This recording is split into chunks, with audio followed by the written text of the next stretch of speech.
to call this meeting back to order. We actually opened the meeting at 6 and we adjourned to closed session. And we're now coming back after closed session. So our report from closed session is we met with the district's labor negotiators to talk about our negotiations, our contract negotiations with both SMTA and CSEA. No actions took place, and we just come back out and now we get ready to start our meeting. So with that, I'd like to call us to order for open session and ask Ms. Ashley Lynn of Carver Elementary to help lead us in our Pledge of Allegiance.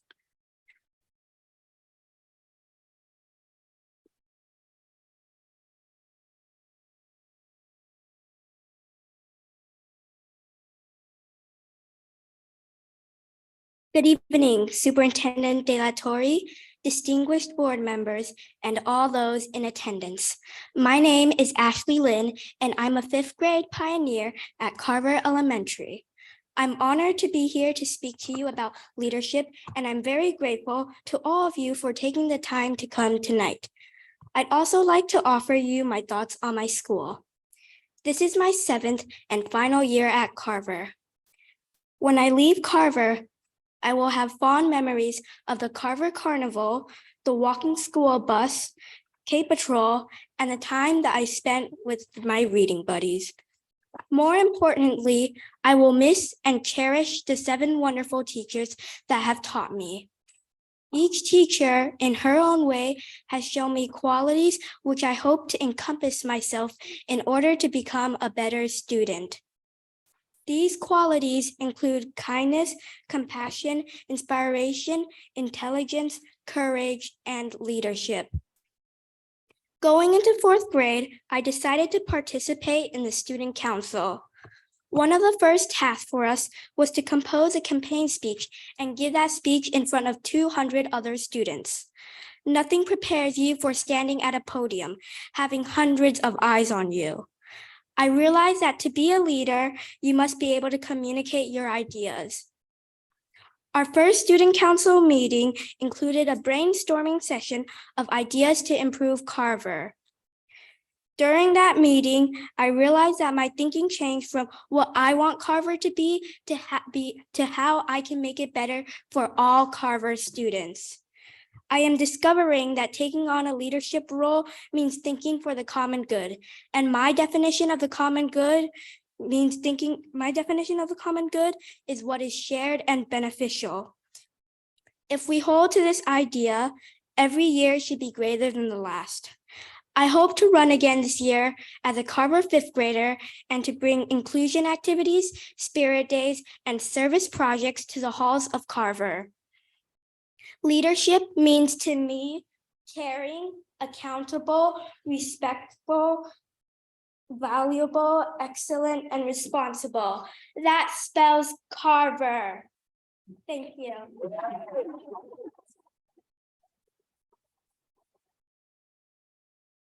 Today, as I welcome you to the award-winning San Marino Unified School District Board meeting, I would like to pay respect to our flag and our country.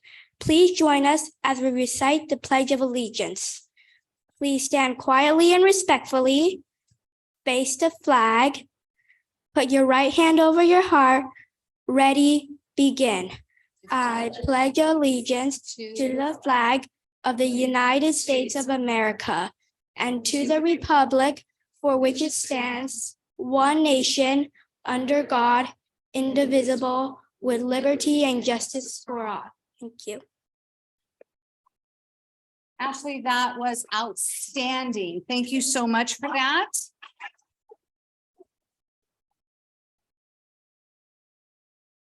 And before you sit down, Ashley, we're going to present you with a certificate of appreciation for that wonderful speech that you just gave.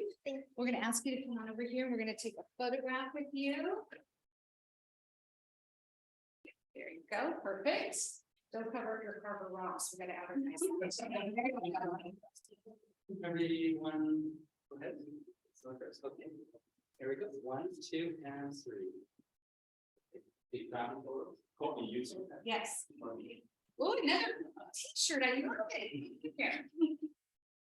She's not bad. Yes, oh, that's great. You want to? Yeah.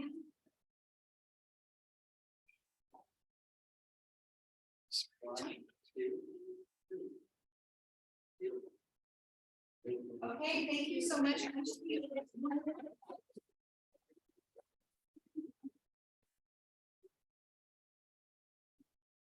What you said, you have that written down?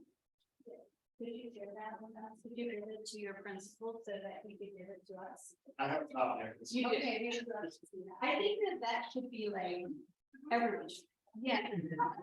You gave the best definition of leadership I've heard in a long time. Thank you so much. Thank you.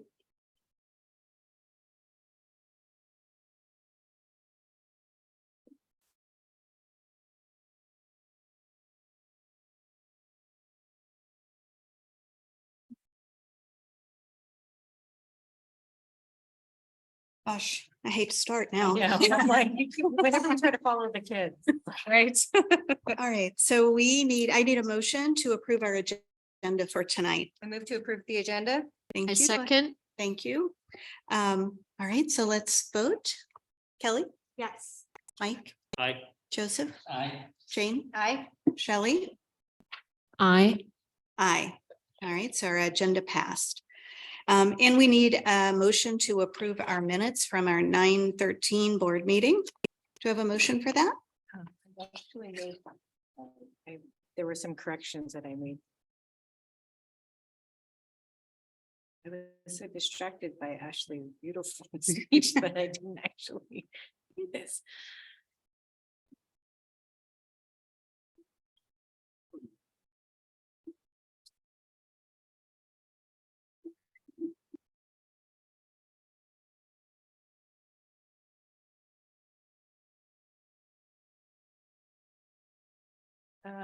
I move to approve with three minor edits.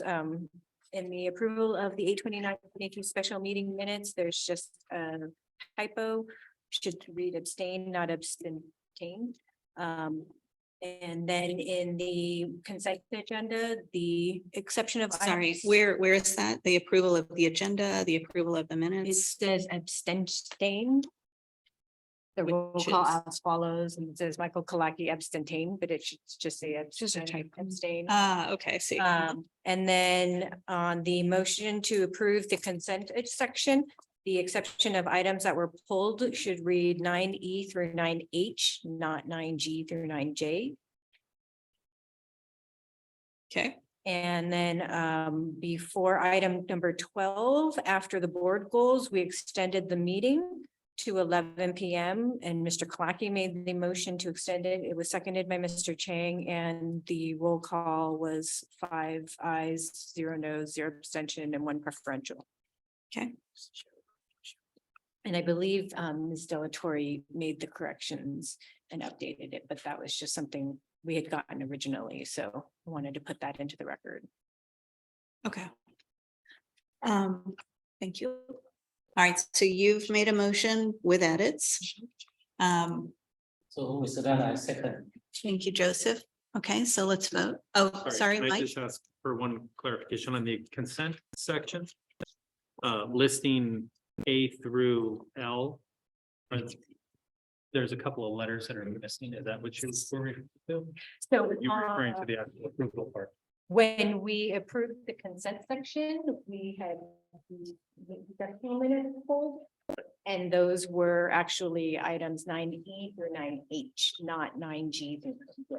So it's just a matter of completion. But in section 9, consent section, it says A, B, D, F, G, H, I. So there's letters missing. Is there in the list, in this list? You see what I'm talking about? Yeah. Okay. So, I think it's different than what you're talking yeah, so this should be, Jennifer, this should be, essentially A through whatever. And it's not that we're missing any line items other than the ones we pulled. It's just, okay. So we just need to correct the labeling. label. Sequence. Yeah. Thank you. about. Okay. Okay, all right, so The first, We have two edits. Well, but Mike added an edit after yours. So do you want to accept his edits into your motion? I did edit into my motion. All right. And Joseph, you're still willing to second? Yes. All right, perfect.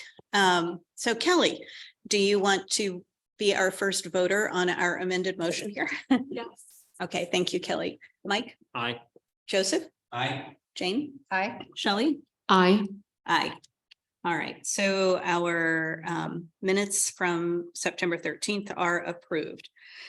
So we're going to now start with our San Marino High School football, ASB and cheer district spotlight. We have Assistant Principal Carlos Casamaclay here to introduce those programs that we're spotlighting this evening. Awesome. Well, thank you for having me. President Caldwell, members of the board, Superintendent Dr. Delatorre, executive team, and student member Trin. SMHS is proud to introduce members of our ASB cheer and football team to invite you to homecoming and share a little about their sport or organization. And we're going to start first with ASB.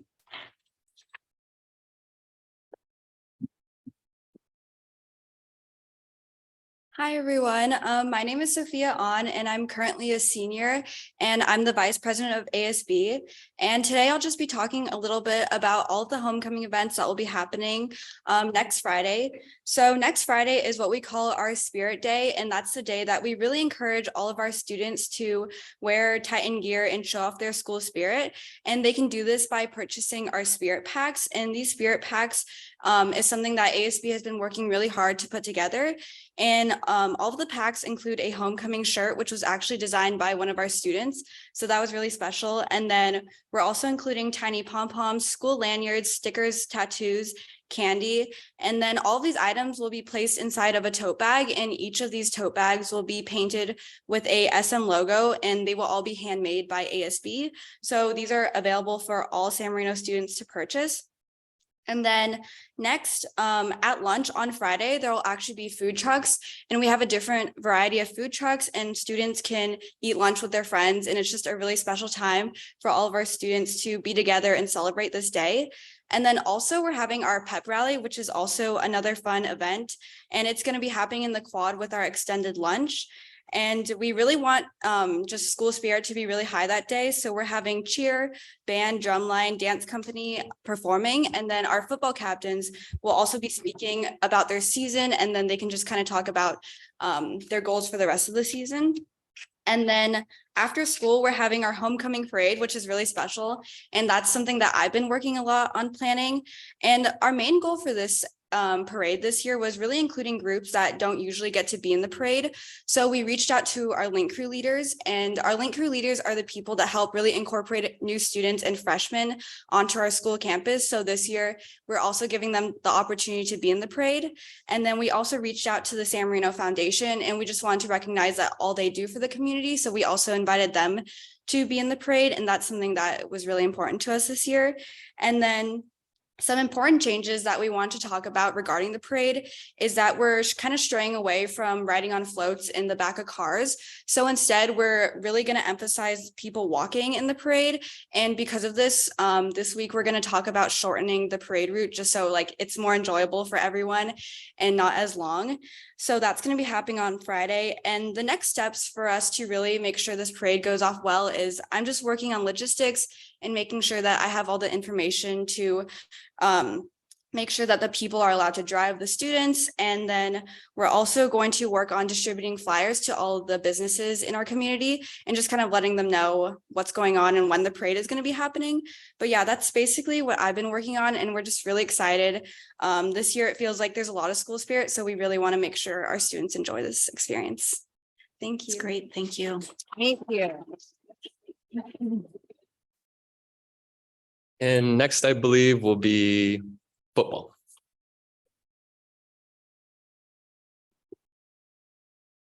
Hello, I'm Coleman Morning. I'm a junior at San Marino High School. I also play wide receiver and linebacker for the football team. So the first year I played tackle football was my freshman year, which was 2 years ago. And while it was a great experience for me, my season got cut short due to COVID. And along with that, I didn't have a homecoming that year. So last year was the first year I really got to experience that feeling. Our game was against Temple City last year, and I think it's my favorite game of the year because not only did we win by a big amount, but every time I looked to the stands, I saw all the fans, all the students, all the parents just supporting and cheering us on. So this year our game is against Pauley on October 7th, and I'm really looking forward to this event as I love how the fans support us every year, and I love playing these games for the family.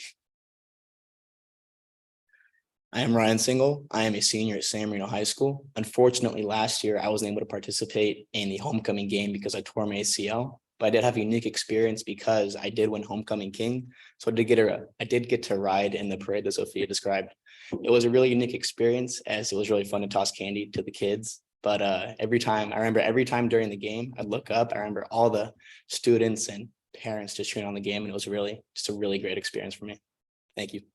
Thank you.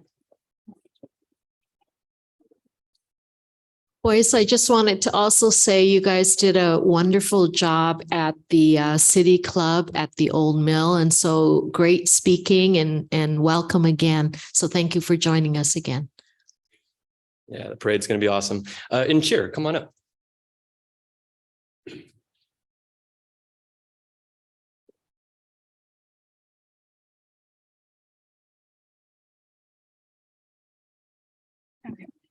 Good evening, President Caldwell, board members, Superintendent Delatorre, and executive team. My name is Alexis Delatorre, and this is my 4th year as a Titan cheerleader. And I'm the varsity senior cheer captain. With me tonight are head coach Savannah Sherman, Bree Kosi, which is our assistant coach, and then our junior captain, Victoria Tao. As we all know, homecoming is a big deal in San Marino. The pep rallies, the parades, the football games, and the community coming together has been a standing tradition for years. Some of my favorite memories of high school revolve around homecoming week. The late nights, the early mornings, the endless posters, and riding in the parade are memories that will stay with me forever. We are excited to have the board and executive team in the parade this year and can't wait to see you on the field at the game. Thank you.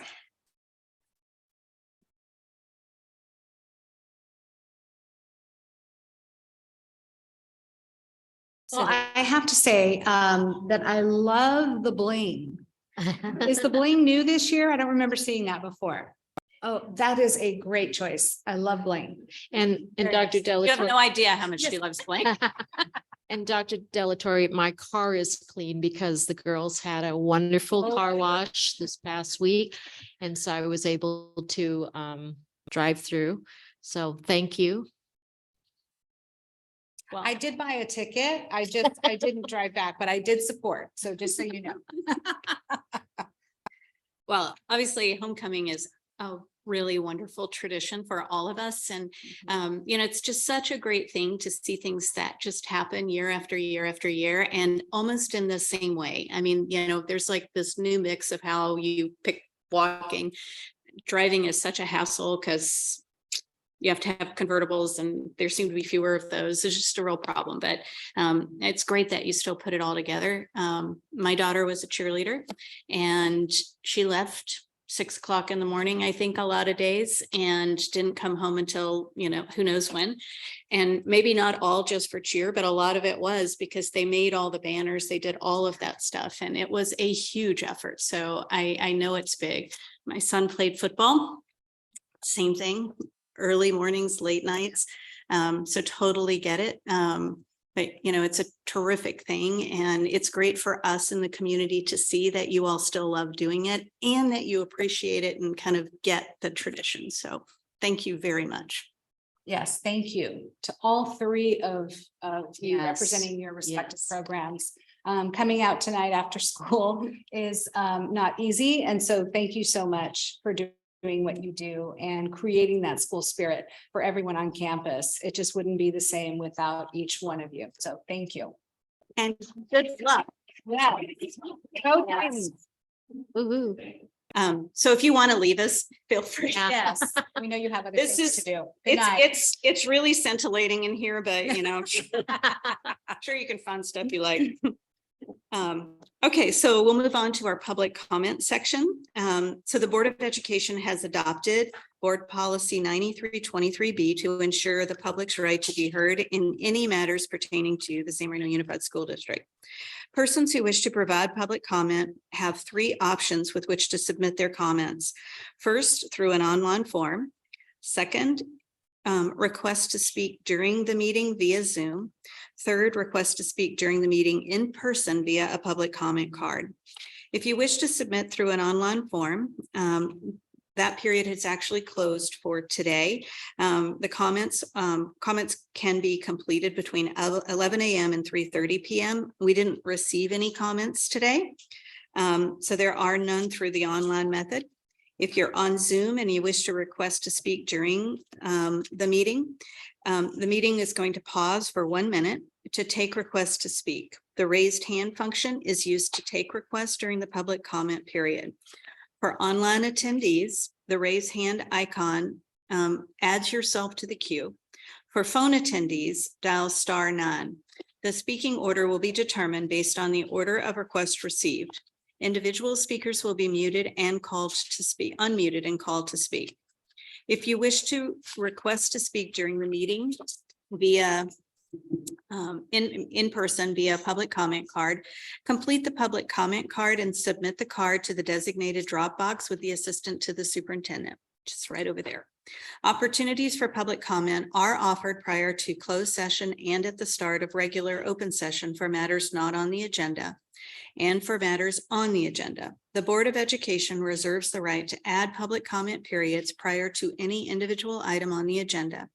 5 minutes may be allotted to each speaker and a maximum of 20 minutes to each subject matter. However, in the event there are more than 4 speakers on the same subject matter, the board president retains the discretion to adjust and limit the time allocated to each speaker to ensure that all wishing to speak will be heard within the 20-minute allotment. Communications from the audience regarding matters not on the agenda or items in the consent or information sections, now is the time to provide your comments. For items in the action section of the agenda, please provide those comments as we move to the portion of the agenda related to action items. Do we have any one?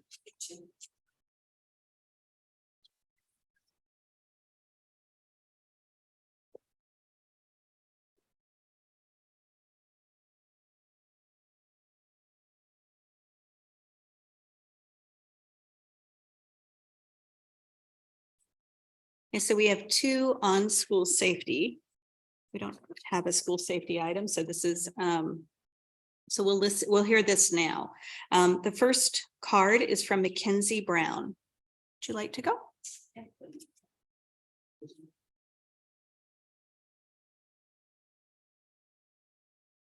Good evening. I'd like to address President Caldwell, Superintendent Delatorre, the board, executive, and our student here. I prepared notes, but I'm going to speak to you as a parent from the heart. It came to our attention as parents at Valentine that last week there was an incident with a trespasser on campus. And we've since learned that it was handled swiftly and appropriately, which we're all grateful for. But when it happened, a lot of the parents, we all got together, we're talking, we reached out to each other. And a common thread was there was a lot of facts, there was a lot of misinformation, and a lot of parents felt like there was a lack of communication from the administration, the school, or the board. That was later addressed on that week, but it took several days. And so a few parents asked me to come speak. There's another parent here as well who's going to speak. And the parents just want the board to know that absolutely school safety is paramount. And we were pleased to see that there are some actions going to be taken in the near future to shore that up on our campuses. But also as parents, we would like more communication to us about what happens. I know it's not always possible to have it in real time, but we would feel better and trust our students with this school if we knew about those instances earlier than rather kind of having to learn about it through the rumor mill, if that's making sense. I know there's a strong trust in the parent community in the school, and we still have that trust in the school, but I know the day after, kind of not knowing what happened, sending my child to school that day, I did have a feeling of a pit in my stomach. I don't want to have that feeling, and neither do any of the other parents. And I think there's measures that we could take to really build on, establish that trust, and also our school safety and the communication. Thank you. Thank you. And then we also have said Benam. You're gonna have to say your last name for me. Okay. Good evening. My name is Ben Amere, father of first grade at Valentine School. Thank you for the opportunity, Dr. De La Torre, and also board members for allowing me to speak tonight. As one of the other parents, Ms. Brown, mentioned, I believe the number one priority for any parent is to ensure when your child goes to school, your child will remain safe during the school hour. As many of us know by now, Friday, September 17th, there was an unhoused woman entered Huntington Middle School campus, and ultimately I'm going to the restroom. And as you may know, I'm sure you know that there is also direct connection between both Valentine and Huntington Middle School campuses. So as a result of that, some of the classroom went through the lockdown process. We appreciate that there was quick action been taken in place, and the whole thing was addressed immediately through school staff and police department. Having said that, the reason I'm here today is not to finger point at anyone, but looking forward to immediate action and protocols in place so we can find solution collaboratively to get together and in close future. This incident was actually brought to our attention last Monday by a parent, not by a staff. So it was very disappointing, and for the sake of everybody's time, it wasn't immediately communicated with us through, as Ms. Brown mentioned, through the staff, through board, through principal. And after further discussion, we have a Valentine principal and board member. Just a few days after, we received a couple of emails, which we really appreciate. Thank you very much, Dr. De La Torre, for spending time with me as well. But in my humble opinion, and my apologies if I'm a little bit vocal tonight, but it was too late, because the damage was made, and we shouldn't have heard this news through a parent or through a kid, because there was all kind of like a chaotic situation that was handled a few days after. Also don't appreciate when I heard that this was not a serious incident through one of the staff that I had a communication with, because I was told that that lady was in the restroom for like 5 seconds. Damage can be made within 5 seconds, 5 minutes, 5 hours, doesn't make sense. The first question is how this individual was able to enter the campus, and why nobody was able, or there is no security measure in place that can stop that individual right at the first second in front of the property line.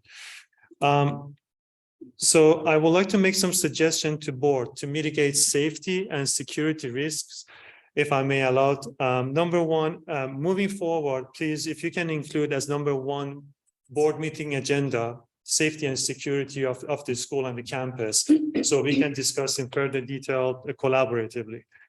Secondly, immediate communication protocol with parents, if it can be established as soon as possible, so we don't go through the same chaotic situation that we all face. And there was a little bit of kind of like missing trust now through some parents, that why the whole thing was, it like why somebody wanted to keep this behind the scene. So this has to be very transparent, collaborated and communicated with us. Creating a safety and security committee, that's what I'm advocating for that. I understand from Dr. De La Torre, she elaborated very well in her email with some of the great work that board is working behind the scene. That's very, very appreciated. But I think if we can have like a safety security committee and including parents, because parents and their children, they deal with this in day to day. We hear from children, we hear from some of the teachers. They send us email, hey, there was an incident today, such and such happened. So there's a lot of things. We are pretty much, our kids are end user of this product. It doesn't matter if we're getting the best consultant in the world coming and help us to put all this mitigation risk or measures in place, but usually hearing from end user makes a huge difference from my profession. Number four, I've managed a project manager for major transit projects. I work for different government agencies. And when it comes to that, the number one priority is public safety.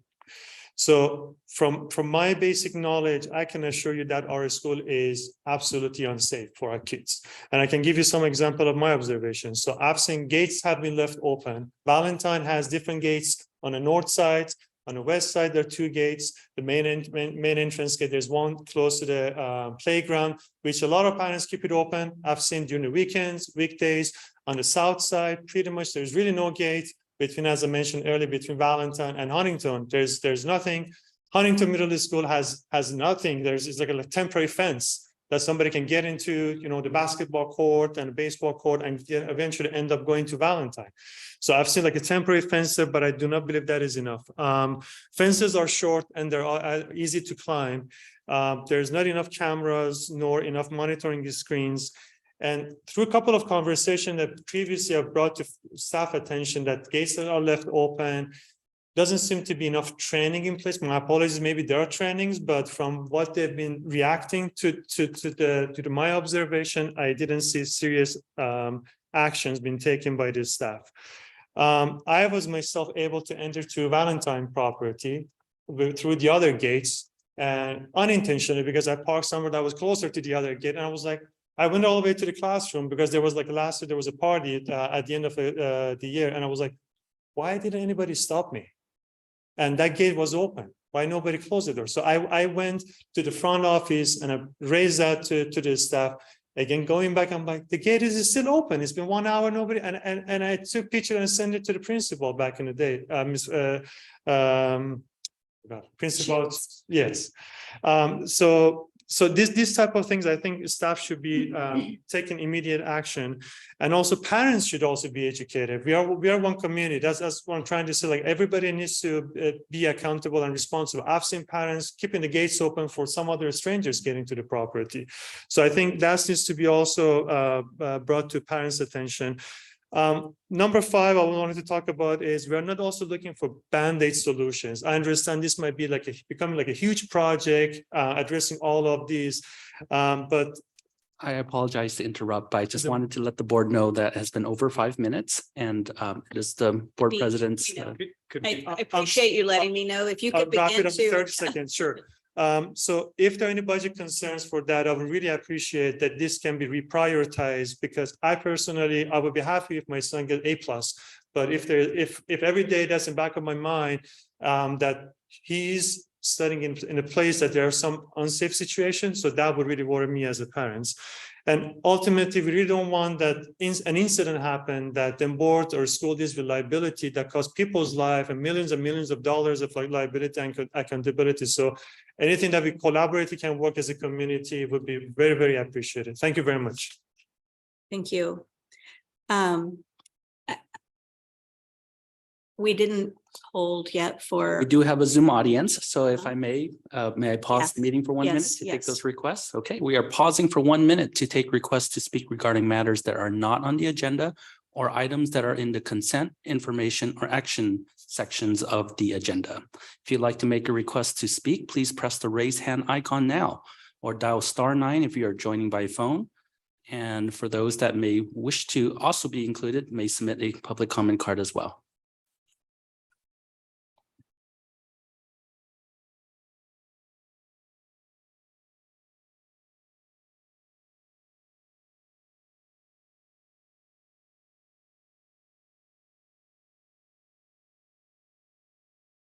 We have 20 seconds remaining. If you'd like to make a request to speak, please press the raise hand icon or dial *9.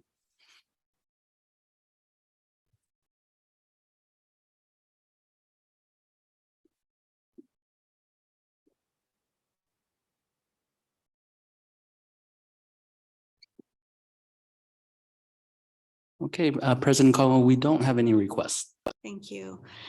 So we're going to amend our practice just a little bit here tonight. We don't generally respond to comments that we get that aren't on the agenda. But tonight we're going to. And it's not so much a response as it is a bit of a statement.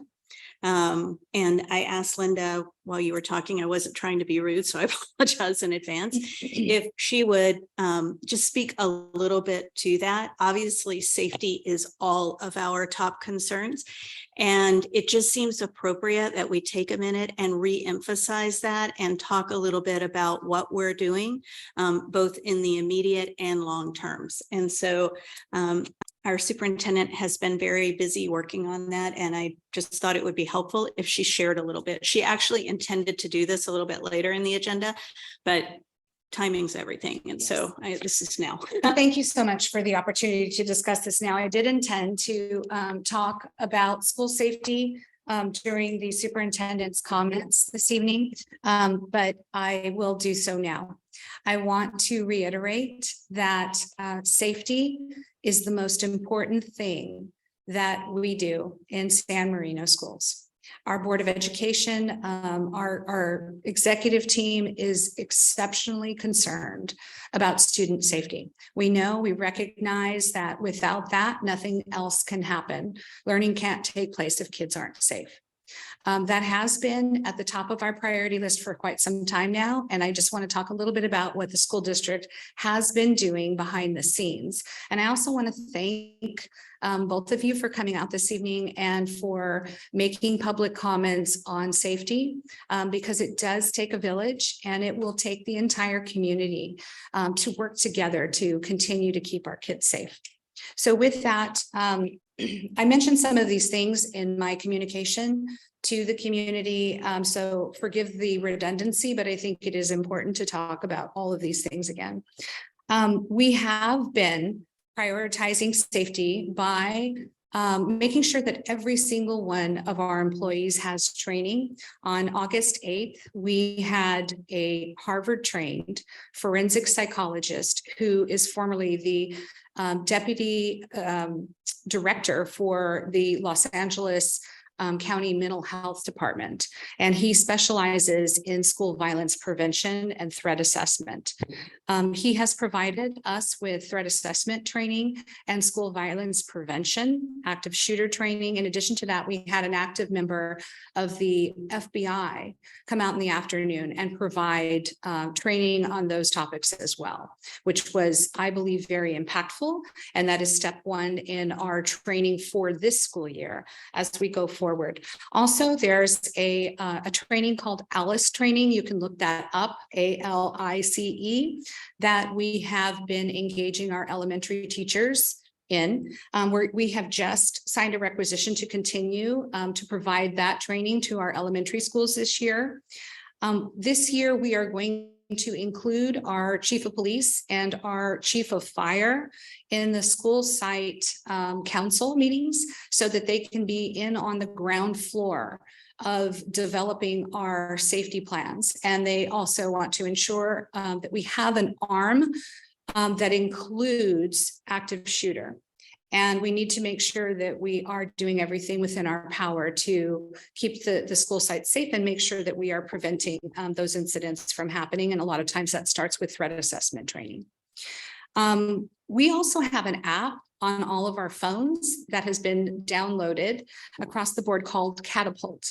And anytime there is an incident on any of our campuses, our staff is trained to use that app to alert other people on the campus, other adults on the campus, to an unidentified person on campus, or something going on, whatever it may be. We can use that app. We can use that app for natural disasters. If there's an earthquake, if there's a fire, if there's an accident near the campus, we can report that via Catapult. That message goes out to everybody's cell phones and they are alerted immediately to whatever is happening. So if you have somebody who is on campus that shouldn't be, you use Catapult, you send that message out, all the teachers know they need to lock their doors and keep their kids safe. Make sure you know where everyone is. So we are doing those things as we speak. Fencing is happening as soon as it possibly can happen. We had a contractor come out and take measurements. Was that yesterday? Yesterday.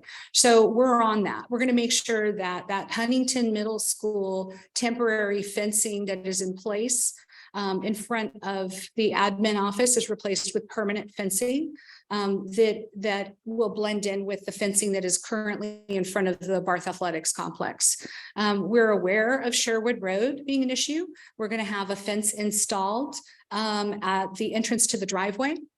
So that the shorter fence that surrounds the baseball field is not even going to be an issue, because you're not even going to be able to get onto campus because of the fence in front of the driveway. We are also going to install a gate / fence in between the two campuses, Huntington Middle School and Valentine Elementary School. That is very much like the gate that we have in between the two campuses on the north side of the school. And so that's going to be on the south side of the school, so that people cannot access both campuses easily at all. So there are things that we have already put into play to even further make our campuses safer places for our children. That we know that the response time from SMPD is exceptional in our community. It's 2 or 3 minutes from any location within the city. So to Huntington and Valentine, it's probably more like 2 minutes. And when we speak of the incident that occurred last week, coincidentally, San Marino Police Department was on our school campus at the time. So they have an interest in keeping our schools safe as well, and have committed to providing regular patrols of all 4 of our campuses during school hours. And so they are not on any set schedule. They show up when they show up, but they show up more frequently than ever before. And we want to do that for 2 reasons. Number 1, to keep our kids safe. And number 2, so that our children see police officers in a positive light, and that they don't fear them for any reason, because they're just, they're good guys, not bad guys. And they're on our campuses more frequently for those reasons. And it's been very effective. We are looking at updating our security cameras to include advanced technologies. There are security cameras now, and our executive team, we were looking at this last week, I think, that will detect and identify when there is a weapon on campus in your parking lot. So if you have a revolver, a handgun, a shotgun in the parking lot of Huntington Middle School, it will alert not only school personnel, but it will alert the police department that moment as soon as it's detected. And it's got a very high accuracy rate and is being used in other areas. So that's something that Dr. Choi is going to be reviewing and looking into. We have security cameras throughout the district. Currently, we're going to enhance the security cameras that we currently have at Huntington Middle School, so that in the front where the gate is, there will be a security camera there, and screens put up in the office so that staff can monitor visitors coming to that gate to have access to the campus. And so that is similar to what we are doing at Carver and Valentine Elementary Schools. They have, the gate, the buzzer, you have to get buzzed in to those schools, and the administrative assistant in the school office can see, because there's a security camera pointed at you, people who are coming up to the gate. And so they want to make sure that it's somebody that we want to allow access to. We also have the Raptor system at each of our campuses, where if you're a visitor, you have to show your identification. And the Raptor system does a background check to make sure that you don't have a felony conviction, that you're not on Megan's list, as an example. And so it will clear you or not clear you. If you're not cleared, the principal will come out and have a polite conversation with you, but you will not be allowed access to our schools. If you're cleared, you get a badge or a sticker or something, and then you're allowed access onto the campus. And so we have layers and layers of security that did not exist a couple of years ago, that we have been putting into place. As far as the gates being left open, that is something that we are working really hard on, and we need everyone to work together on that. We have outside users that use our campuses before and after school. There's a variety of groups that meet on school grounds before and after school. And so we have reminded them to make sure that they are closing those gates. The other day when I went out to take pictures of all the areas that may present as areas of vulnerability, there were lots of gates open, but we had outside users on our campuses. We had Little League, right? We had Crown City. I could see kids playing soccer out there and baseball. And so we have an obligation and a responsibility to allow outside users to have access to our campus. And so those are times when school's not in session. And kids are able to come onto our school grounds for other purposes, but they're supervised by adults. So we're working on the keeping gates closed thing, but we have to remind parents and our teachers and kids that when the gates open, you see the gate open, please, close it. So we're going to be working on all of those things as well. We have an agreement with a joint regional intelligence center to come out and review our campuses and give us a detailed assessment of what we can do to enhance the physical security of each one of our campuses. And that's happening in October and in November. And when those recommendations come back, I will be having conversations with the Board of Education. But I can tell you that the Board of Education is extremely interested in making sure that we continue to seek out any and all opportunities to make sure that our campuses are safe, clean, and healthy spaces for kids to learn. So the work is not done, but we're going as fast as we can. In terms of the communication issue, it was acknowledged that didn't happen right away. And the principal did make a commitment to make sure that she will communicate with all parents in the future as expeditiously as possible. And I just want to say that sometimes we don't talk enough about what we're doing related to school security, and that's intentional. It's intentional because we don't want to advertise to somebody out there who might be a bad guy with ill intentions what we're doing so that they can counteract that. And so I do feel like our parents deserve to know what's going on. There is nothing more precious than your child. And I'm a parent and a grandparent, and I empathize, and I really do care about all kids in San Marino schools and want to make sure they're safe. So I will make it my mission to make sure that happens. And I also, want to say that the school principal did not mean to hide anything. That wasn't her intention. She wasn't trying to, not communicate with parents. She just simply didn't know what the protocol is in San Marino. And in San Marino, our parents want to know, and we communicate with our parents. And so that is going to happen in the future. I guarantee it. So in that regard, Did I leave anything out? well, I think just onboarding, so if you're a principal or a Yeah. teacher, sort of in the onboarding What the process, will add, expectations. yes, Mhm. exactly. So there's not a question. Yes, she felt very badly about that. And she did send something out to parents, letting them know, I think it was the last sentence in her communication, that she will respond in a timely manner in the future. The president, Dr. Territory mentioned about we do have a district-wide safety committee. Yes, we do. That's true. Maybe the new parent, they don't know, yeah, so. And We do have a district-wide, you're absolutely right, Mr. Chang, thank you, safety committee that gets together, and we have representatives from each of the schools that are involved in either the school site safety plan or they are involved in safety training in some way, but they come together periodically, and they meet and they talk about issues of concern that need to be addressed. And so that is something that is ongoing. In addition to that, we have crisis intervention teams at each of our schools, and we have a multidisciplinary threat assessment team at the district level comprised of administrators, counselors, psychologists, our legal counsel, our police chief, a commander, our fire chief, And did I say counselors? Counselors. And we all get together, and if there is a potential threat, we work through that threat very systematically to make sure that we're doing everything within our power to provide supports to an individual who may need them.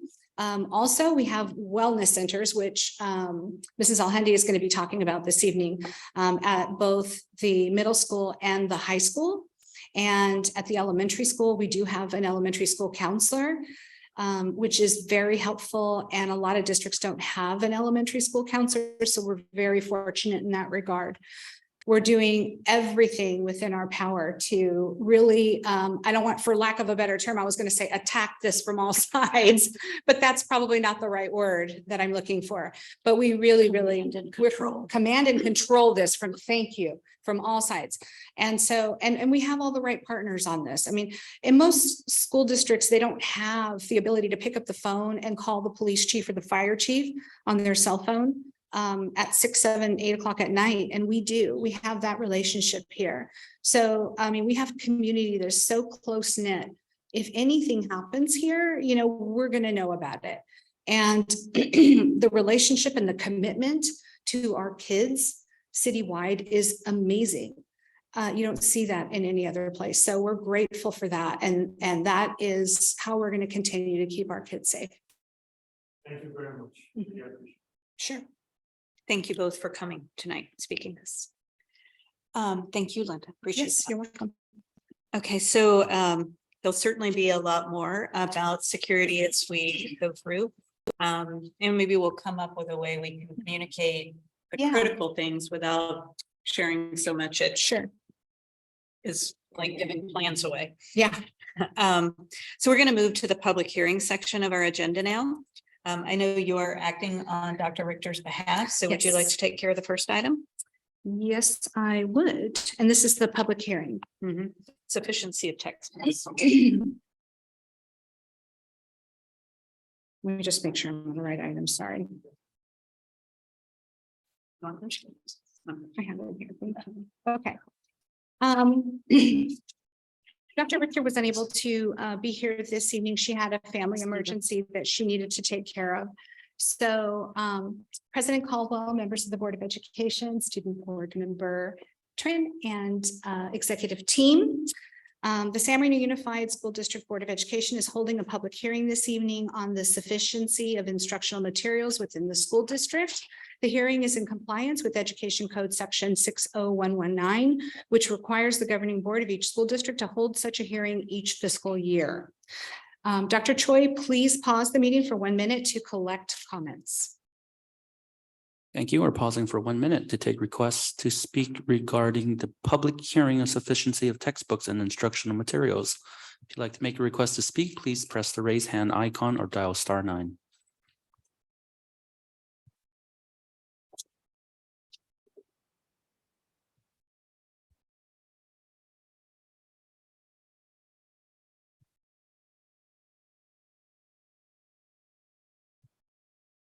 Thirty seconds remain. If you'd like to make a request to speak, please press the raise hand icon or dial *9.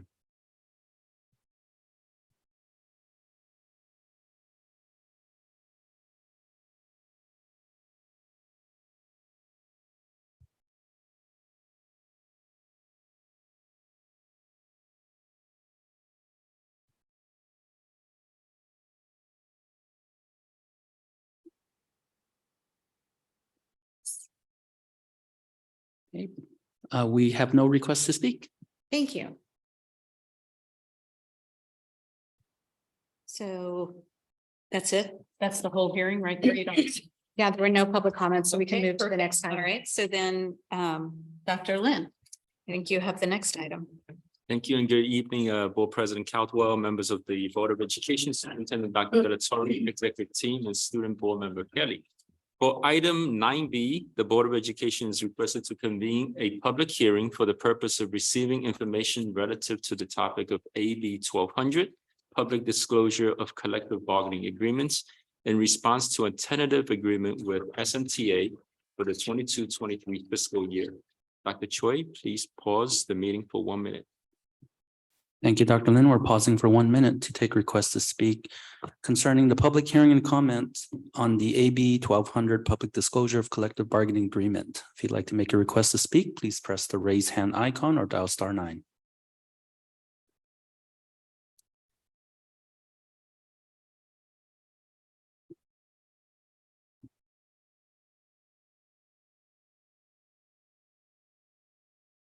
Thirty seconds remain. If you'd like to make a request to speak, please press the raise hand icon or dial *9.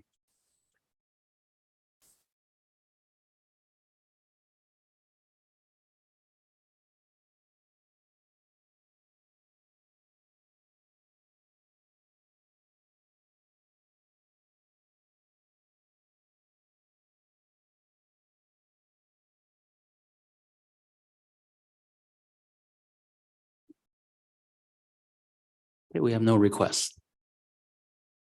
Thank you. So with that, we'll move on to our consent section. Do I have a motion to approve our consent agenda? I move to approve the consent agenda with the exception of item 10J, the instructional minutes for San Marino High School. I apologize, but it's actually incorrectly not listing the last day of school ending at 12 p.m. So I think that needs to be corrected. So we're just going to pull that last one for now and deal with the rest of it. Can we pull it and then talk about it separately? Is that Yes. possible? You mean tonight? Yeah, I think Jason is on the line and. I don't know that, No. I feel like there's a lot of questions. Okay.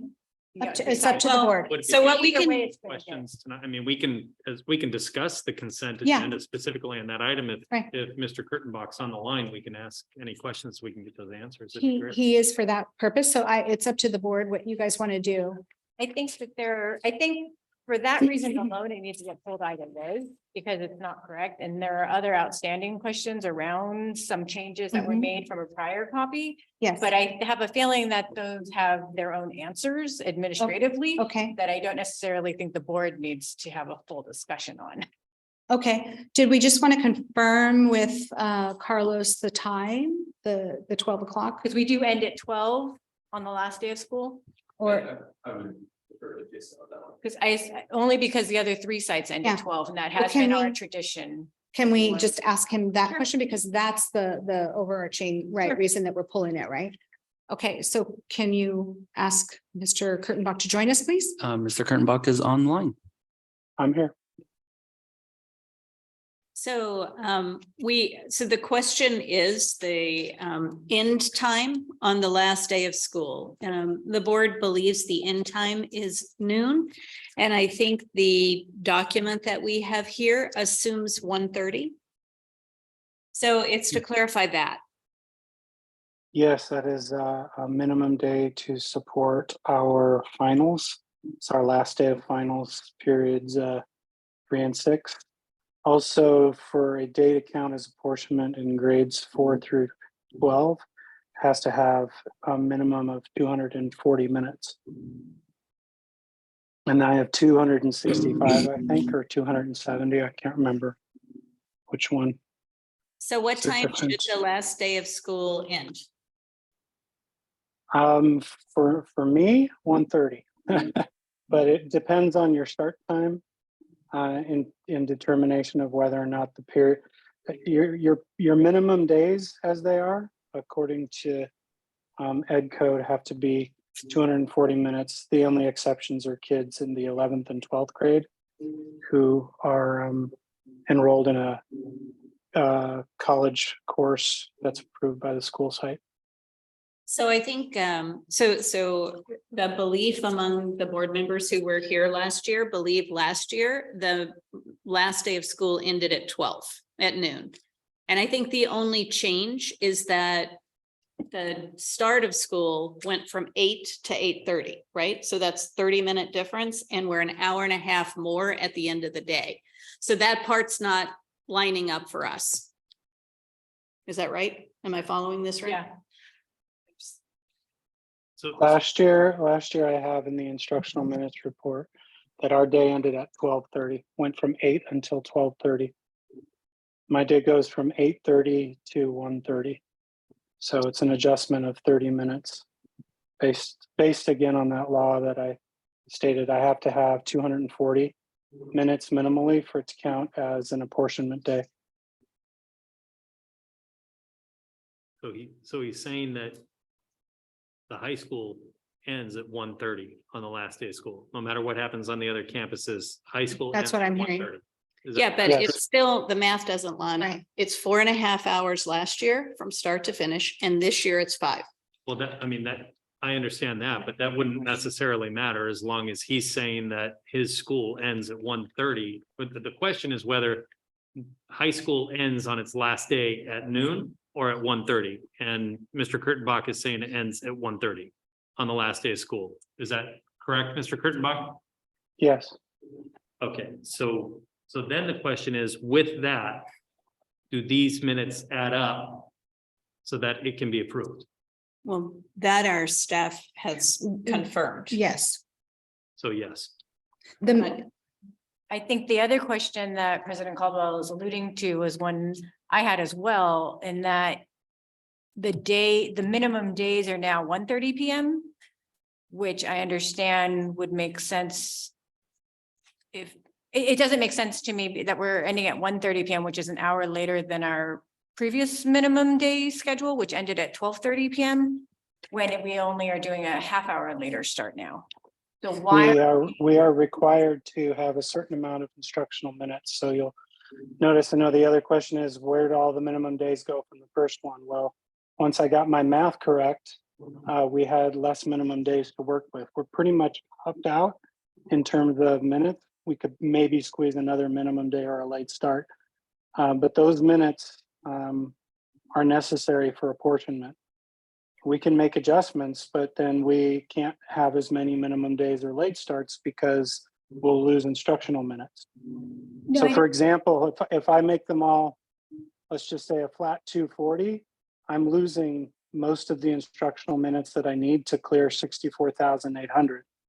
So if I adjust the dismissal time down to, I don't know, let's say 12 or 1 o'clock, so it's a 30-minute move, I still don't have enough minutes anymore. So you have 114 minutes to work with over the course of the whole year. So it sounds like the minimum days are now ending at 1:30 instead of 12:30 to accommodate that we need to have 240 minutes for apportionment purposes, as well as meet the total required number during the school year. So it's just the total minutes during the year and in the day change. So did the minutes change from last year to this year? The number of required minutes? No, the required minutes didn't, but when we adjusted the bell schedule, we took a minute off of each passing period, which resulted in a 6-minute per day loss, which we had to make up because passing periods are considered instructional minutes. Yeah. We need to reconcile this, like what happened from last year to Right. this year so that we can explain it. Yeah. So That- so it's that change in the schedule. The passing periods. So we had to and make it now- up somewhere. Mhm. Okay, so we made it up with extending minimum days. Correct. So, and it's the 1:30 is the last day of school for the high school only. The other schools instructional minutes have them ending at 12 PM on the last day of school, and finals that last week. So, okay. Depending on when they start, that's fine. And most of them have far fewer instructional minutes than the high school is required to have. Well, it's not just 1:30 on the last day of school, although what you said is correct, but it's 1:30 on every minimum day. day. Yep, so high school parents make note of that. Minimum day now means 1:30, not 12:30. So I think we just need to communicate that out and explain it to parents so that they don't get confused. And and since that is a change, I'm sure that the high school administration will get that out to parents. So with that, then we do not need to pull this from the consent agenda. It stands, it reads as correct. Okay. So with that, I move to approve the consent agenda, all items. Okay. Second. Thank you, Joseph. Any further discussion? Okay. Kelly, Yes. Mike, Aye. Joseph, Aye. Jane, Aye. Shelley, I Jeannie, aye. All right, so our consent agenda passes. Thank you, Principal Kurtenbach. You're welcome. I'm going to stay on the line. Yeah, okay. So now I'd like to move to our communication section, beginning with our Board of Education. Mike, would you like to start?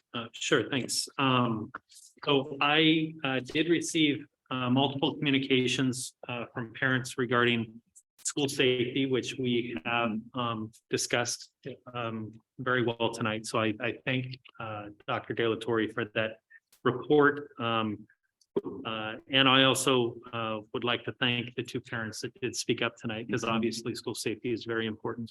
And it's not only important that the parents know, but it's also important that parents do come to the board to make sure that the board knows, because the safety of all of our kids is paramount. So thank you very much for speaking up on that. In addition, I spent last weekend judging for the Jack Howe tournament for the speech and debate team for our high school. And we had some great performances. And so some of our students did very, very well. And that was great. I also had a very good productive meeting, was invited to participate in a meeting with Dr. De La Torre and Dr. Richter regarding our CASP scores, which was very informative. So thank you very much for that. And there was like any good strategy meeting, there was good news and there was plans to improve. I like the way you phrase As that. always. Yeah. And so, but the good news is which I'm sure will be shared in more detail, is that our students continue to perform at a very high level. And so that is a testament not only to our students and to their families and to our teachers, and all the hard work, both with the administrators and particularly with the teachers. So I want to thank everybody on the team for the great education the students are receiving. Also, it's an exciting week for eighth graders. I know an eighth grader that is not home tonight because he's at Pali. And so I know that they're having a lot of fun. I'm seeing photographs of a lot of zip lining, not just the students, but also some of the teachers as well. I think I saw a video of Miss Nita zip lining as well. So that was fun to watch.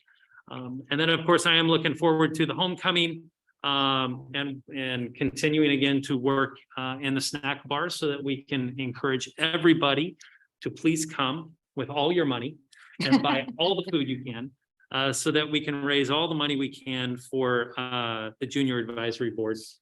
Because they are raising money through the snack bar at the football games for their prom. And so I'm looking forward to that as well. Thank you. Thank you. Joseph? September 17th, Saturday, I attend the San Marino High School parent party. Thank you for the school parent Jenny host for this wonderful party. And also thank to all the attendant raise money for high school. September 19, Monday, I attend the LA County School Trustee Association virtual meeting. The issue is the bond issue. I thought I will get some knowledge to prepare for our future discussion. But unfortunately, I don't feel that I get any new idea. And then September 20, Tuesday, CSBA, they send a representative to validate our San Marino Unified School District, because we are a finalist of the Golden Bear Award, which we submit the COVID-19 compliance the subject. So they accept as a finalist. I think this is a good meeting, and both party they exchange Q&A. And thank you for Dr. Steve Choi, yeah, your preparation is a very sufficient, and also I think the picture is approve what we did, yeah. And then the same day afternoon, the school district gave the Lu Jiang a farewell reception. Thank you for the Lu. I think it's been 7 years. She served as a liaison for especially for the non-speak English, the parent. Yeah, I think that did a lot dedication. And then the September 20 on Tuesday night, City Club invited Mitch Lehman as a speaker. The interesting point Mitch did mention about during the COVID-19 stage, how our athletes they function. Yeah.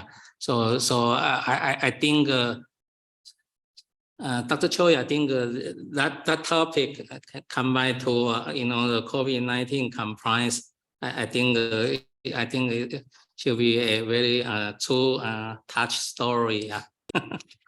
We don't know when another virus will come again. Yeah. And then the September 21st, I attended Huntington Medical Research Institute board meeting.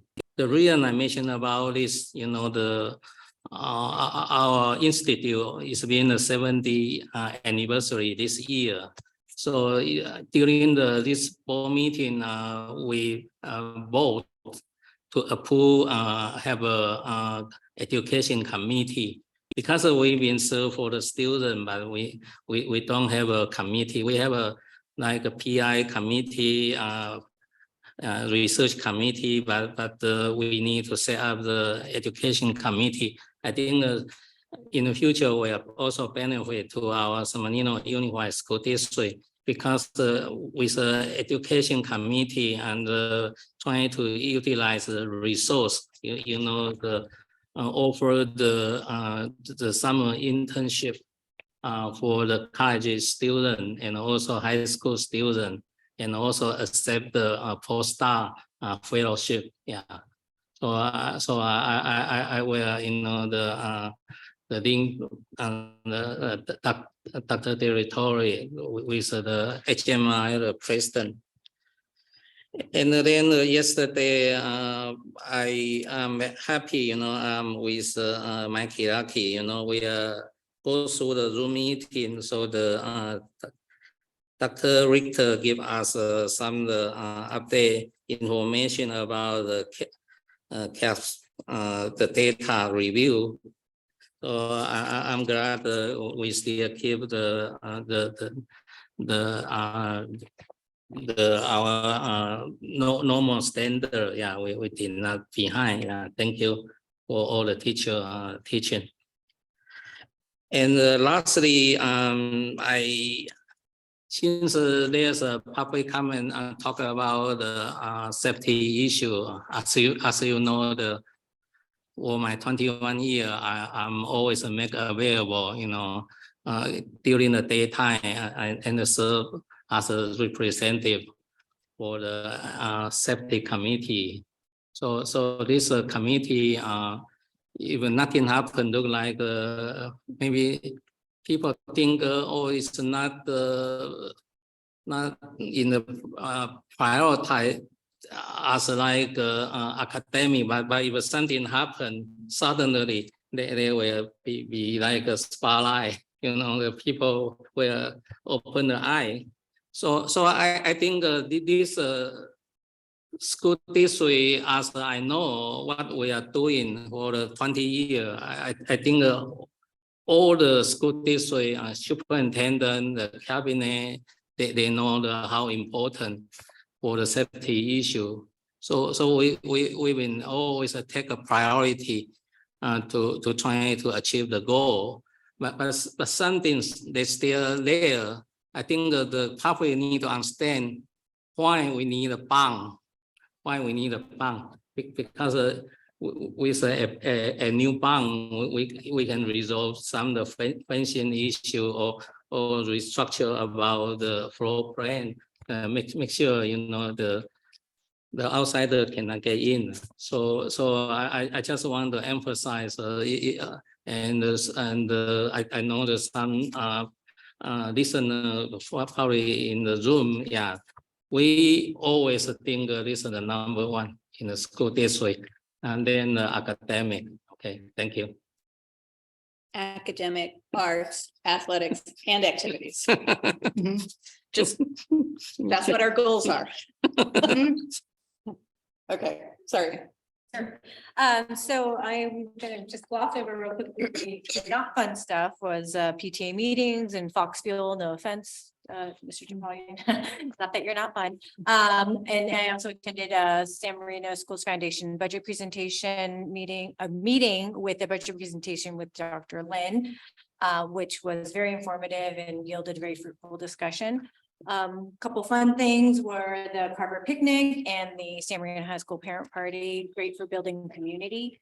To have these things in the fall is just an opportunity for everybody to socialize and get to know each other on another level.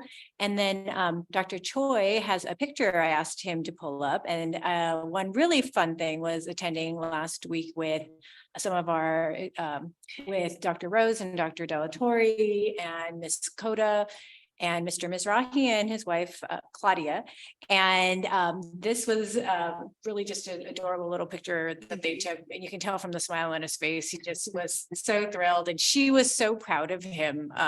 It was really nice to see her there as well, because you could tell that she was just really pleased to see all of the time and effort he puts into his students recognized. And it was nice to be at a live in-person event. So although I was there in President Caldwell's stead, I was grateful to have attended, because to see 66, I believe, teachers be honored at an event after not being able to have these things in person was just really inspirational, because it really is an amazing thing that the teachers are doing for our students. So just wanted to share that fun little shot. Thank you for representing us. Shelley, would you like to go next? Yes, thank you, President Caldwell. So I want to thank the city for hosting through Parks and Recs their annual dog party, which was held at Lacey Park. A member of my family enjoyed it very much on a Saturday morning. Almost couldn't get him to come home. San Marino High School parent party. Thank you to the single family for opening up their beautiful home to us. And while Carlos is here, thank you, Carlos, for offering up your parking space. That wasn't a hard get, and I want to thank you. And I know that the parents had a great time that evening. I continue to volunteer at the Huntington Hospital, so twice a month.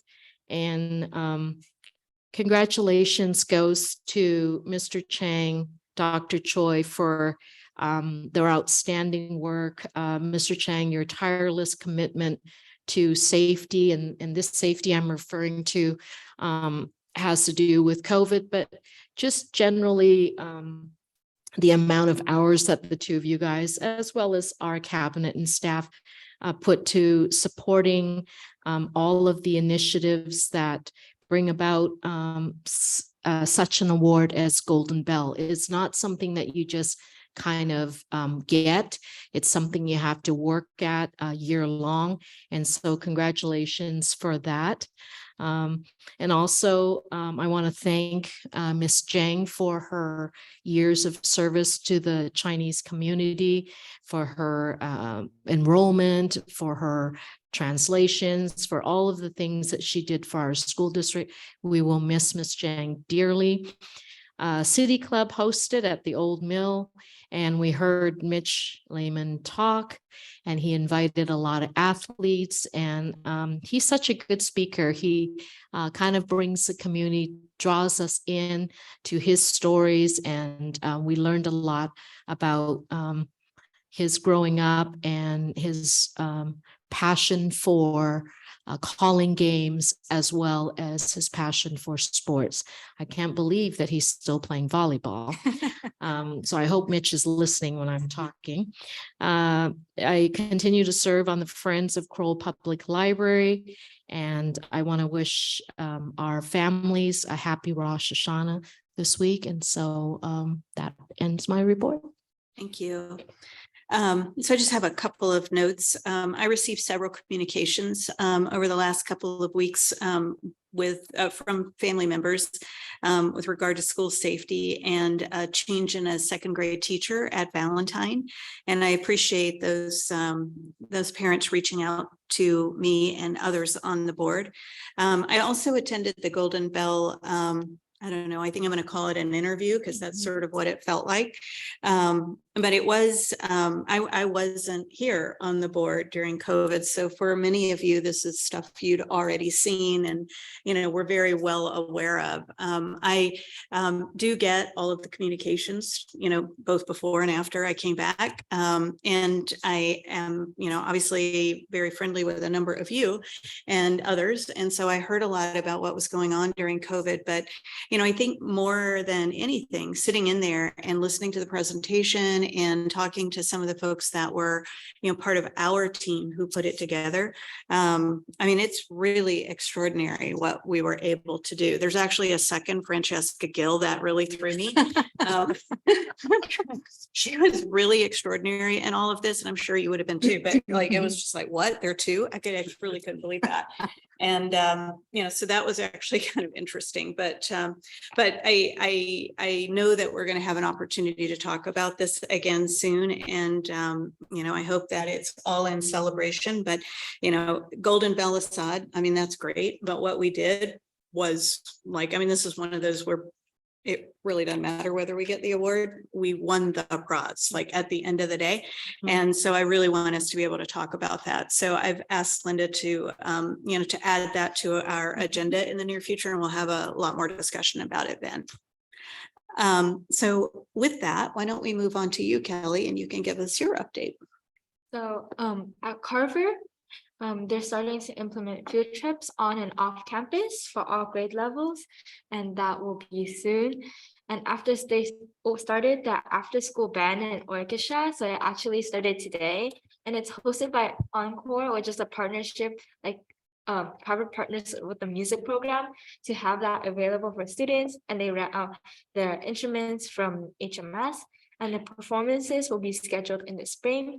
And also at Carver and Valentine, the band members came to perform and play with students. And they also played at Carver, they played with students during recess, and they performed after that. And Dr. Choi, can you project the Carver band folders? So I was able to get photos of just the students playing. So this is the students playing basketball, just the band members in the uniform. And then these are the students playing handball and just lining up. And it's been a long time since I've seen that. And then there's some students who were on the monkey bars to play with students. So, and this is their performance. So whenever they perform, they just walk in their formation. And the next slide is, they're also playing handball. This is students playing with Carver students handball. And these are all the students under 10s watching the performances.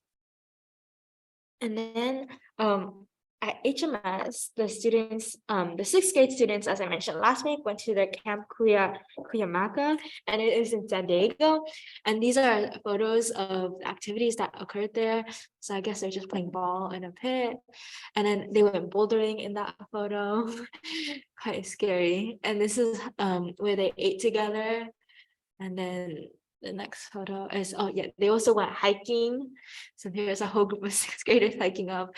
And then, is there any more? I think that's all. And then this week, our eighth grader went to the outdoor education in Pali Institute, and they left yesterday. And as you heard, and the board members, they did go ziplining. So this is the activity that they do outside on the turf. And it's just like a team building activity. So you can tell some people are on the ground and then some people are on top of each other. So I'm sure they had a lot of fun. And then the next photo is just them hiking, and you can see I also hike this. The slopes sometimes are pretty steep, so as you can see, some students are tired, but they actually had a great time. And this is in they have barracks in the back, and basically students go and sometimes they not only do like outdoor education activities, but they also learn about stuff. And sometimes they sit down and they have one of the counselors or the people who work there talk about stuff, and then the students learn from that. And then here's a picture of a student ziplining from really, really great heights. But yes. And then I think that's all. Yes. And then also at HMS, there was the Good Citizenship Breakfast. It is a monthly breakfast for students nominated by teachers and or staff. And they're nominated based on this month's category, which is responsibility. And 21 students were nominated. So you will probably see that in the Tribune coming soon. On top of that, there's a 6th grade luau dance. We had to say thank you to the PTA at Huntington Middle School for organizing that. All the 6th graders had a lot of fun, and it was a successful event. At Valentine on October 2nd, which is coming up, they will be having the Valentine fairs from 11 a.m. to 3 p.m. They'll have games, rides, prizes, food, and fun. The theme of the night is, I think, Night at the Museum, and there has been a lot of patrons so far. At the high school, we've obviously been preparing for homecoming and the coronation dance coming up.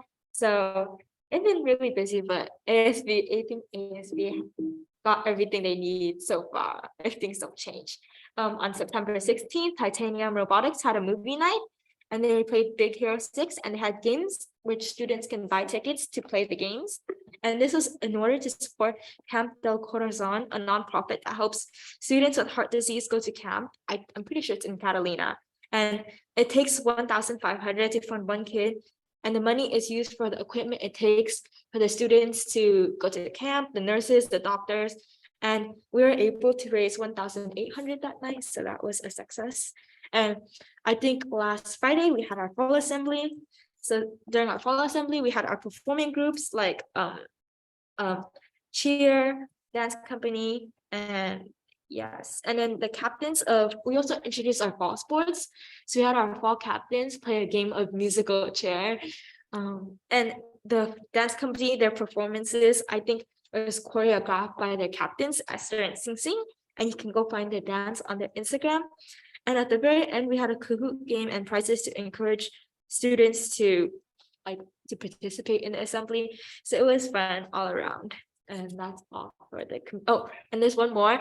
I forgot to mention this, but it's already on the agenda, but Huntington Middle School now has a wellness lounge.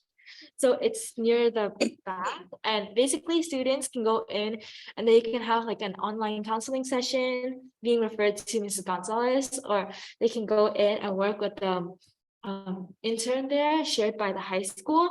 And I don't want to get too much into it, but I'm just really thankful we have a wellness center at both the high school and the middle school, because I did my campus tour with Dr. Lin the past Friday, and one of the things that I highlighted was a wellness center, and it was well received by all the parents and the students there, just how they can come in to the wellness center when they're feeling anxious. And that was one of the ways I answered the question. So I think when parents asked me, since San Marino High School in particular is such a high achieving high school, how does students deal with academic pressure, academic stress? And I actually referred them to the wellness center, because there'll always be administration staff and even your peers supporting you. So even if they seem like the top of their class, they're always willing to help you out, give you like emotional support, and just even share their resources with you. So I'm really thankful we have a wellness center at the San Marino High School. Well, thank you for that. And the pictures, those were great. It was kind of nice to see what you're talking about. So thanks for bringing those in today. So Dr. Delatorre, would you like to? Thank you, Madam President. I'm going to be very brief because I talked a lot about safety earlier out of order. And so I just want to echo what Vice President Chan said about the Teacher of the Year luncheon last Friday, wherein one of our outstanding rock star teachers, Matthew Mizrahi, was honored as our San Marino Unified School District Teacher of the Year. And it was a very special occasion, and he was so incredibly grateful.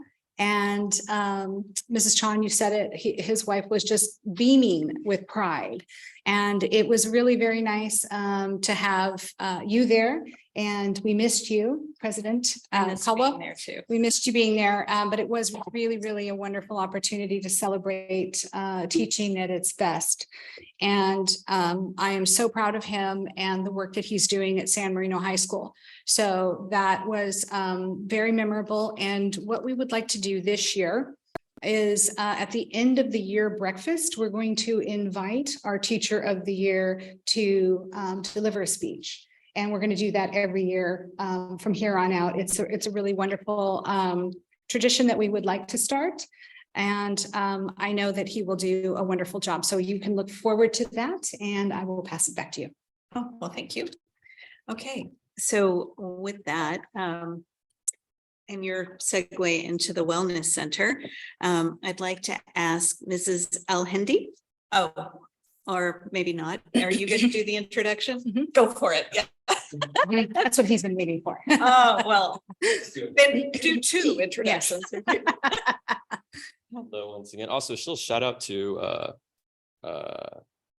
student board member Trin. She also gave our first school tour on Friday and helped kind of revamp our agenda and how we were going to do those tours. And did it go well?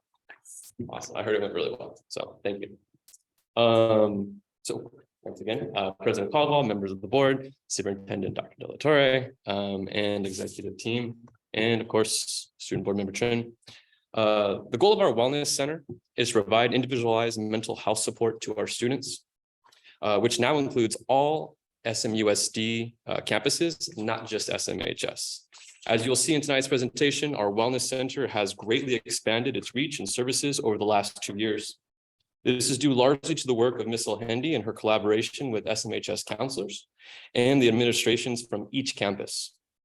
We are excited to share this information with you tonight because it's an important added support that our students did not have easy access to previously. Please welcome Ms. El-Hindi to share more about the Wellness Center. Ms. El-Hindi.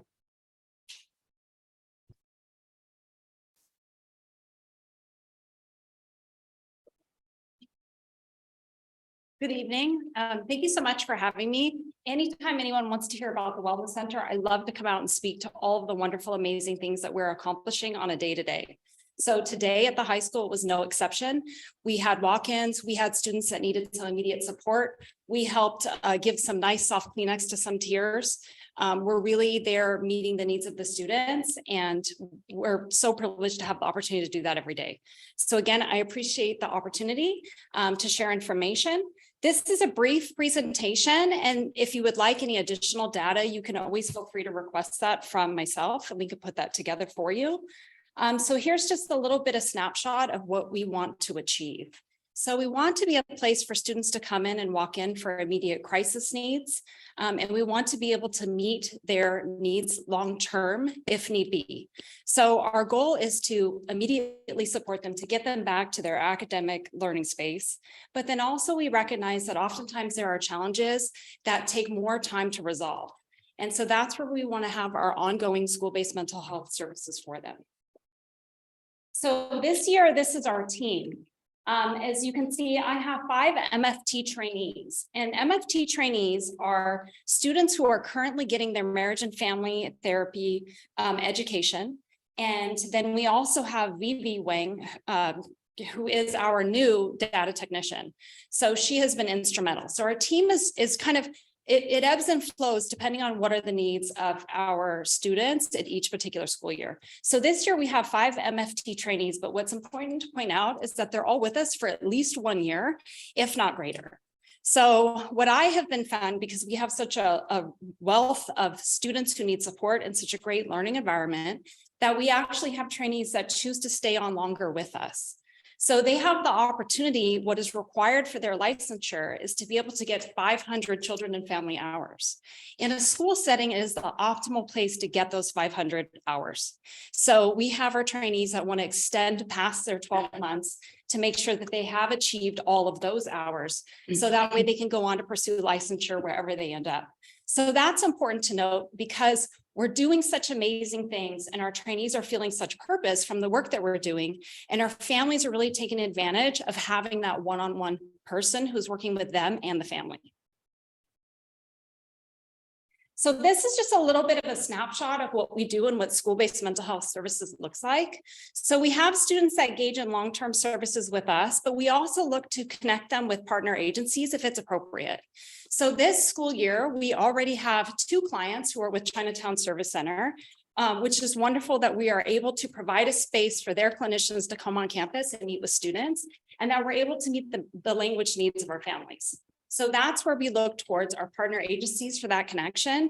In addition, when we do send families to Chinatown Service Center, there is no cost. So they don't bill our families. It doesn't matter if they have private insurance or no insurance, they have resources for them, which makes it really comfortable for families because we do find that there are some that have some financial needs as well, as we have those intimate conversations in the Wellness Center. So here is a breakdown of our referrals, and we've also included this school year. And actually, if you can see for 2022, it says 65. Actually, in the couple of weeks of preparing this presentation, we're at 70. So what we see, if you look at the data, so that top line is this school year. And what you can see at even the elementary schools, this school year, we've surpassed the first year. So I am a little concerned if we continue on this trend. However, at the same time, families are feeling more and more comfortable of reaching out to us and asking for support. So that's something that we absolutely want to see. So if you look, that bottom line is our first year and we were all virtual. So it was really based on please open the email and get the information. I did some pop into Zoom classes, but it was really difficult to get the word out. So what we're finding this year is that students are referring more students are self-referring, and more parents are reaching out directly on their own. And so that's really what we want to see. So if you look at the numbers of who made the referral, that's the bar graph. TWC is the Titan Wellness Center, which means we made the referral. So that means the family had walked in, the student had walked in, the parent maybe sent a direct email, the parent reached out via email, the student reached out via email. Anything that it came through us that we made referral because we found that there was a need for the family and the student. And then we have the counselors who made referrals, students and students referring a friend, parent and guardian and administration. So it's interesting when you look at that trend, what we're seeing is that, as I said, student referring another student and students referring selves is increasing. And we see it, administration staff is going down. And that means because we have other staff and other avenues that are interfacing with those kids. So that's absolutely something that we want to see. Over on the column, it's kind of a little bit difficult to see, but those are the top 5 reasons that someone is referred. So one of the number 1 reasons is difficulties associated with anxiety. So that could be that the student is experiencing that. It could be due to academic stress, but more often than not, it's interpersonal or it has to do with their family relationships. So that is one of the number 1 reasons, as well as mood, affect, emotional regulation, stress management, difficulty with peers, and family relationships. So I think the important thing to note is it doesn't say academic problems on there, although that is an item that you can check on the referral. So what we're seeing is our students need support in other areas, and they tend to do really well academically, and we have the data to support that. Well, I'm sorry, what is peers? Peers, like student to student. Right, but why is they're having difficulty with peers? With other peers. So we also have students who end up in the wellness center because they don't feel like they're connected. So they don't have close friends. They don't share any interpersonal information really beyond academics. Okay. And so we find that a lot of students, when they come to the wellness center, they actually express loneliness.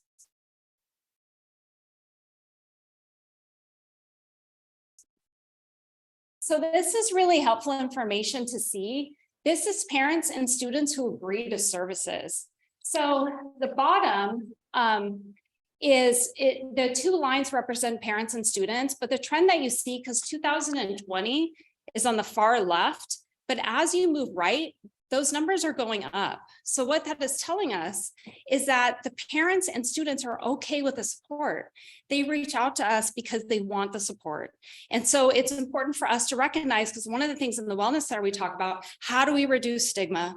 What do we want to do to meet the needs? But what we're finding is there isn't stigma.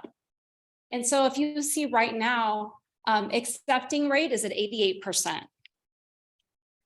So of the 5 trainees, including myself, the number of active clients that we have right now is 56. And it's because there are some referrals that just aren't processed. And then, of course, when we connect them to those outside agencies, we also count that as a yes. When we're able to connect them with other resources in the community, we also count it as a yes. And then also it's a yes to the relationship that we have. And so then we have ongoing support and communication as to what's going on with the family and how we can support the students on campus. So this is what it looks like. Kind of typically throughout the school day, we do have a lot of students who now even just join us at lunch and break. And that's wonderful. They find that it's a nice, quiet place. If you've had the opportunity to come over to the Wellness Center at the high school, you'll see it's a really relaxing atmosphere and students enjoy being there. The other thing is mentioned by our student representative is over at Huntington Middle School with the addition of Vivi, we're actually opening the Wellness Center over there at lunch 2 days a week. And since we have done that, it's only been a week, but the first day we had 2 students, then the second day we had 14 students, and today we had 15. Wow. So what we're seeing at the middle school also is that when we open the doors and we create an opportunity for kids to come by, they do. So we want to be able to create more of those opportunities as we can with the resources that we have. And when I say resources, I mean our staff. And so also one of the things, and Carlos had shared, and you saw in the first data with regards to how many students at the elementary level are also accessing services. The important thing to note at the elementary level is that really includes a lot of family work. So when we have an elementary student, that is constant contact and support with parents. That is at least a meeting every week, if not every other week, with parents of different ways that we can help support their student. And as I said, in most of those situations, it has nothing to do with their academic performance. It's about social, it's about anxiety, it's about difficulty with communicating. It's usually about something else. So with that being said, as we continue to increase our elementary, we have worked with the principals at both of the elementary school sites to designate a place on campus, a room that is going to be the wellness room. So that way, as we continue to grow, and obviously our elementary campus's enrollment is continuing to grow, so we still have a designated space to be able to meet with students. So that's something that's in the works that we're going to be putting those rooms together this school year. And here's just some of our flyers and different pieces. We are very excited about the Out of the Darkness walk to fight suicide, which will be the first weekend of November. And then also, as you can see, we have a flyer that's translated into Chinese, and that's with the contributions of bringing Vivi on as part of our team. So we utilize her a lot and connecting with our families and being able to speak Mandarin. And we want to make sure that all of the information that leaves the Wellness Center is translated for families. And that's, I think, it. And if there's any questions. If you go back to, I'm not sure which page. We have the visitor from the 2 elementary school. So what grade? What kind of age they For the elementary school? Yeah, the Valentine cover. So this year we have some TK friends, we have some kinder friends, and then we also have students that range the whole gamut. So it really depends. I think we've probably had a student referred from every single grade level so far this school year. And so when we're talking about those small kinder or those TKs, a lot of what we do with parents too is we provide them coaching. We provide them with some different supports of things that they can read. We work with the teacher. We are that second set of eyes that kind of sits at the back and observes something different. And so we're supporting the kid, we're supporting the parent, and we're working with the teachers. But when the student they are in the TK, is that considered category to mentor, or maybe they are, I think that they are just kids, maybe they. Usually it's just difficulty with emotional regulation. And so there is so we anticipate that at the beginning of the school year, a 5-year-old, 4-year-old has a difficulty emotionally regulating and having an appropriate response in an appropriate situation. But then as time goes by, parents have great concerns. So we have some teachers in our district that are very vigilant in communicating with parents, different things that they see to include the parents in the education.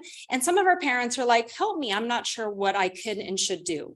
So in those situations, we support parent. Oftentimes we say, this is the track, this is normal development, this is typical and this is appropriate. But sometimes parents really appreciate that support. They appreciate someone else also kind of in the classroom, kind of working with the teacher to make sure that their student is supported and their needs are met. So that's with little ones. And even, but then I'd say we have some second grade clients. Oftentimes it's more kind of interpersonal. We have a lot of anxiety in some of our students. As I said, it's not necessarily related to academic in any way. And then we still are seeing the effects of students who they had not had the opportunity to be in school during COVID, and now they're coming into a school setting and it's difficult. And even for some of our parents, it's difficult for parents to let go of the students now post-COVID and let them go into the classroom. Secondly, I have some message to pass to you because last couple of years during the COVID-19, it's difficult to visit to the wellness center. So Justin Chen, he was our student school board, I think 5 years ago. So he is the one initiated the idea, the arts school district and the high school to set up the wellness center. So right now he just became a medical school student first year, and he always said he like to visit the wellness center, but end up because board we don't go to the high school directly, but today I'm just take this opportunity to share with you. I think he want to visit the, Yeah, I know we've had people come through and visit that I was like, I don't know who that is. But and I've also been contacted by other school districts who have found information or have seen some of the different things that we posted on the website. And even the website, it's not even nearly as robust as it could be had we had the time. So that's one of the things that we also want to really, really focus on is how do we put more content on the website? And now with the assistance of Vivi, we're going to be able to do that. But I've had several school districts reach out to me asking, an example of that is walking out of high school. I work with their wellness counselor over there, and they're asking, and they just reached out last week, how can we get interns? Because they have been working with an agency. And so everyone has that question. I have probably met with 5 different school districts who are like, how do we do that? And it's such an important resource and it's such a great connection. And in our district, I have found that that is no issue. Parents are more than thrilled to have a trainee work with their child, and they are more than thrilled to work with the trainee. This is another message I want to share with you. Probably the past superintendent did not mention to you. Actually, the relationship between the Chinatown Service Center and the Smanina High School that come from me because I'm the board member there, and also I'm the chair of a health division. So for last couple years, I talked to Dr. Wilson, because this is the free resource, whatever need support, they will support us. Just like the support for the vaccine clinic. Actually, we are planning to open 45,000 square feet at the Alhambra Main Street. So that will be a very big the mental health clinic. Yeah, and also not just help our school district. We said during the COVID-19. We want to make friends with other school districts. So we asked, the CSC Health also, to help the other school district. So right now, you are your position is like the leader to the others, the neighborhood school district. I like to For the communicate neighborhood. with people too. You know why? Because you are LCSW, so not other the school district, you know, they utilize to high level LCSW.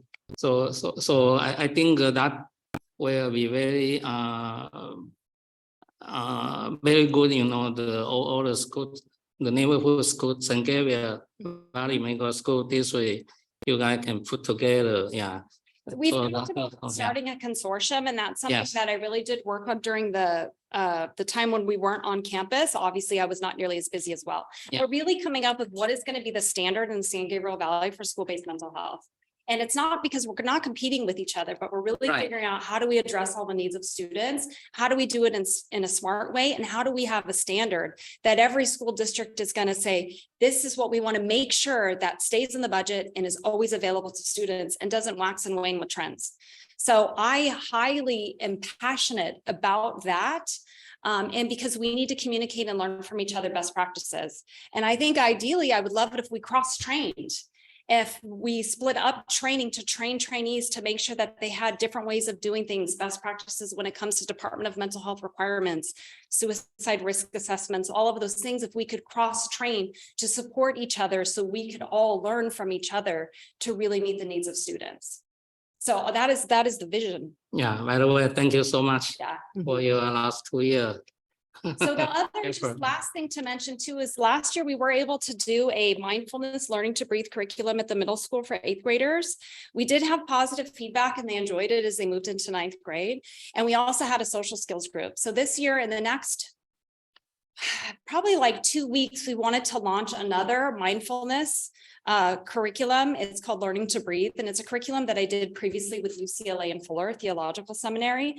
And we're going to be launching that at the middle school, and we're going to offer it to 7th graders. And then we're also looking at what additional groups can we offer.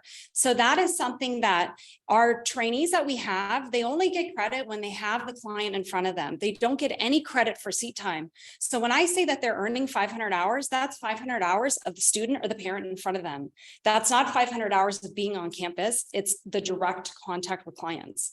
So they do not get credit for group in the same way that they do individual clients, but they want to do a group because we see the benefits and the opportunity is amazing.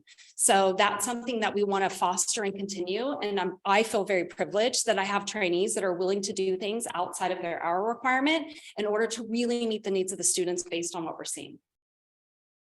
So, I don't know if there's any other questions. I have a couple. One is dumb, but you know, we're in the business of education, so I'm going to ask you. LCSW, those are your credentials. What does that actually mean? So I'm a licensed clinical social worker. I was licensed in 2014, and I'm also a school counselor. And I actually started as a teacher 20 years ago. I never finished my teaching credential because I really just wanted to talk to the kids. Okay. So I didn't finish my student teaching. This is the top the title in the hospital. Yeah. Mm-hmm. Yeah. So, I mean, I didn't know about the trainees that you have. And, you know, when you put that up, I was really struck by how many there are. And so I can completely understand why other school districts would like to be able to do the same thing. One of my daughter's friends, my kids are grown, so let's just start there. One of my daughter's friends did this, and I was around her quite a bit when she was trying to get her hours. And I mean, it was really difficult, and she went to some places she didn't really like. So, you know, I think that, I just like have, some real sympathy and empathy for, for that process. So they don't get paid at all for doing this? They're free. And so I have 2 trainees that are there 4 days a week just because they want to be. Actually 3. They're there 4 days a week, all day. How do they survive? Like, how do they pay their bills? Yeah. So some of them obviously have other means, usually a lot of student loans and different things. And then I try to accommodate the ones that are working if I think they're a really good fit for us. So yeah, I mean, so I have 3 that are here 4 days a week. They have a lot of clients and they just enjoy being there. So one of the things, if you come by the Wellness Center, they bring snacks, they bake stuff. you know, they just really make it home and they really enjoy being there. And it breaks my heart that I can't say that there is a position for you at the end of this. And I do know that other school districts, they do hire folks that are registered. Their next step when they finish is to become a registered with the BBS. And they pay them like $25 an hour. They deliver their ERMs. You know, I would love for us to get to that point so I could say, oh my gosh, I don't want to lose you either. So like Pei-Zhen Chen, she's been with us a year and a half. She speaks Chinese. She has seen a ton of clients, and I'm going to be devastated when she leaves in December. So the cycle is where I can pick up new trainees in January and I can pick up new trainees in May. And every now and then I can pick one up in August. So I do already have trainees reaching out for a spot where we would interview, and then I would see who would be the best candidate for them to start in January. So I had reached out to develop those college and university partnerships to be part of their group of who they will allow to come and do their internship experience with us. So the other thing that I, was kind of struck by actually, as you were sort of talking, whatever page it was where you were sort of indicating what the issues are that drive, why the connection is made. I think that certainly when my children were here, and honestly, all I've ever heard since then is that it's academic pressure, like nonstop academic pressure. And, honestly, that's just obviously not what you're seeing. And that's how we talk about. I think that, at some point, if we could, share what you find, sort of at a broad level, like, here is what our families and our children need, or, our students need. I think there's some benefit in doing that, for folks that aren't, involved, who aren't using it.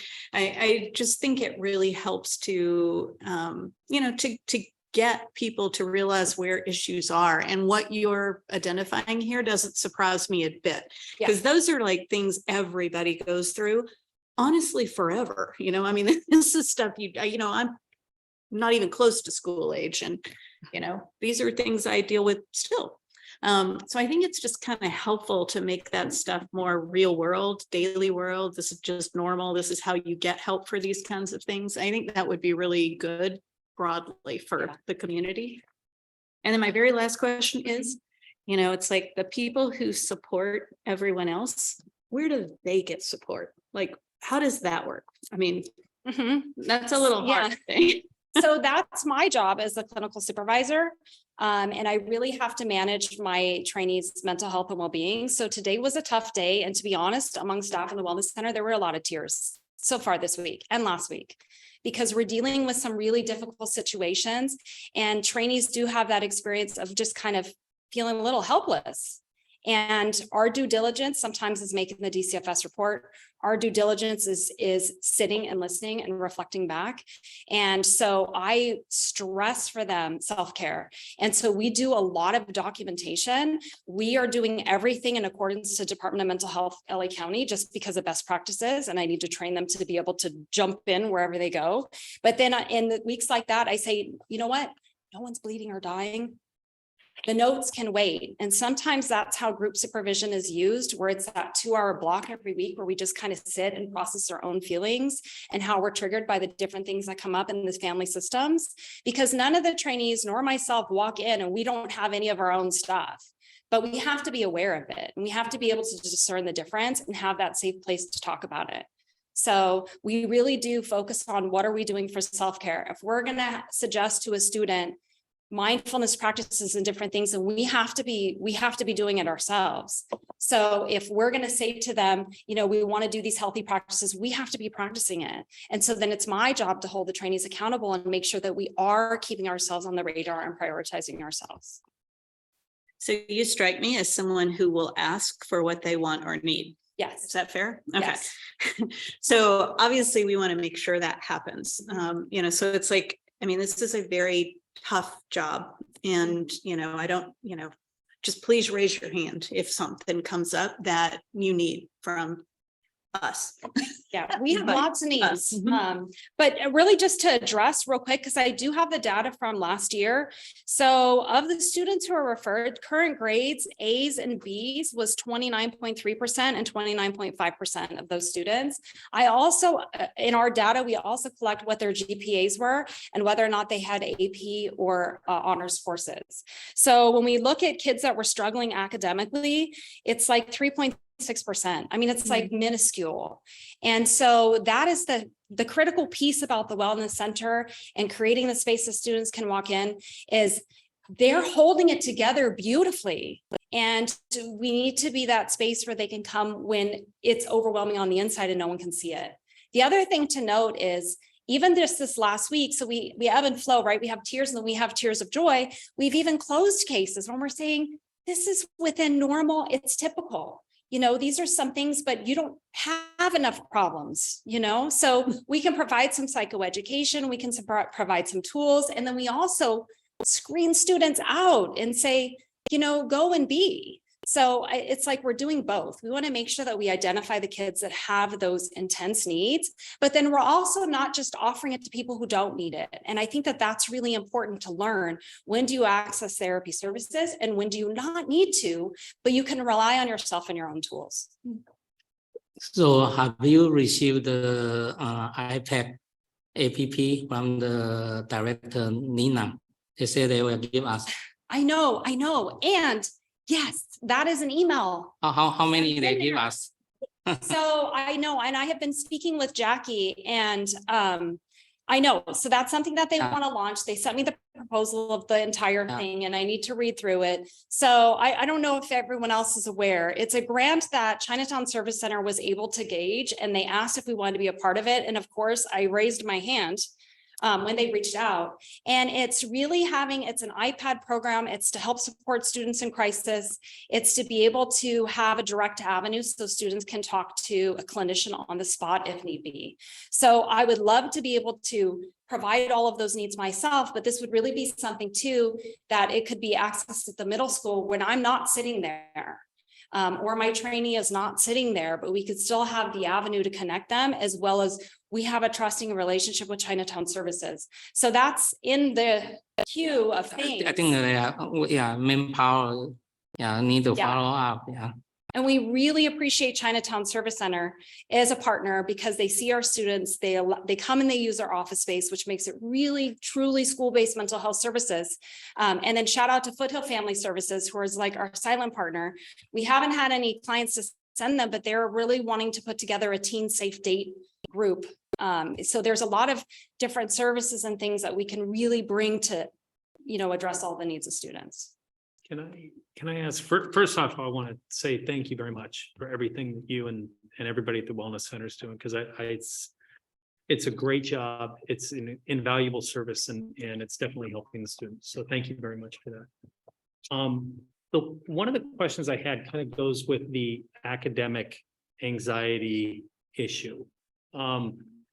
Definitely the data that you're presenting shows that there's these other stressors or other factors. And what I'm wondering is, are those factors the ones that bring students to a point to where they are thinking, okay, I need to go to the wellness center, like they've reached a threshold? Whereas other students that are maybe having anxiety about academic pressures, and therefore it's maybe affecting their quality of life, but not to a crisis level.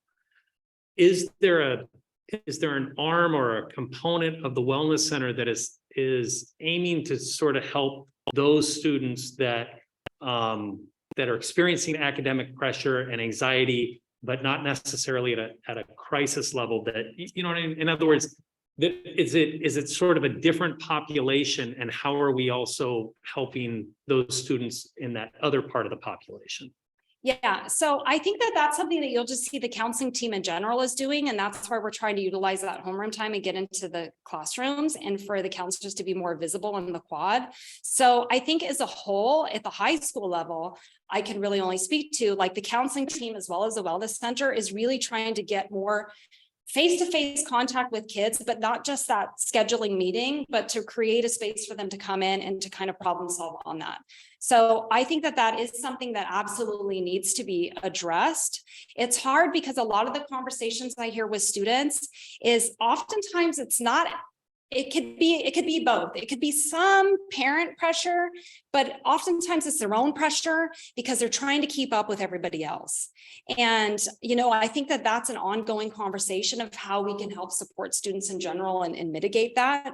And, you know, we would like to be able to, and I think it's probably slated for this year, and Carlos can speak, as far as like those counselor presentations, is to deliver that in the classroom. And we're really trying to make the climate of it's okay to ask for help. It's not going to impact your college letter. And it's not going to impact your course selection, especially with opening up AP to everybody. It's not going to be a barrier, but we need to have these conversations and support you. And actually the counseling team encourages students to put that in their college letters to say, like, I'm a real person who has struggled, but has found these tools to overcome it, which is really helpful for our students. So, and what I find too, and we have this conversation with the teachers as we're trying to negotiate a time for students to meet in the wellness center, they don't want to miss class. Like, I mean, I can count on one hand of the kids that wouldn't mind missing class. But for the most part, they do not want to miss tests. They do not want to miss projects, and they want to be in class.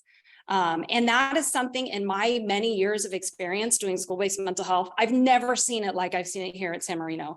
And I've also never seen so many parents pick up the phone. I have not, I don't even think one time have I ever had a non-return phone call.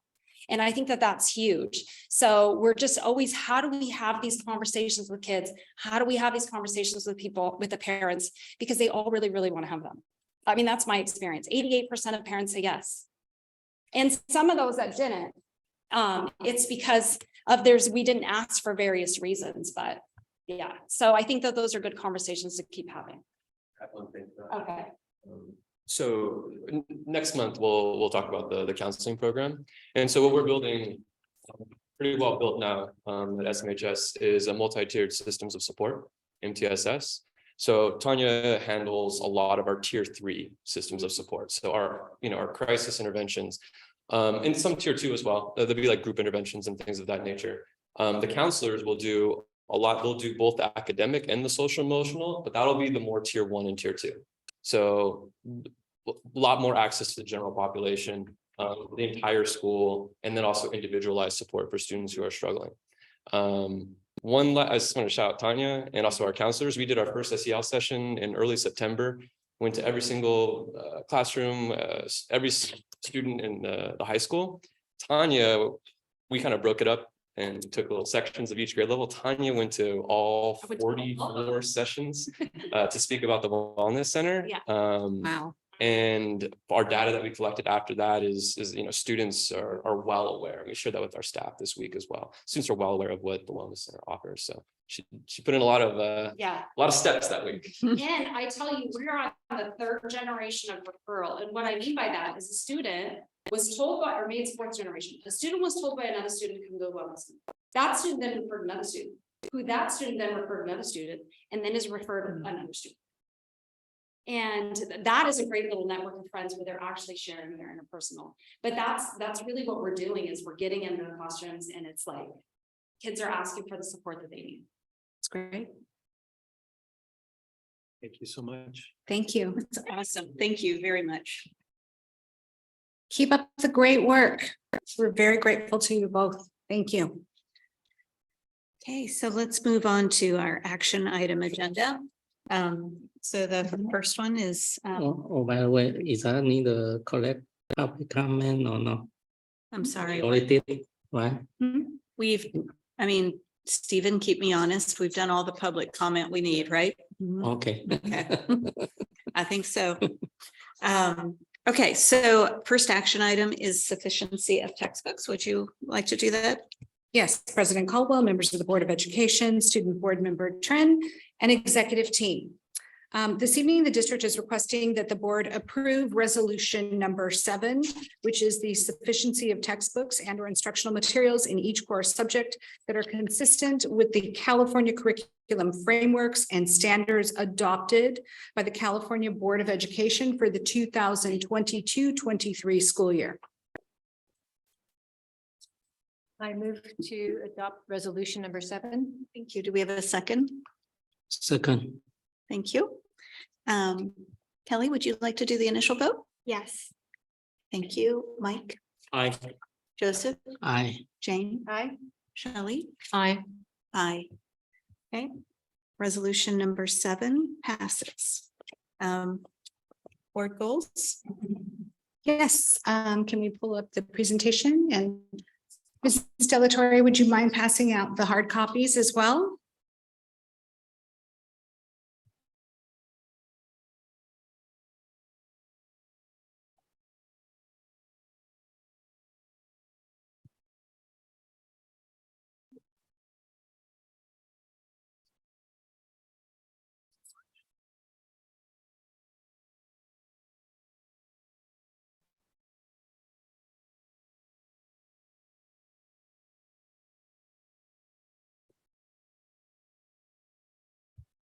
Thank you.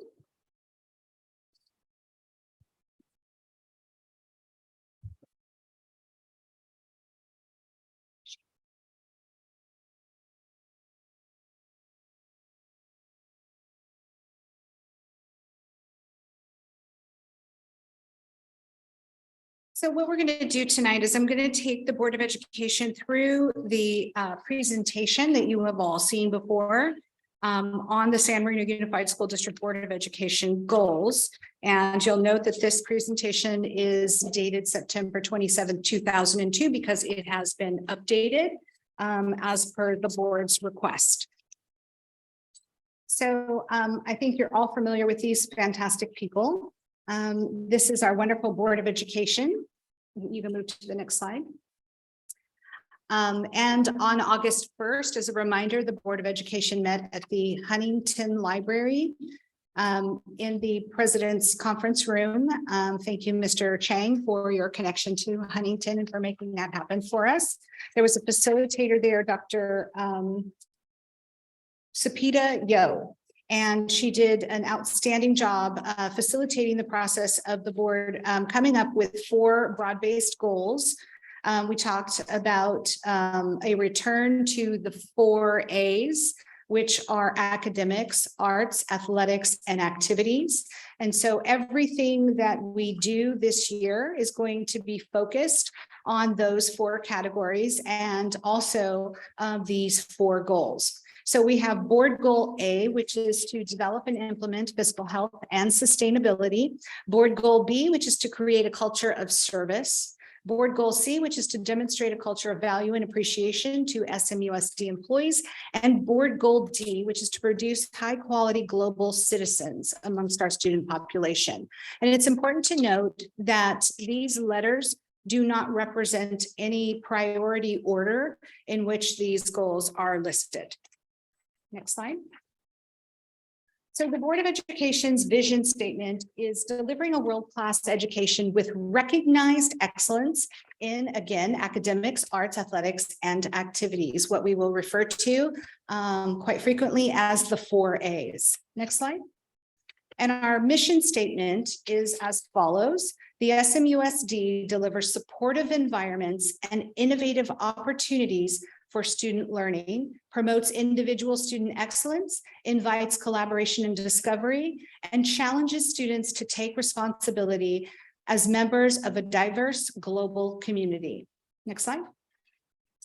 So here we have goal A, develop and implement fiscal health and sustainability.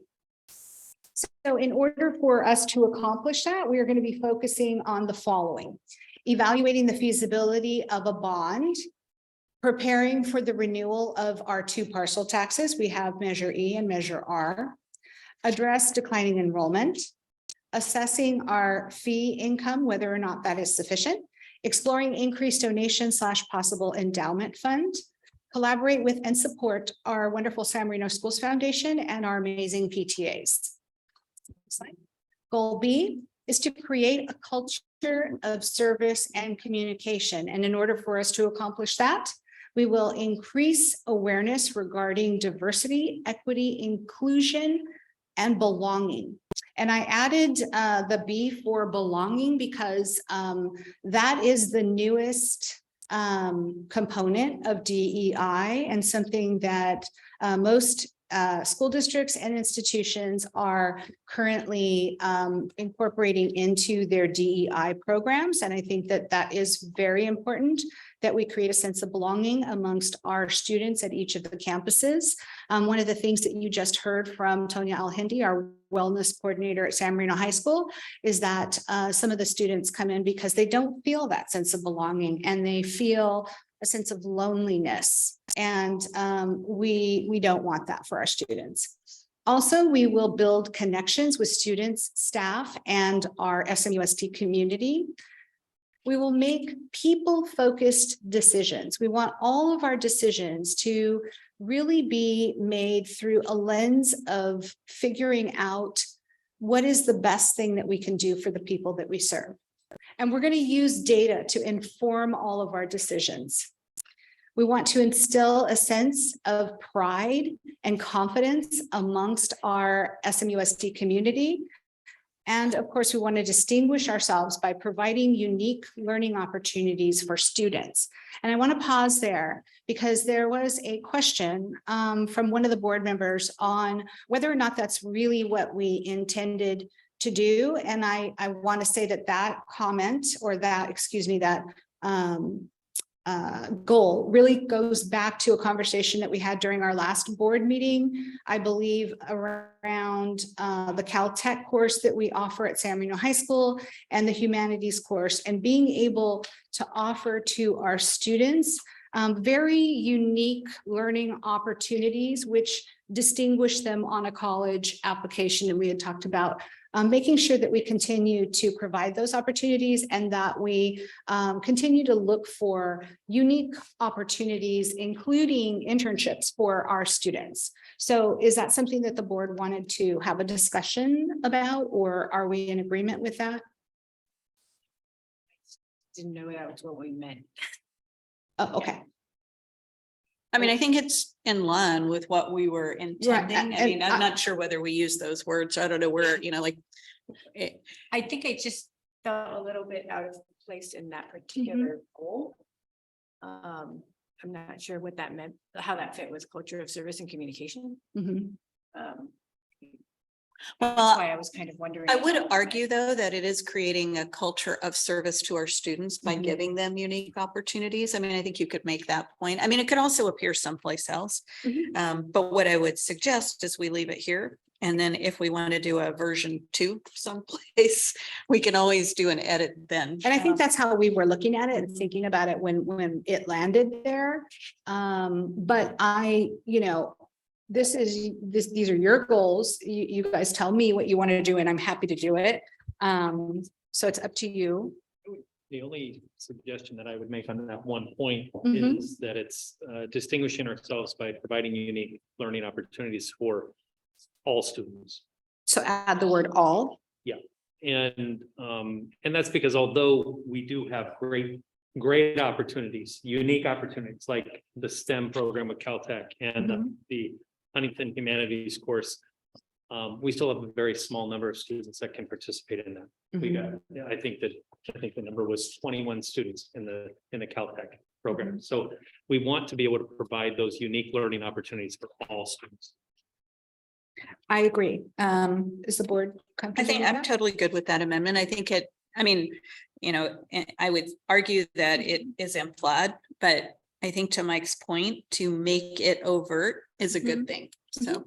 On that note, I would actually ask that we write out DEIB. Sure. We don't want to fall into the edu speak. Yeah, right. And it was spelled out except for the belonging part of it. And I just tried to consolidate it just for space, but I'm happy, to spell that out. And I will do that. So diversity, equity, and inclusion will be spelled out. And belonging. Yes. I like belonging, actually. I think that's You know, it's actually very much in line with the whole wellness center discussion we just It had. really too. is. Yeah. I think that's, yeah. I had never heard of that until right now. Yeah. So wherever it is you are picking up this stuff. USC. This Saturday. Well, aside from the fact that it has to be there. Yes. It's still a good. Sorry. You asked. You said not me, Jeannie. I was. Oh, they're a great school. Yeah. Just a football team. Another conversation. No. Okay, thank you. Before we get. Okay, so goal C is to demonstrate a culture of value and appreciation to our SMUSD employees. So in order for us to accomplish that, we are going to and have developed a plan to recognize employees on a regular basis. We're going to honor our employees' achievements in the most meaningful way possible. I think there was evidence of that in the Teacher of the Year banquet that we just attended. Invest in professional development for our employees. We want to make sure that they have the tools and training that they need to be successful. We're going to provide a competitive total compensation package for all employees. We believe we're doing that. We're going to talk a little bit more about that in detail later on in the agenda. And we're going to support and promote employee health, wellness, and safety. And that's one of the changes that I made to this presentation per the board's request. I think it was Mr. Chang during our last meeting. Okay, next slide. And goal D, produce high quality global citizens. We're going to work to increase social awareness and competency. We're going to develop and offer high quality programs. We're going to achieve success in all of the 4 A's that we talked about earlier. And we want to engage in deep learning opportunities. I fixed that.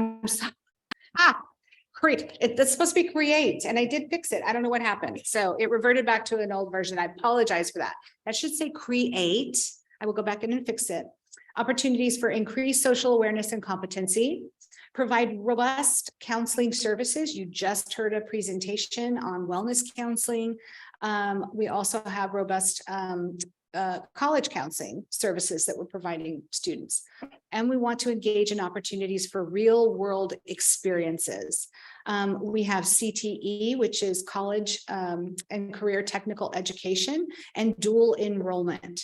We have dual enrollment opportunities through PCC, and we are working to set up a breakfast meeting with a board member from PCC to talk about expanding dual enrollment opportunities for our high school students.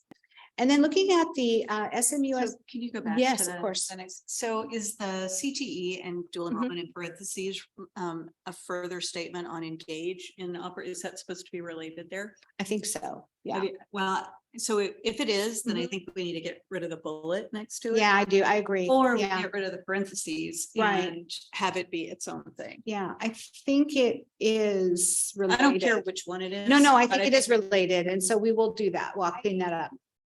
You don't think it is? Well, I think that can be its own bullet in that it becomes an issue of early access to college and career readiness. Mhm. Because that's really what that is about. It's Right. about creating access to these pathways Mhm. for these students to be able to enhance their education while they're in high school, which are typically areas that they pursue when they're in college. Mhm.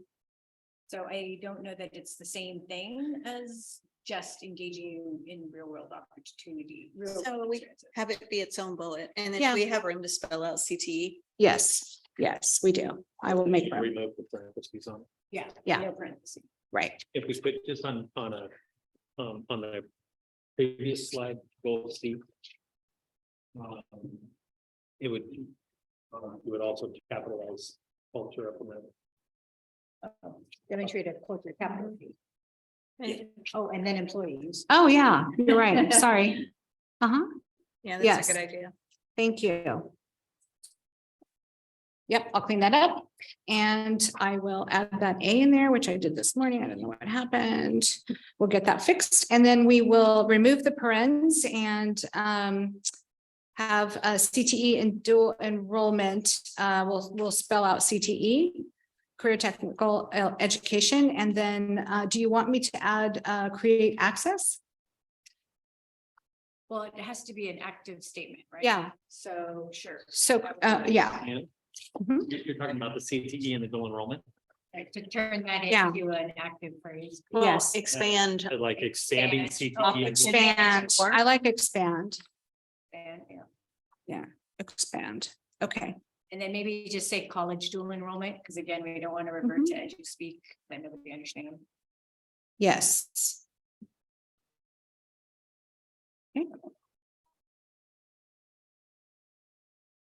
Okay, any other recommended changes or suggestions on that slide? Looks great. Okay, we'll clean that up and get a revised copy out to you. So moving right along, SMUSD 2022-23 cornerstones for success. Investing in professional development, educating the whole child, making data informed decisions, providing a safe learning / work environment.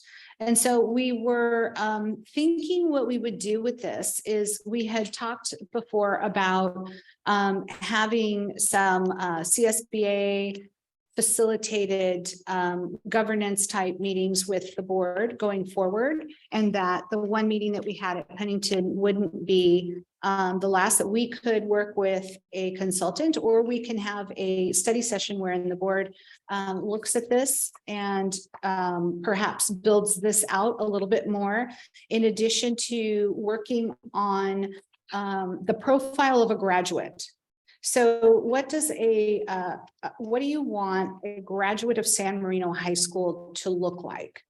And I've seen different models of boards of education coming up with this that we can use for public relations and marketing of our school district, where you can take like a graduation cap and then fill it in with what you want a graduate of San Marino High School to look like.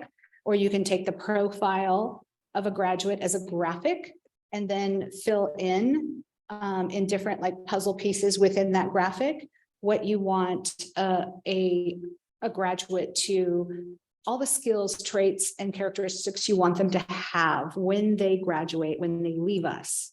And so I really think it would be meaningful to engage in that exercise as a board study session, and including kind of building out the cornerstones for success, not just for this year, but ongoing. You know, what cornerstones of success do we need to have to make sure that we're positioned to be able to do what we need to do to be the best of the best? Are you amenable to that? Or, I mean, can we look at scheduling something to do that? The date? Okay, great, perfect. So I will work on that. Okay. So how soon we will do this? I'm thinking in the next several weeks, 3 weeks, maybe. Mhm. Yeah, just because of everything that's on the calendar right now. Yeah, did you want it sooner or later? I think what he's thinking is there's an election coming up. Oh, yes. Right. I've known Joseph long enough that when he left. That's right. Like that, he's. Well, we're going to coordinate with all of you and work with your schedules. I can do after 9. He's very busy. I think he's starting to think I have time between 1:15 and 2. Mhm. Well, I don't see it being a whole day thing. I see it being, Maybe maybe, like before close. Yeah. Section. we can tag it on so that it, you guys already have something on your calendar and we just add it to that, one of those dates perhaps. Can I, Yeah. if you could just on this slide, Yes, let me go back to that it one. lays out quickly the 4 goals. Yes, And if we're gonna modify you gotta capitalize the culture. yeah, and yes. It's just for consistency. That's how you can tell that we're cutting and pasting, right?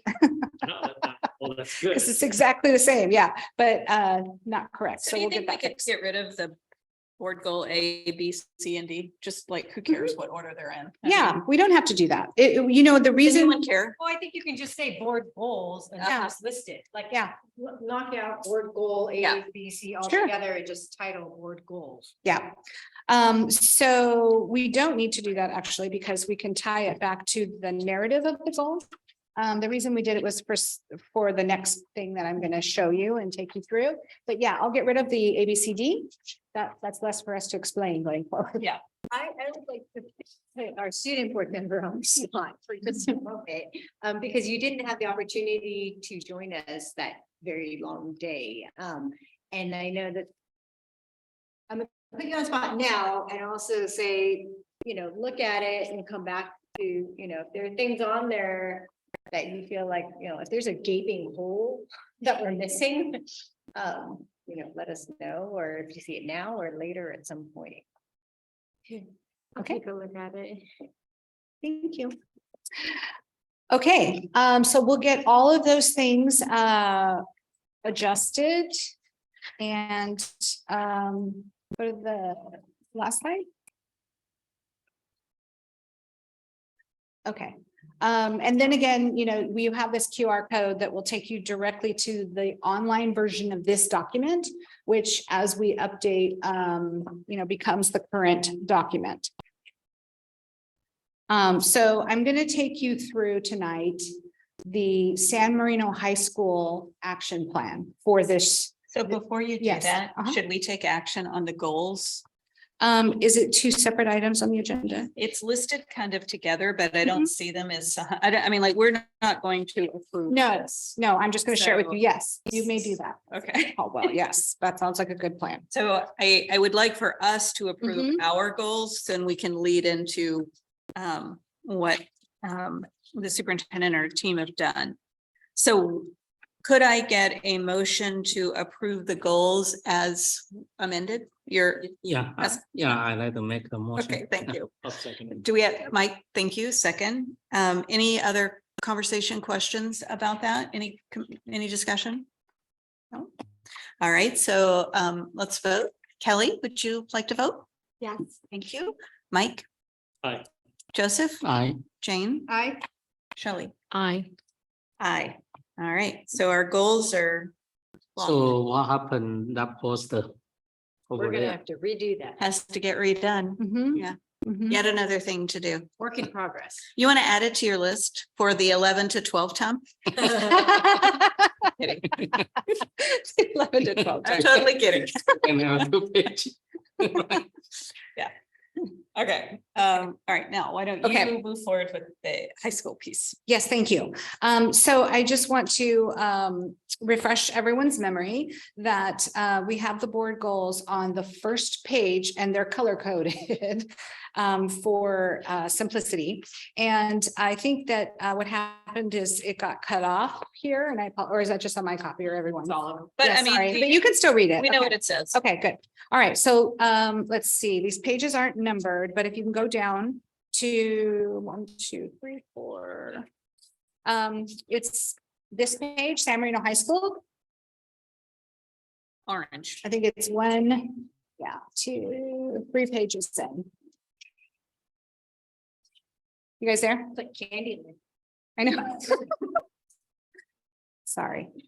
No, it's a good thing. Okay. So I have to thank all of the administrators in the school district for working so hard on August 2nd and 3rd to engage in a SWOT analysis, strengths, weaknesses, opportunities, and threats for each of our school sites and our departments, and also putting together a very detailed action plan. Some of these actions are going to be accomplished in one interval of time, and others are going to be ongoing. Some will be done weekly, monthly, quarterly, and you'll see that as we go down. And some of these are going to need to be also adjusted and updated as we move through. So I'm just going to take you through this very quickly. So related to board goal, developing and implementing fiscal health and sustainability. And remember, WIGS stands for wildly important goals.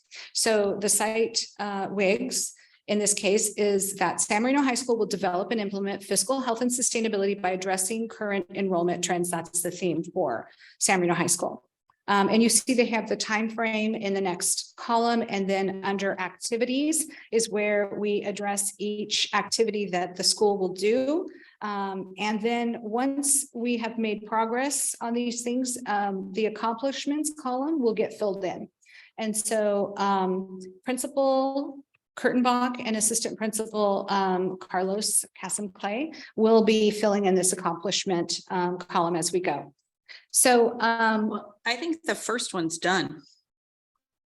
The, I mean, it has to be ongoing, but the Yeah, it's increase, ongoing. I mean, I earned a badge today. You did. I am so proud of you. No, that was. Yeah, I earned a okay. badge. That's pretty amazing. So there is definitely an increased presence on social media by San Marino High School, well beyond what we were doing last year. So, and that came from this activity that needs to be done. Clearly. So that's ongoing, absolutely. And So you I'm will just notice pointing that. out that there's Yeah. enough that I earned this That's great. unbefore-known badge. Good. Okay, well, I'm glad that you're visiting the San Marino High It School comes to Facebook me. and I Instagram. don't have Okay. to, it comes to me. It comes right to you. We also have an Instagram account now. It's linked, right, to our Facebook. Is that right? Or the other way around? Yes, when there are Facebook posts, it can be posted on Instagram. It goes right to Instagram automatically, right? Or we have to do that manually? Whenever we do a Facebook post, just make sure that we select to post to Instagram as well. Okay, so that's good because we can then send it out to our families who prefer Instagram over Facebook. And there are a lot of them. Oh, So that's what we're finding. Okay, San Marino High School will invite San Marino Schools Foundation to all events and provide them with an opportunity to promote their mission. San Marino High School will have its annual showcase. That's going to happen in November, and I am inviting all of you to attend right now. It was an amazing, well-attended event last year, and I know it's going to be awesome this year, so I can't wait for that. San Marino High School will promote programs and create a culture of pride by visiting all 3 schools in the district. We've talked about making sure that our counselors are talking to students at the middle school. We are sharing teachers now between the middle school and the high school, which really helps us to provide students with a vision for the future and connects kids to the high school that are at the middle school. Also, the band, right, was recently visiting Carver Elementary School. It really gives our elementary school students an opportunity to get excited about eventually coming up through the school system and becoming a Titan. And so we're trying to create that sense of pride and interest in San Marino High School. And then San Marino High School will conduct facility and program tours for interested parents and families. I know Dr. Lynn got to accompany our wonderful student board member on a tour just last Friday. I saw those pictures. It looked like it was a lot of fun, and thank you so much for doing that. Board member Trent, we appreciate that. And Dr. Lynn for taking that family or families, right? How many? 7. 7. 4 families showed up out of the 7. Okay, so 4 families. That's really good. So thank you for doing that. So we're working on that. San Marino High School will present to the Board of Education on programs and achievements. We've already started that process, as you will note. The last 2 board meetings, we've had San Marino High School on the agenda. San Marino High School will add AP seminar research and capstone to the course offerings for our upcoming school year as part of the development of the San Marino High School Medical Arts Academy and connect the Medical Arts Academy to a post-secondary institution or internship. We're actively working on that as we speak. And so this will be all done well in advance of the next school year. San Marino High School will highlight a staff member via regular communication channels as well as social media portals. And we are doing that on a regular basis. For the 2023 to 24 school year, I think because we talk about physical health, so is that we also want to enhance the alumni of San Marino school and eventually have an endowment. Yeah, that definitely could be the result of this. We won't know. Then we need to start to organize this, have a committees put together and ask each class maybe have a contact person. Yeah. So so maybe Jenny. Do I look not busy to you? Oh, besides the boy. facility. Yeah, committee. right. We have plans for her. Okay, so oh, I'm so sorry. Go ahead. Actually, I had a Yeah. couple of Sure. notes as well. So I don't see anything about our PTSA and our booster groups. And I think if we're going to be talking about fiscal health and sustainability in high school, those two groups play very key roles in maintaining that fiscal health and sustainability. So I don't know what that action looks like, but if they can start thinking about what that looks like in terms of an action plan, I think that would be helpful to move us in that direction. I will mention that to them. Thank you. And they are a very critical part of our fiscal health and sustainability going forward.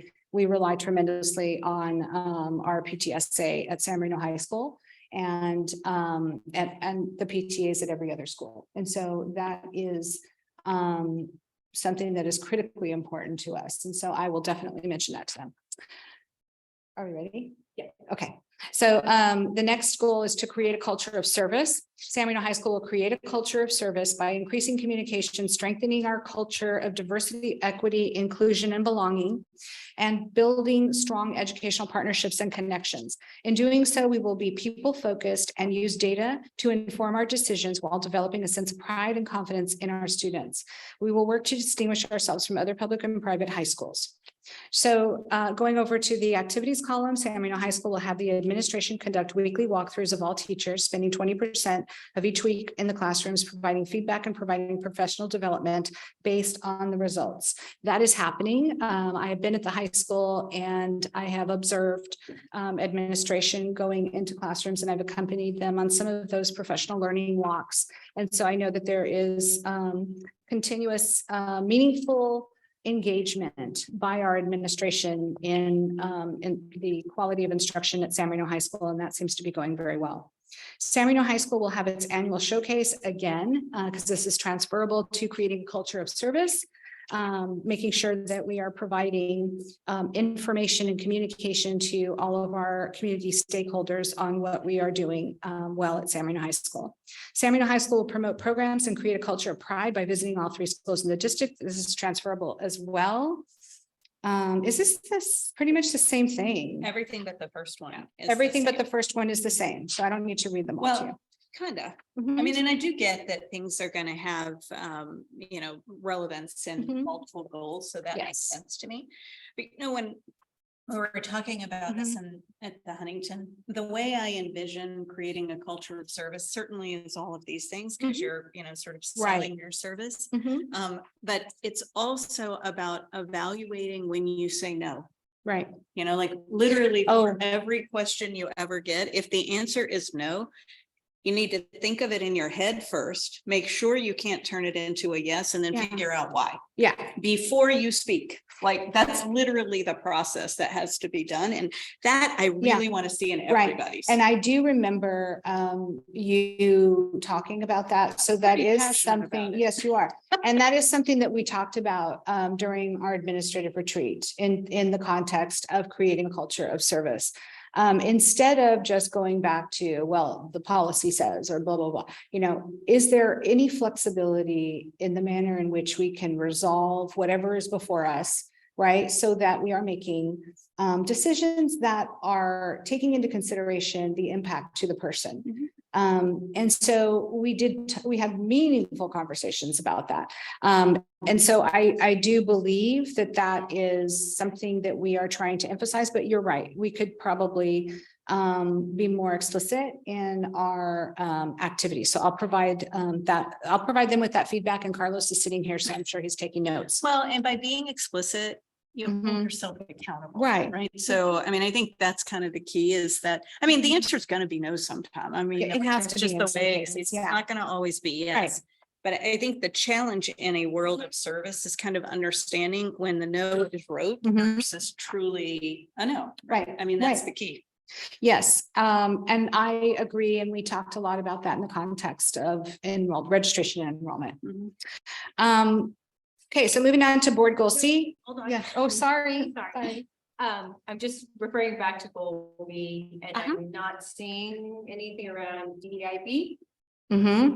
Well, there will be. This is a living, breathing document, and they're going to be filling this out as opportunities come up. Because we are going to provide training. In the past, we've provided implicit bias training and to our teachers. And just yesterday, I attended the City Club's Diversity, Equity, and Inclusion meeting. And we were talking about, the activities that the school district is engaged in. And, are we collecting data? Are we providing our employees with training? Are we making sure that the board has training? All of those things.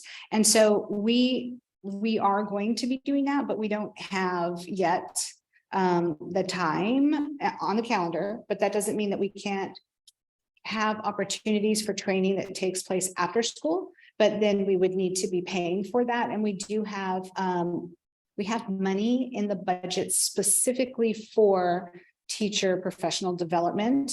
And so we can use it for that. So we're having those conversations about how we're going to build that training into our schedule for this year, because that calendar has already been set. We have additional professional development days, as you are aware now, for 23-24. And so we're probably going to be taking some of that time to provide DEI training. And so, we'll definitely get this filled out with that in there. I think also an important point too is, especially there, maybe more than any other place, there needs to be a student. When we're talking about DEIB, we're talking about the students feeling this way. We're talking about the students feeling that they belong and they're feeling connected. So where is this culture of service really going to make a connection at the student level? I think that DEI and all of the other parts of that goal really live the most in this section with our students. Beyond the academics and other. Absolutely. So creating a culture of service, we extended that in our minds beyond just the culture of service to students. We were talking about a culture of service to students and to parents and to stakeholders. So as an example, going back to what President Caldwell said about evaluate when you have to say no and why you're saying no and whether or not you can get to yes, right? And that could apply to somebody who's trying to register their child for school, and us just flat out saying, no, because they're an interdistrict or whatever, instead of saying you could, go to the county and appeal, or providing them with options, right? Because you could just shut the conversation down at no, or you could say, you do have the right to go to the county office of education and appeal. Sure, but I think more than any other site, the high school is where the students' voices are going to make a difference in whether or not their parents are going to even enroll them at the high school. Right. If a student doesn't want to go to the high school, because they're not feeling heard, they're not feeling connected, they're not feeling there's a place for them, they're not feeling served by the district, and then at the high school, more than any other school site, they are going to ask their parents, I want to go somewhere else. And we don't want that to happen. And so I think through assemblies, right, Carlos, there can be programs. Go ahead. Yeah, I think you'll see a lot of them actually in portable D. Yeah. And so I think that a lot Right. of this, a lot of them talking about stuff, I think they rewritten that.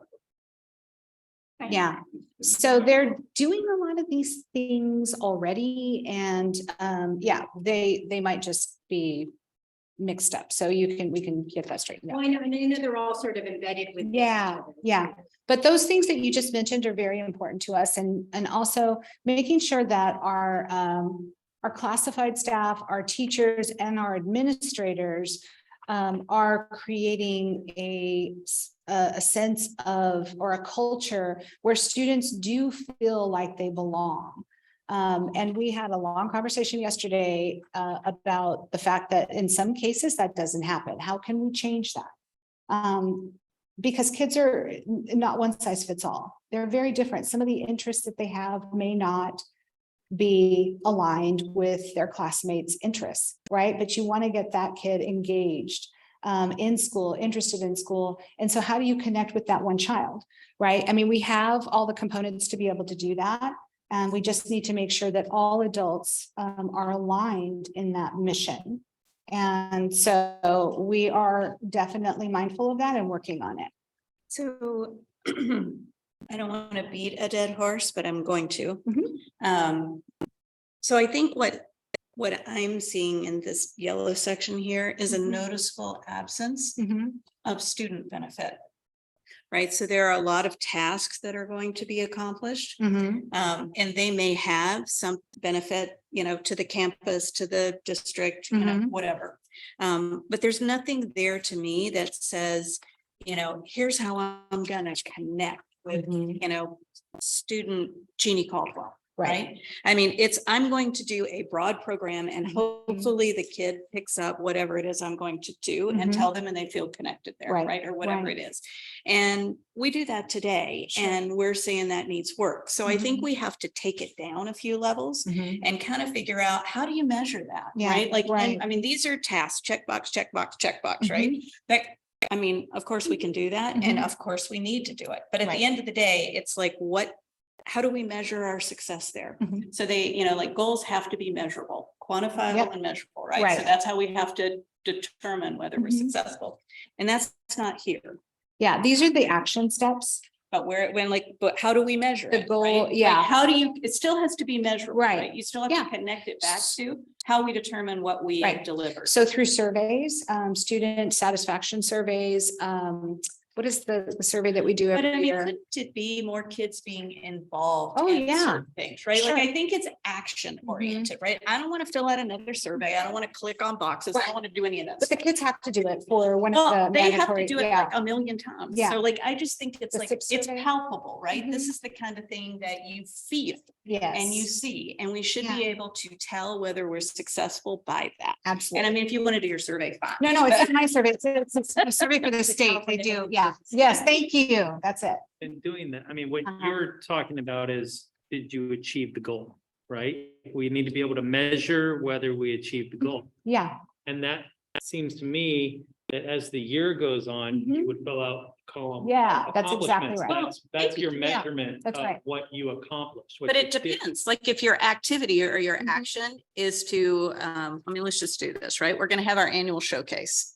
We have that literally every year. How do we move the needle this year if we're just having the same thing we did last year? Well, we are making improvements in the program. I mean, we're going to have better lighting. We've already been talking about all the things that we're going to do to up our game on that showcase. So that is inherent. I mean, every year we're going to do a better job. Yeah, but that wouldn't necessarily, Wouldn't show up here. wouldn't break down to relatively minor detail in a document like this about, okay, now tell us exactly how you're going to improve the showcase. I mean, you're just in this very brief bullet point list of things, you're saying showcase. That's going to be where we're going to do it. And we may have 5 or 10 or 20 things that we're going to then do to make the showcase better, but you're not going to list it in. No. And this is, again, it goes back to the book that we read. The 4 disciplines of execution. So we have our lead and lag goals, and we have a system of accountability that is built into that. And the accountability is happening at our leadership meetings, where we pull up this document, we check in, and it's sort of like metaphorically called our scoreboard, right? We're keeping score on each other and keeping each other accountable for all the action steps, which tie back to the goal, which is measurable because we do have systems built in that we can use to measure our effectiveness on the goals. So at the end of the year, if you want to ask us how we measured these goals, we can produce that evidence and talk to you about it in detail. So will it be task driven, or how will it be reflected in, you know, student connectedness or student behavior, student interest?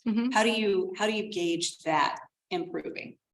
Well, there again, the Healthy Kids Survey asks a lot of those questions, and we do get that data annually and review it annually. Improvement in the numbers of students that are participating in whatever activity, whether it be ASB, whether it be athletics, whether it be the arts. clubs on campus, right? Girls who code, maybe you have 6 kids in that program now, and by the end of the year, you have 12. So there are ways that we can look at these goals and measure our success in terms of connectedness, belonging, and we will definitely sit down after this board meeting and take your feedback and and work with the administration on it. So I hate to interrupt you, but we're coming up on It's okay. 10 o'clock because we cannot seem to ever finish a meeting before then. So could I entertain a motion to extend our board meeting? Can I just, on that issue, are we supposed to do that at 10 o'clock or at 10:30? Because if I went on the district website about the board meeting, it says until 10:30.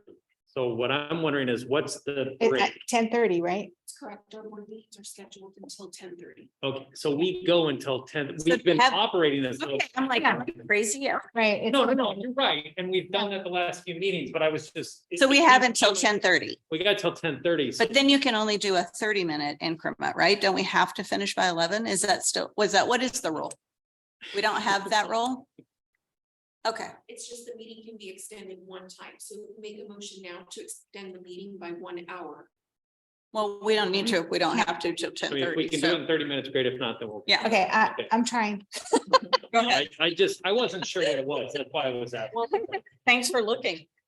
Yeah, no, I appreciate it. Thank you. Okay, so are we ready to go? Candy? Oh, Well, we have a standing agreement with Kelly yeah. that she can leave whenever she needs to leave.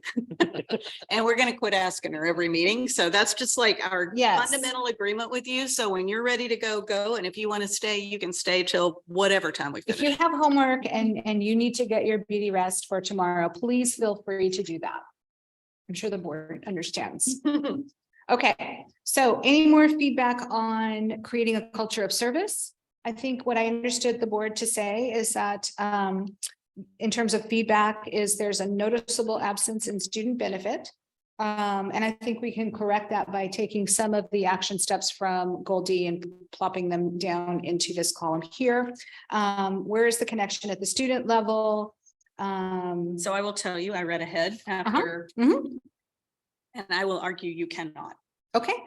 Thank So you. I'll just, I mean, Thank you. there needs to be something personal there. Like, it can't be APs, it can't be college apps. It needs to be, I'm gonna get those girls coding. Like, we're gonna, this is like, I mean, that it has, how am I gonna do that? Right. That's what it has to be. Okay. Thank you. Sorry. I read ahead. That's okay. All right. So, demonstrating a culture of value and appreciation to our employees. So San Marino High School is going to demonstrate a culture of value and appreciation to SMUSD employees with employee recognition, honoring achievements, and investing in professional development. So looking at the activities, San Marino High School again is going to engage in learning walks, and we're going to spend 20% of their week in the classrooms, providing feedback and providing professional development based on the results. And that is hard to do, by the way. It's really hard for them to be able to do that, and they're doing it. San Marino High School is going to highlight a staff member using regular communication and social media. So we know that we are promoting Matthew Mizrahi's honor as our Teacher of the Year. And then this is redundant. I'm not sure why that's in there. San Marino High School will spend at least 20%. That's redundant. San Marino High School will provide site-based professional development. We got that. Moving on to producing high-quality global citizens. Can I ask a question? Sure. Like I understand the idea of highlighting a staff member. I think that's a great idea. Yeah. But the next one where the high school is increasing its social media presence, how does that demonstrate value and appreciation to its employees? I think what they have here is hashtag SMUSD Pride.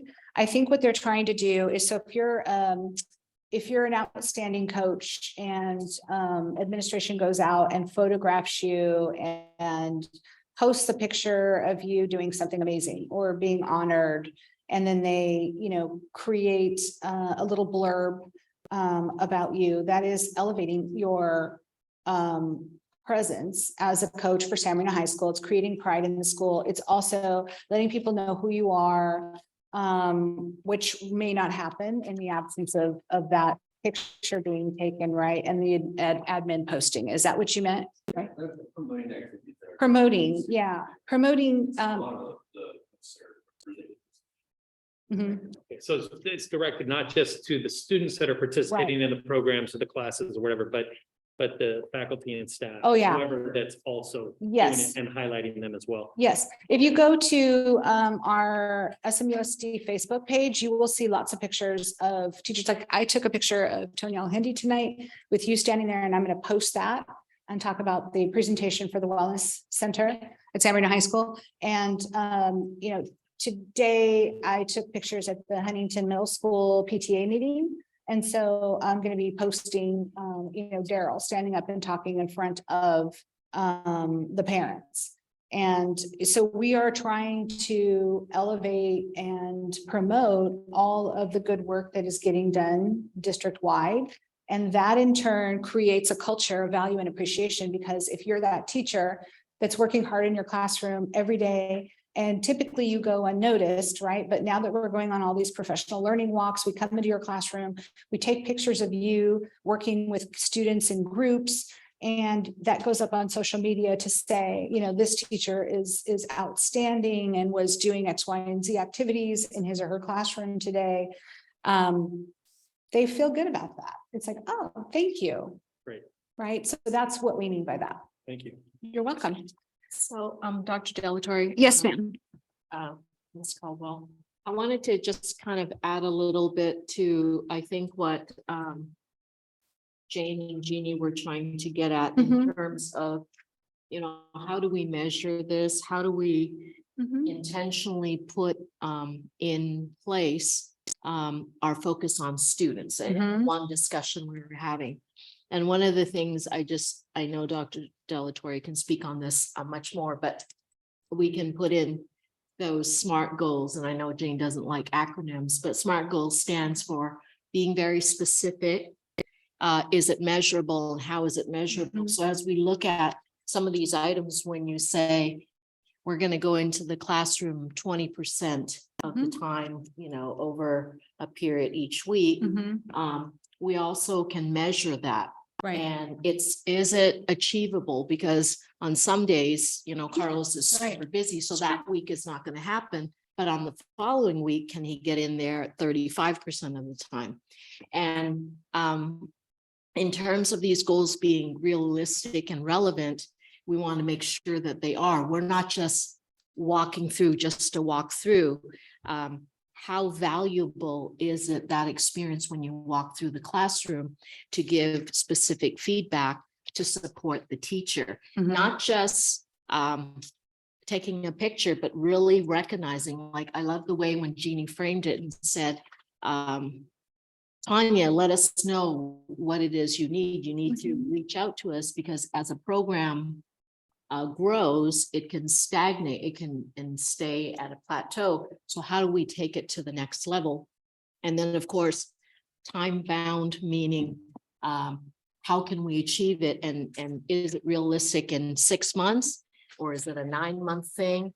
And what are we looking at? Because it's great, we're going into the classrooms, but the why is really important, right? And when we go in, how are we being intentional? Because it's making that connection with our teachers, with our students, and that the students see that the administrator is in there supporting the teacher. So I just wanted to make sure that, you know, and I know that you can address this, but I just want to remind. You're absolutely right. And you talk like you're in education or something. So you understand. And so that is very true. All of those things are very true. Can we, though, add to this and expand on it? Yes. And will we? Yes, absolutely. We take your feedback very seriously, but we do understand how to measure these goals, and we will definitely build them out. Introducing high quality global citizens. Are we ready to move on? to that? Okay. San Marino High School produce high quality global citizens by offering quality programs and achieving the 4 A's, creating opportunities for social awareness and competency, and providing robust counseling services, real world experiences and opportunities, and deep learning engagement. So again, you see the same goal with getting into those classrooms and providing support and feedback to teachers, because that in essence is important in terms of the outcome for all students eventually. San Marino High School will review current school-wide learner outcomes and develop and recommend new outcomes. Going to the next page. Continuing and expanding arts events into middle school and elementary to build pipelines of interest to the high school. So why just arts? I think they have the rest of it somewhere else, if I'm not mistaken, but it could be. Carlos, can you respond to that? That's the program that we're trying to do. But I don't see anything about, we have the same, we had, I mean, this is before you, but when I was here before, we had that for athletics, and we also did it for some of our activities, the debate program. I think we had the robotics piece, we would take that down into the middle and elementary schools too. And we're really trying to build all those programs. So I just want to make sure we are. Okay, so I'm going to take notes and we'll talk about that, build all programs. I think what Jeannie is probably getting at, something I wrote down as well, is when we're looking at high quality global citizens, we need to have hit all 4 A's. Because a lot of this is academics and there's some arts, but there's not much mention of athletics. Even when we talk about here senior counseling session, a lot of students are going into athletics. Are we helping prepare them for what that might look like with all of the changes at the NCAA level? College athletics is going to look really, really different in the next few years. Are we educating our counseling staff around those changes? Are we helping to educate our parents around those changes and what that means? Because I don't think parents even realize the changes that are occurring that are going to radically impact athletics in the college level. And so a lot of parents are looking at athletics as these opportunities to use to get into college, and it's changing the game. And so I think when we're talking about all of these things, it really should be covering all those 4 A's and where are the, and how is that, what does that look like with supporting the students with their activities, to keep a focus on whatever it is they need to focus on. Well, you guys have read ahead and I'm at, like the second bulleted item here. So I don't know, because I haven't read ahead, if they don't include all of those things. Well, so we could talk about it. I reacted is because arts was here. So I did look to see if it was listed in, athletics and activities listing or else. And I didn't see it. So you can correct me. Okay. But I just want to kind of piggyback a little bit on what Jane is saying. I mean, generally the ability to move up in competitive sports levels is like 1%, like 1% of the kids will actually leave high school and, be in a Division I school. Now you can broaden that at, if you consider Division II and Division III. And I hope they do that, but that honestly is not what I care about. What I care about is, I think about, all the years I have now been out of school and the people that I believe are most successful in their roles. Certainly they all had a great academic structure, but they also had something else. So whether it was athletics or arts or activities, they performed in, some capacity in some of those areas.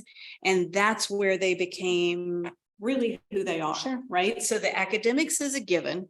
It's the other stuff that turns them into, in my mind, this very productive world-class kind of person, right? That you can move from this venue to this venue and you will figure out how to get it done. Right? That's what I want to see in this particular category. Okay. So I'd love for them to get up, and I do think our counselors need to know these things. But having said that, mostly what I want our kids to do is to figure out what besides academics, sort of lights their candle, like what is it that you like to do, and let's go do it. Right. And I want to just draw your attention back to their goal, which does say It does. and achieving the 4 A's, creating opportunities for social awareness and competency. So that is part of what they're thinking about doing. And yeah, right. But remember the last board meeting when you guys said you figure out the how? We'll figure out the what, and Linda, you figure out the how, but now you guys are figuring out the how. Nope, what we're saying is, what we're saying is we see holes. I know, no, I love the feedback. And I do. I won't quit giving it. Okay, no, I know you won't, because I know you that well, and it's perfectly fine. Okay, so. But I do agree it's a how, but you know. Yeah. Like we have a really narrow window to, you know, time wise to Right. begin to make impact on, you know, yeah, the classes we Sure. have right now. Right. And so these are kind of fundamental to what we want to see in our high school kids, Yeah. you know, sort of education process. Right. And so if we don't begin thinking that way in all of Mhm. these categories now, we're gonna miss, you know, maybe Right. this year's sophomore class or junior class, because Yeah. they'll be too far along Right. with whatever it is we're gonna do. So that's why I'm making a big deal out of it. Yeah, no, it's totally fine. No need to explain. I am your subordinate. You are the bosses and I do what you guys want me to do. As long as there's 3 of you or more. Okay, just kidding. I hope you guys have a sense of humor this late in the evening. It's 10:12. Okay, so where were we? Senior counseling evening session for families explaining the college application process and bringing in admission experts to provide focused goals for college applicants. That's important, right? Collaborating with the English department to provide further depth to college essay writing and preparation. Senior college application sessions during the advisory time to review the college application process and new changes. Senior one-to-one meetings with the focus on college applications. Creating college workshops during lunch and evenings to support students through the college application process. One-to-one meetings with each grade level to build a college plan. College and career sessions with each grade level during advisory to prepare students for scheduling meetings. Continuing move up day with 8th grade students and families to connect them to San Marino High School to increase matriculation rates. College and career evening sessions for families grades 8 through 11 to prepare, inform and receive feedback before scheduling meetings. Set new expectations for instruction and work collaboratively with teachers to develop feedback using a new walkthrough tool. We're doing that now, McRel. Create Medical Arts Academy focused on integrating internships and 2 new AP courses for the 23-24 school year. Creating partnerships with USC to provide student internships. Whole school inclusion sessions are led by counseling staff, Reorganize and revamp the CTE pathways to include capstone courses as internship opportunities. So we'll add activities that relate to the athletics, because we've got arts, right? And activities. What does whole school inclusion sessions mean? At the out sessions, we have at least one of them recorded, 6 throughout the year. Okay. Can I ask, as far as creating partnerships with USC to provide student internships? Why just USC and what type of internships? It doesn't have to just be USC, but right now we're in conversation with the head of the School of Pharmacy at USC about an internship that would be related to our medical arts program. And so we plan to reach out to the chief of staff at Huntington Hospital, who happens to be a resident of San Marino, about internships. We just haven't yet made that connection. And also the Huntington Medical Research Institute. Actually, the right now the USC pharmacy dean got another school. Yeah, he also is a dean of social worker. So there you go. So and he is very interested in connecting us on that level. And so we are open to talking with other we can talk to Lisa Ling, yeah. Yeah. Accidental. Yeah, I mean, whatever we can do to benefit our students, but it doesn't have to be USC. So back to the Mhm. arts. Yes. Activities and athletics, I just, again, kind of want to point out Sure. what this says. Uh-huh. It's not an expansion or, creating additional depth at the high school. It's carrying it into the middle and elementary schools, which I think is very important. Yeah. I just, as you're talking about adding activities and art or athletics into it, I mean, there's multiple levels, right? Mhm. There's sort of the going down and making sure that we have the campuses connected. Yes. But it's also ensuring that our existing students have, a broad depth of opportunity in those areas Mhm. and support in choosing kind Yes. of what they like. Okay. All right. Thank you. Can I ask Thank you. which of these and sure it lists it, but which ones of these increase social awareness and competency? Carlos, do you? I would say the internships as well as. The USC. The whole school inclusion. No, he said internships. When you're saying internships, are you talking about the? No, I'm talking about the last bullet there. So if you're reorganizing the CG pathways and Mhm. that's important is the internship opportunities. Another, so a lot of these things are goals of not that we're not doing it, it's that these are the kind of the activities that we're highlighting as new. So arts, academics, a lot of these are ongoing and functioning at a high level. And those are improving as well. But I think these are kind of areas of growth, if you will, and that's what we work on at our meeting, our biggest issue. And No, you're absolutely right. That's a good point, and I should have said that, but I mean, we could put down on this document things that are already happening. That This we're is a trying. marketing document, Yeah. right? I mean, at the end of the day, I'm looking at it and we help Yeah. decide like how it ought to go. And I'm thinking that it's not a focus, Mhm. right? So, I mean, if we feel it's strong, and I mean, you better be really thinking it's strong if you want to like have it in that category, because, Mhm. there's strong and then there's, so like, I mean, that has to be a real difference there. But I do think, I think it should be identified some way because Mhm. its absence makes it appear it's not important. And and I don't believe that's true. I don't, but it's not in here. And so, Mhm. it right now, I mean, this is on our website, right? I mean, somebody's able to look at it. No, and- it's not on our website. Well, it's No. on, I mean, people that might be viewing our. No, the only people who can view this are those that I've shared. it So, but with. if they're on Zoom right now, they can't see this? No, they can see it on Zoom, but Yeah, I'm but saying I it's mean- not publicly available. Well, yeah, but I mean, it may not be posted Mm-hmm. like it's like a done deal, but it's, folks can see it and look at it, Mhm. right? So it becomes a document that, I just think it should make sure it encompasses all the things that we want to say Mhm. are important in what we do. And there may be certain things in, among, these areas where we want to expand, increase, add, whatever, I mean, all of that can be maybe what this is, but if it's in the context of things we already do well, it may cover all of that. Right, okay. Can I ask? Yeah, Okay, sure. what are the CTE pathways that we have at the high school? We have media arts. Carlos, do you want to run through them? graphic design. Graphic design, yeah. Media arts, graphic design and business. Okay, so how does media arts, graphic design, and business increase social awareness and competence?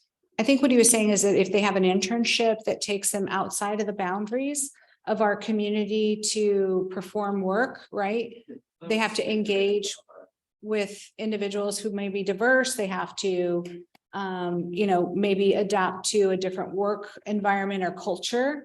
And so that helps to increase a student's, remember we were talking about how a lot of students will say after they graduate that they grew up in a bubble.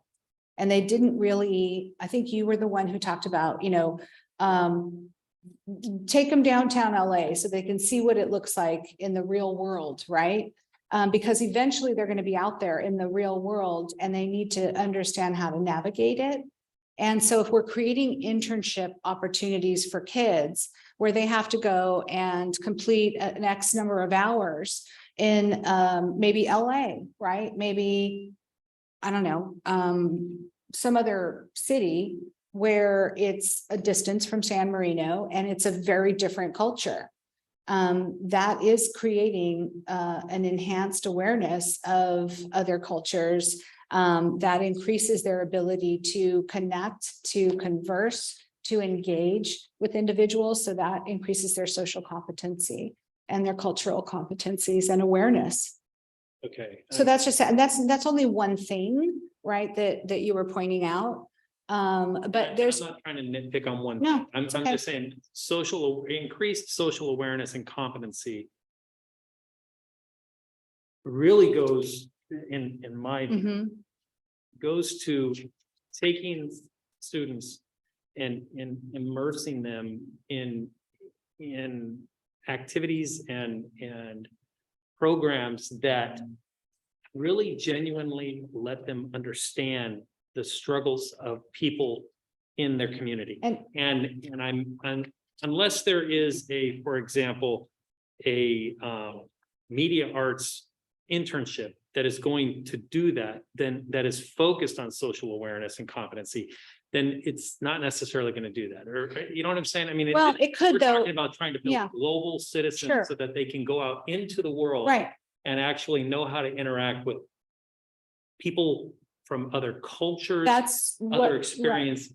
Sure, and that's what we would look at doing. So let me just give you an example. So if we had an internship attached to media arts and we were working with Paramount Studios or something, and they had a film crew and that you have to, you know, as part of your internship, you need to, you know, be a part of this film crew and assist, you know, a reporter, a journalist and her cameraman, let's say. You go out and you're reporting on, not you as the student, but you're observing and you're working with them. Stories, real, you know, real stories that are happening out there, or documentaries maybe about cultural issues. Those kinds of experiences can be very valuable in that area. Additionally, we are working on an ethnic studies course that will become part of the graduation requirement. And that speaks to exactly what you were just saying. And that has to be done. Right now, we have a committee and we have a board member on that committee that is going out and being trained. Is it in South Pasadena? Alhambra, I'm sorry. And so they're being trained on the new ethnic studies requirements and curriculum, right? And so that is coming, and that speaks to exactly what you were saying. And then assemblies, right? I mean, we're doing those things. You know, and there's some big ones here. Yeah. That on that, for example, with our community service requirement over the last few years, we've revamping that to be a major focus of our counseling. So for example, we have a few tested organizations, lobby organizations, or the San Gabriel Valley and outside kind of trusted organizations to kind of first of all, people. And that's a big thing that we've already mentioned in multiple sessions with our juniors and seniors this year. So that's stuff that we can certainly add. And I there's a lot we can add. Yeah, we can fill this thing up. Okay, great. And out. Yeah.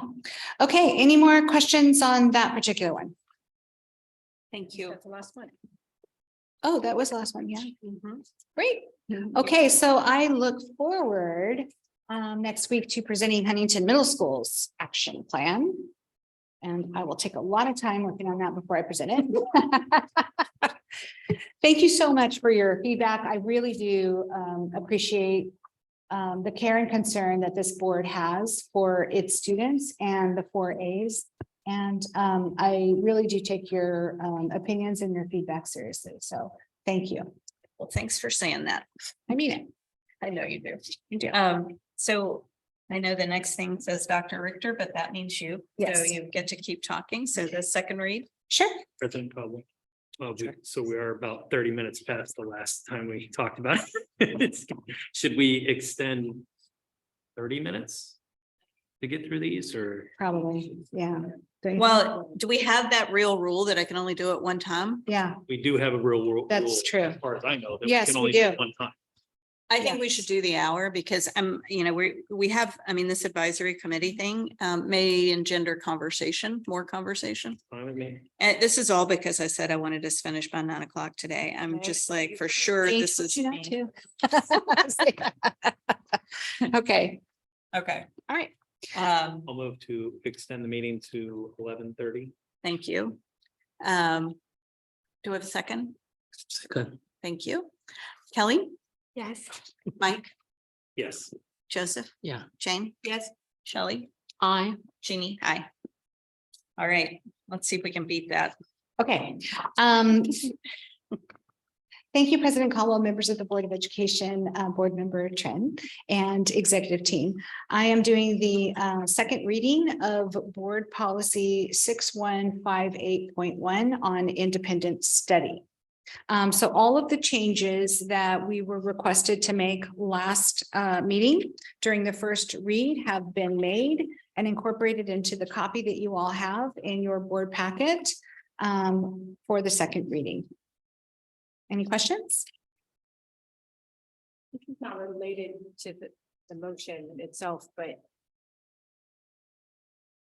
I recognize, I'm still struggling with what we mean when we talk about independent study here versus independent study and elsewhere. So if at some point we could just get some clarity on what do we mean by other independent study programs? And for example, if we have PE as an independent study or something else, what does that even refer to and what's our policy on that? And how is that different from this policy? Okay, are you referring to the waiver that we can provide students who are athletes and have, as an example, if we have a student who is one of the top 10 tennis players in California? Right, so maybe then it's just a matter of a different language. Yeah, okay. So if we can just have some clarity on that, because when we're talking about independent study, the form itself is called independent study, and that's confusing for me and it's confusing for our parents then when they're talking about different things. So if we have a policy on something that we're calling independent study, that's not this, can we just make sure that's consistently renamed or something? Yeah, I think that's something that we can certainly do. Yeah. And then I will move to approve the independent study, board policy 61581. Okay, do we have a second? Second. Thank you. Kelly? Yes. Mike? Aye. Joseph? Aye. Jane? Aye. Shelley? Aye. Aye. Thank you. So our next two are for you, Dr. Lynn. You want to just do one and then move right into the other? Sure. Thank you, Board President Caldwell. Item 13D is an action item regarding the district status of developer fee collections and expenditures. Developer fees are fees that are paid by property owners and developers to school districts to mitigate the impact created by new development within the school district's boundaries on the school facilities. Fees are typically paid to the school district as a condition of a property developer or owner obtaining a building permit from the city or county for a construction project. Government code requires that an annual report of income and expenditures from the developer fees and the beginning and ending fund balances in the Capital Facilities Fund be made available to the public within 180 days after the end of each fiscal year. Government Code 66001 requires a 5-year report if there are any funds remaining in the fund at the end of the prior fiscal year. In total, we have an ending balance of $610,000 in proceeds that may be used for building or renovating schools and for portable classrooms. It is recommended that the Board of Education approve the developer fee report as presented. I know this agenda just approved for the fee, but besides that, actually the couple school parent, because they are doing a remodel before they did ask me. So my question, I think at the time they asking is that there's a difference if you entirely tear down a house, rebuild, or you keep the one wall is that they charge the same fee or different? I know this probably collect from the Right. city, but they Exactly. yeah, they ask me this kind of question. So if they pull a permit, there's a square footage calculation. Yeah. This is an accountability report. Yeah, right. It's different. Yeah. Right. But So I think that right. Tonight we don't have time, so I just this question we can. So the city, if a permit is pulled, we look at it from a square footage change perspective. Usually if they, let's say a property owner, a parcel owner were to create another unit within their backyard, increase square footage, that has an impact on our school facilities because we're looking at possible enrollment increases. So that's the intent of developer fees. We discuss. Sounds like the later. answer though Yeah, is if you buy a 2,400 square foot house and you tear it entirely down and build a 3,200 square one, you're paying the fee on 800 square feet. Right. Yes. So it's the delta. It's the square footage difference. Yes. So I think that it answered the question, don't you? Okay. Okay, Okay, I move to approve this. thank you. Is there a second? Second. Thank you. Kelly? Yes. Mike? Aye. Joseph? Aye. Jane? Aye. Shelley? Aye. Aye. All right. Thank you again, Board President Caldwell. Item 13E is another action item regarding accountability to our local taxpayers. Our district currently has 2 parcel taxes, measures E and R, in accordance with the requirements of Government Code 50075.1 and 50075.3. The district is required to provide an accountability report of how the proceeds of the parcel taxes are being collected and expended. Total revenues received from Measure R in 2021-22 is in the amount of $1.59 million. Measure R paid for 2 elementary teachers, 3.6 middle school teachers, 4 high school teachers, 1 middle school library media specialist, 1 district office systems analyst, half high school counselor, for a total of 12.1 FTEs, full-time equivalents. Measure R is from 2019 to 2025. Total revenues received from Measure E in 2021-22 is an amount of $4.037 million. Measure E paid for half a district data analyst, 2 half-time district technologists positions, 1 middle school counselor, 1 high school counselor, additional hours for district summer counselors, 3 teachers at Carver, 3 teachers at Valentine, 2 elementary PE teachers, 10 teachers at HMS, equivalent of 8.6 FTEs at HMS, and 11.8 teachers at the high school for a total of 31.9 FTEs. Measure E is from 2021 to 2027. It is recommended that the Board of Education approve the district's parcel tax accountability reports as of June 30th, 2022 for measures R and E as presented. Dr. Sorry, go on. Dr. Lynn, these totals, like for instance, the math teacher, that includes the benefits and Yes. all of the back. Okay, Yes, thank you. benefits and statutory benefits, health and welfare. Mhm. Thank you. Besides the approval for this agenda, I have the question related to this issue, but you don't have to answer tonight. You know, because the last time we failed the parcel tax election, so then we try to get more vote. So I think that the citizen, we talk to the senior citizen, so they know they can have a exemption. So I would like when you can ask your staff, you know, probably pull out for last 5 years.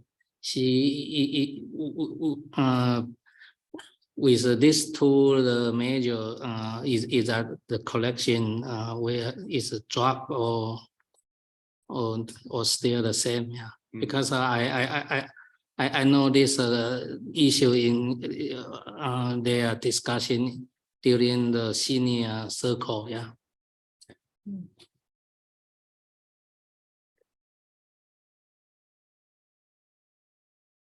I move to approve the parcel tax accountability report. Second. I would just comment that the two parcel taxes cover the cost of 44 staff members in the district, almost all of which are teachers. I mean, it's just an extraordinary number, and I think it's worthy of an article whenever somebody has time to write that, because We can work on that. it's like, I mean, this is pretty huge, and you know, absent those two parcel taxes, I mean, yeah, granted, we'd probably have to shift something, you know, so we wouldn't lose all 44, but I mean, it is the difference, right? I mean, it's really the difference right here. It is. Okay, so I just couldn't let that go unsaid. I have a motion and a second. Kelly, you want to vote before you go? Oh. No, it's okay. I'll only leave first. I have school tomorrow. Yeah. Thank go. you. Mike, Aye. Joseph, Aye. Good night, Kelly. Jane, Thank you. Thank you. Shelley, I. I'm I as well. So we have that. All right, so next up, advisory committees. Yes.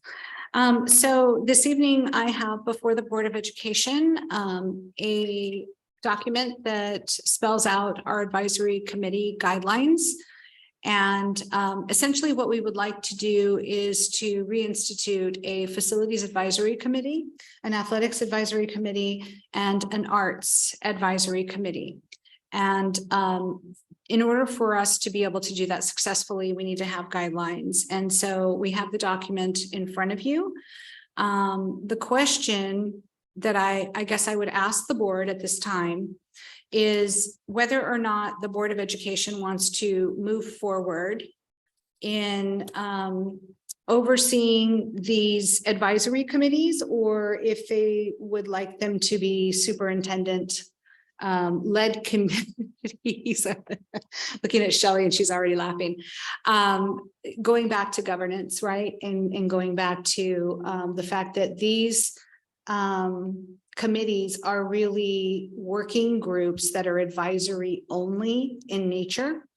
And they are not decision makers. They're a group of stakeholders within our school community or expanded community that gets together and assesses particular issues of either concern or projects that we might have before them.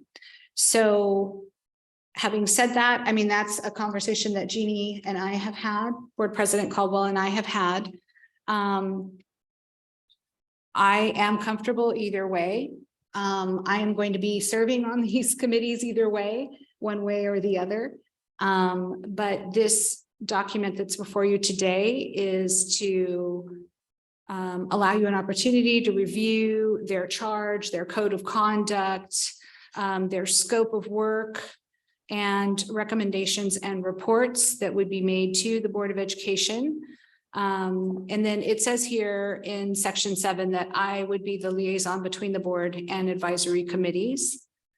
Some school districts have these committees under the board's charge, and some school districts have these committees under the superintendent's charge. So either way, what will happen is these committees will be reinstituted. We will need to develop a process in having them selected either by appointment or application or both. So did you want to? I do. I was just waiting for you to finish. Okay. So also before I do finish, at the bottom of the document, it outlines the charge, directive, membership and terms, chair and membership appointment, meeting schedule, minimum quarterly, more if decided by committee, and formal reporting to the board. So this document is really set up so that it's a board committee. And with that, I turn it over to President Caldwell. So one of the things that I've actually spent a fair amount of time talking to Linda about is, you know, as many of you know, we established these committees when I was first on the board with Joseph. Joseph was all very much part of that. It surprised me a little bit that many of them were no longer around. And I mean, I think that there are a lot of reasons why that's the case. You know, it's really critical to have very engaged parents and other, you know, community members as part of these committees. It can become a little bit rote unless you have someone who's a real thought leader kind of chairing that committee. And I think that's kind of the critical point. You know, so when I look at advisory committees, I think they're critical, actually. I think it's how you get people who have, you know, really strong interest in, you know, an area that's equally important to the district and the board, to help us deliver and implement what we want to see happen. And it just expands our sort of, you know, ability to focus and deliver to more than just our staff and ourselves. It also gives us direct feedback, both to that community and them to us. So we make sure we're all on the same page about where our targets and goals are. You know, so kind of along those lines, this is an area that I really hope that we do reinstitute for our key areas of focus. I personally believe that these committees should report to Linda and not to us. I do think it's helpful to have a board member liaison to those committees, just like we do with the others. But in this case, it's, you know, it's a way for Linda to leverage these committees to help deliver on some of these goals that we have and to align, you know, the expectations of others.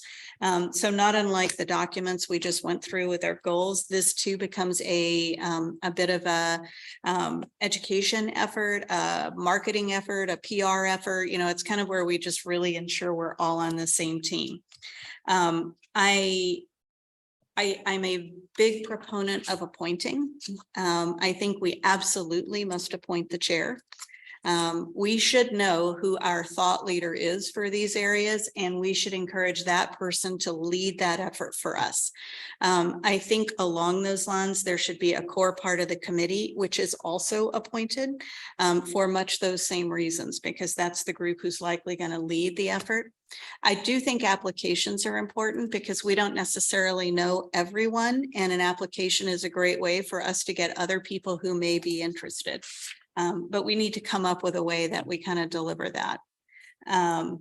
Let's see, were there other areas that nope, I think that's really it. So, you know, I would love to see all of these committees put back in place. I'd like to see them, you know, report to Linda. And I'd like to see us take advantage of appointments.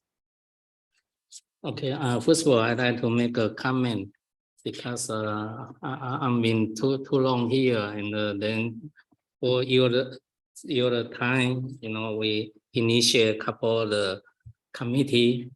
In the beginning, I look very good and balanced. For example, I and Chris Noga initiate academic advisory committee. For the first couple of years, you know, USC professor, CATEC, you know, the accidental, whatever, or some the dedicated parent. But then the last 5 years, you know, the people that applying for the academia became, you know, just for their own kid, okay, just for their own kid, and they pick up the topic just for their own kid. So then they, as I mentioned, this is the K-12 unified school district. Yeah, it's not just elementary or the high school. So that's my comment. But another comment I have, if advisory committee is that we also want including for facility committee, because I just mentioned I went to county to listen, Zoom meeting, listen about the bond issue. Is that if you want to push promote a bond, eventually that committee is that they have some legal issue. Is that to report to or report to superintendent? I mean, you know, what we talked, so this is actually kind of what started the conversation is the Facilities Advisory. No, I mean, I think the facility advisor committee, I want to set aside because that one, I think is more related to the legal issue. So we need to verify from the education department. She is that whatever what is who is Well, the Facilities Advisory Committee, again, is only advisory. They don't make any decisions. So they can only make recommendations. but they keep mention you know they need have that function when you issue the bond. They That's the next step. So that's the Yeah. It's an oversight committee that is required. That's different. Yeah, that's Okay, totally yeah, different. Yeah. okay. So you made, I mean, you know, for us, Yeah. that transition from advisory to oversight happened before we were on the board. I don't know whether the people stayed the same. I know they changed a lot over time. So, Yeah. you know, it may be that you know, if you haven't killed the people on the advisory committee, by the time you get to oversight, some of them may transition. And you probably need some too, because that's where the history is, right? But I mean, at the end of the day, I mean, they're both huge jobs. And, you know, in the case of the oversight committee for the last two bonds, I think it lasted 10 years. Yeah. I mean, it was That's a big long, commitment. long time. You know, I think, I think back to when we had the Facilities Advisory Committee. And the information that was provided to the board from the Facilities Advisory Committee was very valuable. Because then I later was involved in trying to pass the bond, and we were relying heavily upon the information and the credibility and the research and the data from the Facilities Advisory Committee.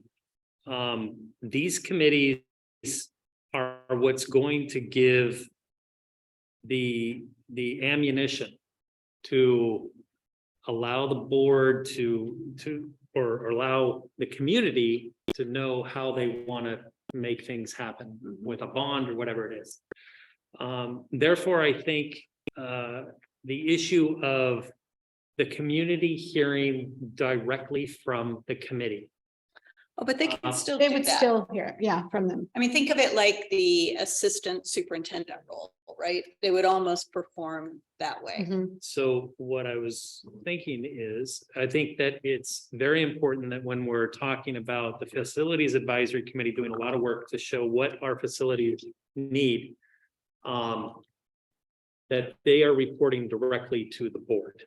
Because when they're reporting directly to the board, they are reporting on a recording directly to the community. And therefore, there's no argument, there's no perception that it's being filtered by anybody, whoever that superintendent is at any time in the future of the district. That's what allows the community to know, well, what did the Facilities Advisory Committee say? What did they find? What did they learn? What did they recommend? Well, I heard directly from them because that presentation was reported directly to the board. So I think that when we're talking about the Academics Advisory Committee, the Facilities Advisory, the Art, any of these committees, that there's a crucial part of having it reported directly to the board, and therefore the community can see that. They can go back and watch that recording, know exactly that they heard it for their own ears and saw it with their own eyes. And it just eliminates any potential argument that it was filtered somehow. And I'm not for in any way thinking, obviously, that you would filter anything. That's not, this has nothing to do with any specific person. It just has to do with whether the community, when they're being told, we need this size of a bond. Well, what did the Facilities Advisory Committee say? Well, I'll go back and watch that as they reported directly to the board. So I think there's a benefit to having it all being reported directly to the board. So, I mean, it can easily go either way. You know, I get the point about the communication. I think that's very important. And I do believe that the the committees, all of them, need to be able to come in and share the findings with the board. But the board sets the agenda, right? So if the board wants to have the Facilities Advisory Committee come in, quarterly, monthly, whatever, and provide an update or presentation, you can make that decision. I mean, it can be direct. Because you also direct the superintendent to do those things. So I don't think it's necessarily one or the other. I mean, I think you could have them report to Linda and still have the direct, the direct communication from, each of the committees, facilities especially. And so maybe I'm not understanding then what does it mean to report to the superintendent as opposed to reporting to the board? It's how you receive your direction. Right. So, like if let's just take the Facilities Advisory Committee as, sort of the beginning. I mean, we all know I chaired the last one. And so the communication that I got was really from a bunch of different board members, to be honest, and to some extent the superintendent. And it wasn't all the same. Now, I've been around for a while, so I could synthesize it and come up with what I thought we needed. And then I restated it and everyone sort of agreed that's where it came from. But honestly, that had a lot more to do with my experience than it did, like being just chair of a committee. It is much better, I think, generally for one person to give a committee direction. And, so the board gives Linda the direction, and then Linda gives the committee the direction. And so there's not as much, this board member tells me this and this board member tells me that, which, by the way, is exactly what happened last time. But if the board is discussing and deciding what direction they're going to give the head of the Facilities Advisory Committee, then once you have a majority of the board, that's one unit. That board is one unit, and the majority vote is one unit, just as if the superintendent is one unit. I mean, when the majority of the board says, this is what we're directing you to do as or what we're asking the advisory committee to do, I don't see that there's much difference between that or the superintendent, except that the community then knows, that Facilities Advisory Committee, I know exactly what they were directed to do by the board because I watched that meeting. I saw the discussion. I saw the vote. I know what the direction was. And is that committee then doing what they're supposed to do? And then they come back and they then report their findings. I think when the consequence of these committees is academic programs or facilities bonds, it's best to have the direction come straight from the board. Please go get this information, report it back to the board so then we can vote on it. The entire community can see it. And there's no question, because we're talking about elections on those issues, which could be huge.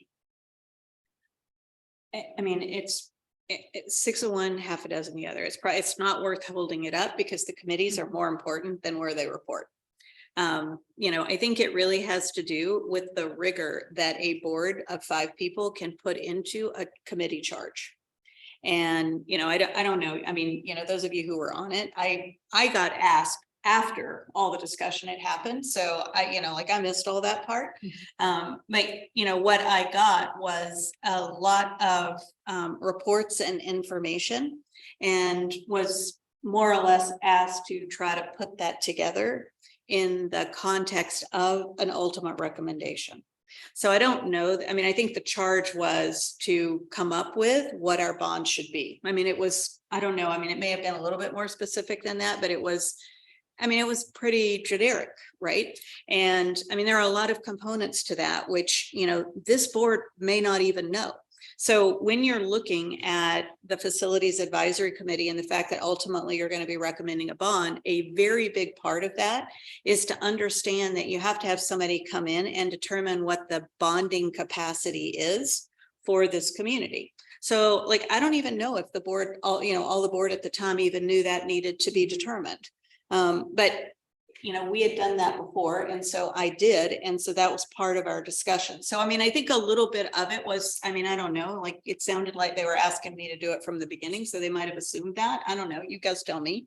But that's the piece I mean, I think the challenge is the board doesn't know what it doesn't know until the committee comes back and says it. And so you kind of have to have a way that there's a little bit of fluidity here, because that's part of what you're going off to study is like, what is it we need to do? I mean, the reality is we had for the last facilities advisory committee, some sort of rough numbers around the areas that needed attention and what those dollars are.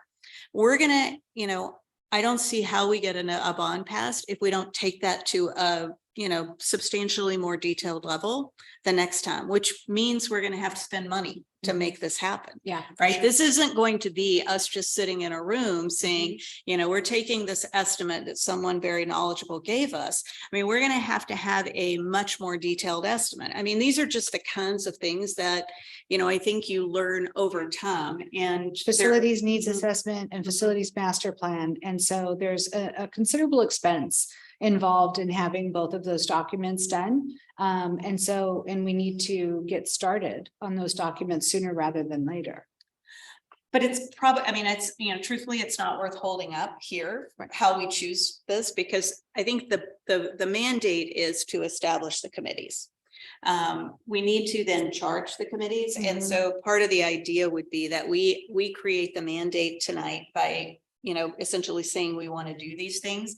And then what we do is we ask Linda and her leadership team to go off and create those charges so that we can say to all of, whoever it is that we want to lead these committees, here's what you need to do. So perhaps that's how we do it, is we don't necessarily have to decide right this second who it reports to. I mean, this is written as the board, but we can always amend that if we want to later. So we could agree to this, and then we ask them to create charges for these groups, which we then approve. So to your point, it's our mandate, and we can determine how, sufficiently detailed we can be. I mean, you can recommend how sufficiently detailed we can be, and we can go from there, because there probably is some middle ground there. And I do think it's helpful for all of the committees to have here's what the outcome needs to be, and here's how we think you get there. But part of the reason we're engaging them is so they can help deliver what that sort of path is.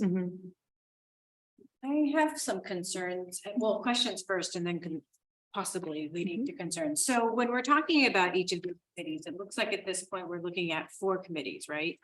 Academic, arts, athletics, and facilities. And activities, right? Wasn't there, I mean, did I miss that one? No, I don't think we put activities on this because we can add it though. Academics, I think arts, these were the. athletics, and facilities. So we talked about activities. We but did. This may be just the original one. Yeah, and these are the 3 that we thought were most pressing right now. So here's my question then, when we talk about creating and implementing 4 new committees, are we talking about doing that this year? Like, so all 4 of them at once? Well, that's up to the board. The one that we need right now is the Facilities Advisory Committee, because we're looking at the possibility of solar, and we'd like the FAC to help us with that project. We're already moving forward with the HVAC upgrade at Huntington and Valentine, because we received ESSER funds specifically for improving the air quality. And so we've made that decision. We have to move forward on that. So that train's left the station, but with the solar project, what was recommended to me by the board was to, have an FAC put together to help study that and look at it and evaluate whether we move forward with that as a project or not. And that would be a recommendation that would come to the board by the FAC. So the FAC is something we've been talking about for a long time. And so that one I feel is a separate one that we timeline wise, because of what we're up against on deadlines outside of our control. Yes. As well as spending the money and all of that. I feel that one we should move forward on and get to the next point. The other 3 I have concerns over. implementing 3 additional committees on top of that, on top of everything else we're doing. And mainly my concerns are the burdens on the staff. I'm looking at the time for these meetings, and they're only quarterly, the facility ones are bi-monthly, but the other ones are quarterly, and they all involve principals and superintendent and the assistant principals and members of the community. That's, even if it is just quarterly, that's a lot of time. And I'm concerned over the fidelity to which we will be able to accomplish real meaningful work if we are overburdening the staff to do it. Because I think we have one assistant superintendent of instructional services. We have one principal at the high school. We don't have a lot. We're very lean. So I am concerned about the burdens this would put on our administration. So I would argue that the committees actually share the burden. So let's just take the athletic one in particular. We had a whole kerfuffle there at the beginning of the school year where we had a whole host of students that were athletes that were assigned into a important 6th period class that were going to miss a lot of those classes. Now, if that issue had come in, like instead of it just being emails out or messages, communications out, where somehow parents had to figure out what this impact was going to be, if there'd been a committee to evaluate it and say, hello, let's raise a little flag here.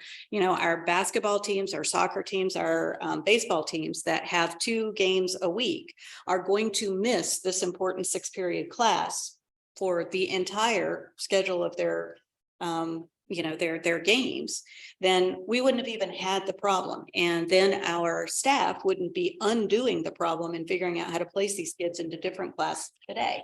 This is why it's important to have a different train of thought there, because parents are, they are very focused on a lot of things. And this is in a controlled way, a charged way, a really good way for them to be able to give that feedback. So we know the issue. Like, we don't have to think of the issue. The leadership team doesn't have to think of the issue. The principal doesn't have to think of the issue. It comes up because it gets addressed. And the same is true with the activities. It's all the same. This is, I think, to me, it's sharing the load and not having them carry the load, not having our staff carry the load. Can I just add, does it make sense? And I'm not advocating for it, I'm just asking. I think it's important that there is activities as well. It's one of our points. But to combine the arts, athletics, and activities advisory committee? I don't think so, because they're very different groups. So, they share some of the same concerns. For example, missing a 6th period. There's speech and debate competitions that will pull kids out of 6th period on certain occasions. There's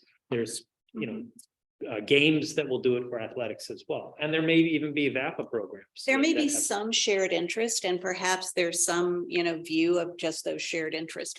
But generally, the advisory committees are there to deepen our strength in those individual areas. So the vast majority of what, like the athletics advisory committee would be looking at are things exactly like it was the athletics group actually is the one who started that portal where we tried to get the elementary kids and the middle school kids interested in taking their athletic prowess into the high school. The arts came and did the same thing with the band. There were a lot of those things happening, but that's where a lot of those ideas came from. SMCAA, you've heard of that. That was developed by the Athletics Advisory Committee because they were trying to funnel that athletic talent into the high school. The same thing should be existing in those other disciplines for, everything else. They need to collaborate. But that's something we can design. But I think I just honestly don't believe that people who have an interest in athletics have that same passion in, a field that's not theirs. I understand that. But I also understand the point that Jane's talking about, which is when there's more. Too many cooks in the kitchen? No, there's not enough hours in the day. Not enough hours in the day. And there's maybe a concern that there's not enough volunteers in the population. That occurred to me as well. And that's a concern. Because I know that, you know, when our community is extremely giving with its time, with all of its resources, but there's only so much that can be given. And so, I don't know the answer. I'm trying to include, because right now we don't have activities listed here, which we should, because that's just as important as any athletic advisory committee or arts, you know, advisory committee or so on. But so I do think that that should be included, but then because we don't have enough hours in the day, and there may be a concern over time about the number of volunteer hours that can be given, how do we address that? And could it potentially be combined? I don't know. I understand what you're saying, though. They're very different, and I get that. So I think don't they know the are answer. very different, and I would just ask the board to consider the FAC for tonight. If we can't make a decision and come to agreement on the others, and then we can bring them back next time we meet or the following, whatever your preference is. But I really would like to get started on a facilities advisory committee. There's so much work that needs to be done in preparation for a 2024 measure. And I think that if we continue to delay that, it's going to make it really difficult for us to throw everything together at the last minute. And we really do need stakeholder involvement in that.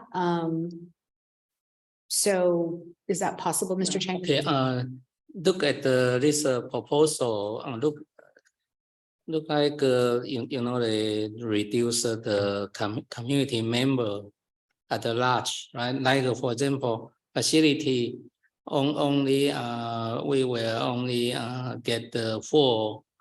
So if 4, you know, one architect, one maybe the contractor, and then maybe one structural engineer, and then maybe another one like air condition specialist.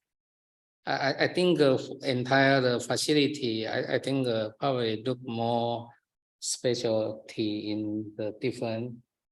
Yeah, so you think is a 4 enough or no?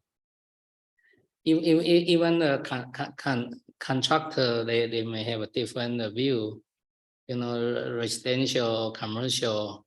I mean, I think it needs to be the number of people that you need. What it shouldn't be, though, is everyone who applies. Right. So I think these numbers are flexible, right? Because we may not have 4 people who have those areas of expertise. We may have a lot that come forward. I don't know. But we can be flexible with the numbers depending on what we get. I appreciate the time issue with regard to the facilities advisory committee. You know, maybe what we could do is add a activities advisory committee to this list, approve them all. Yep. Get the applications, see what pans out. If there's not enough to fill in some of the other advisory committees, then we come back and regroup and figure out what we're going to do at that point. I mean, because the issue of limited volunteer hours may actually not be an issue at all. I mean, we may have plenty of time to do these, but I think it's good to, you've included all of them. Obviously, there's a need for them. So put them all in, but also add the activities. So I agree about adding the activities. I think that, there is a step between, first of all, I don't want it to be, I don't recommend it being just application. I think we, and by we, I mean Linda, we need to determine who the champions are of these activities today. And from that, we need to work with the, principals of the, the campuses to figure out who we would like to ask to chair it. And then that chair is going to know the other champions, right? Like who else is interested in this? And I think they help build it. And that becomes the crux of the committee. And applications are just so we don't leave out anyone that would be a great ad. No, you agree? I agree with you. My intention of saying see who applies really was sort of like the, Whatever, just the. generic, show up. Everything you said in one sentence, let's just see how it pans out, but add the activities. I mean, I agree with what you're saying. You've got to have that process that you're talking about. But we also, I don't disagree. If we don't have interest from the community, that's another statement. I mean, part of our job is to generate the interest. So, I mean, I think we have to make that happen too, but. And we reassess at that point. Yeah. Yeah. I think we should approve this, but add an activities advisory committee to it. Okay. Are you want to make that motion? Sure, I'll make the motion to approve the advisory committee recommendation with the modification that there is an activities advisory committee added.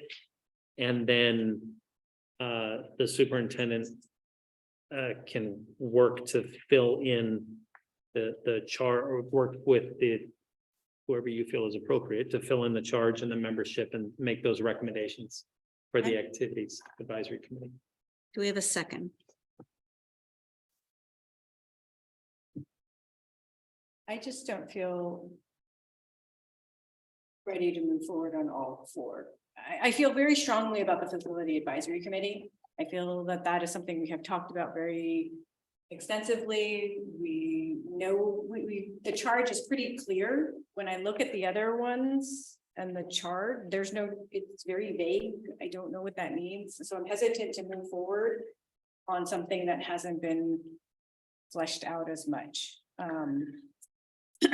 Well, I think there's, the next step for all of the committees would be for the charge to be established. And that's something that Linda and her team would do.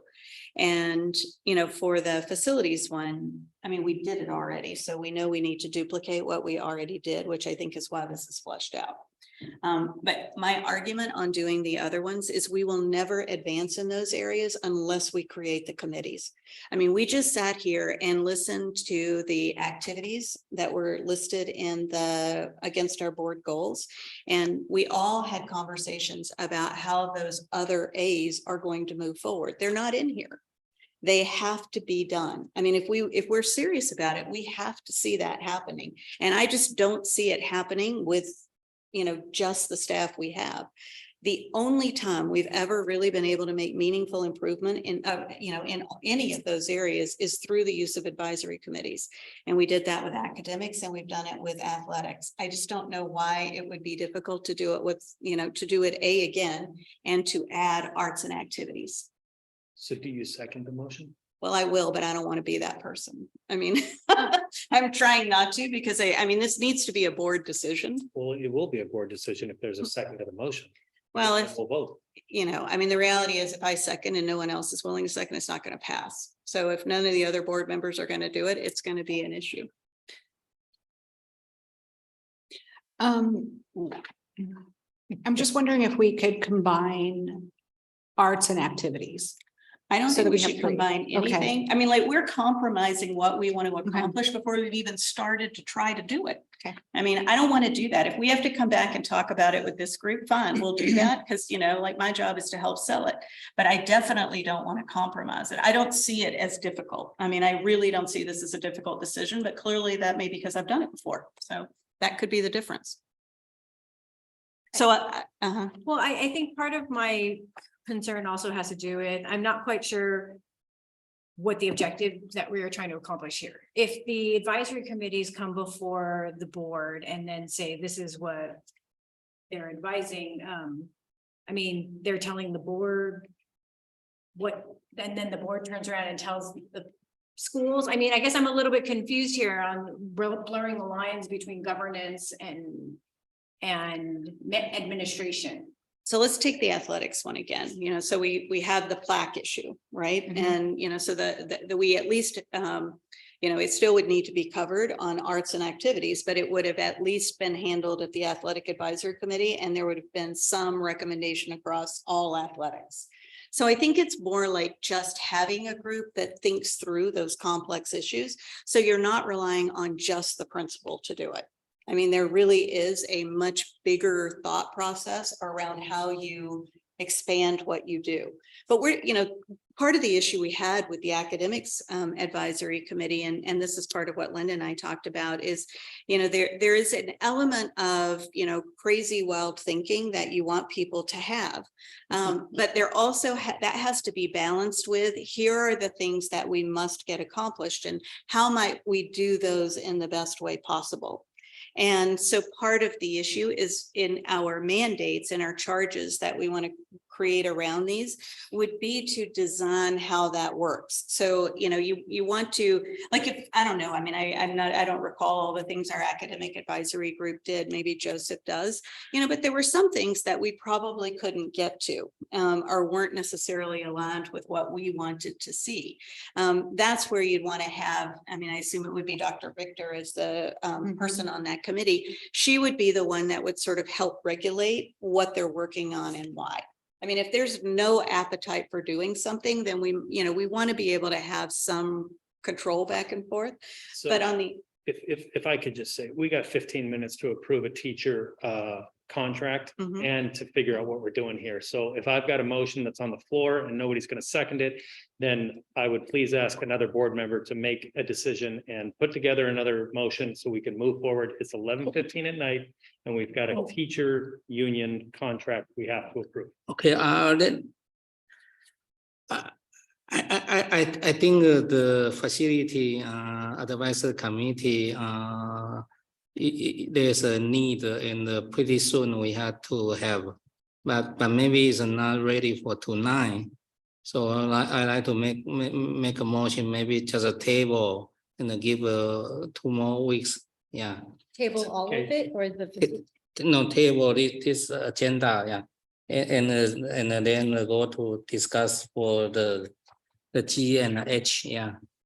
So we can either put those onto the next agenda or the one after that. I think we may have at least one board member who's not going to be at the next meeting, but that's fine. I'll second that motion. all right, so I'm so sorry. So we're going to remove your motion for now.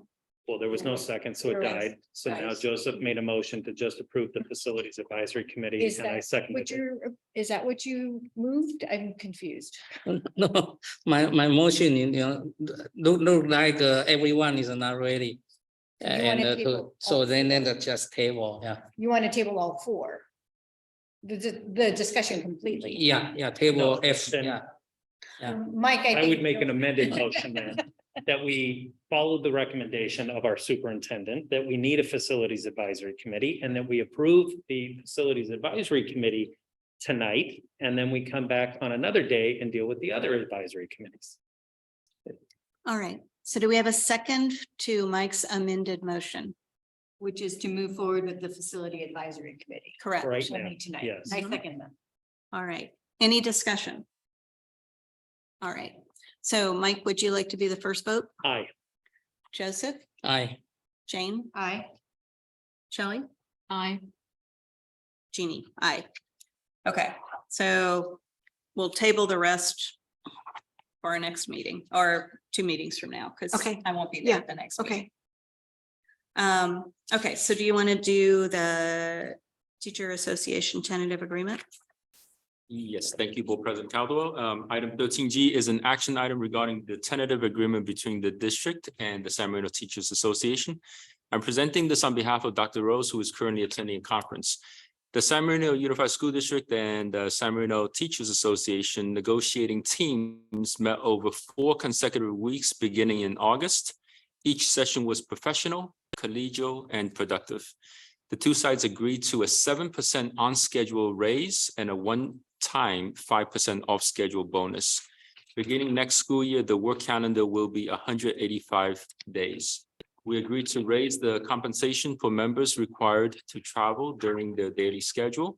In addition, we agreed to commence a subcommittee to examine our certificate evaluation process starting in November.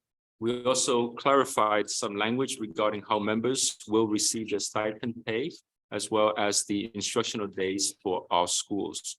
Finally, a tentative academic calendar for the 23-24 school year was created, in which we were able to add in the additional professional development days and still finish the school year in May.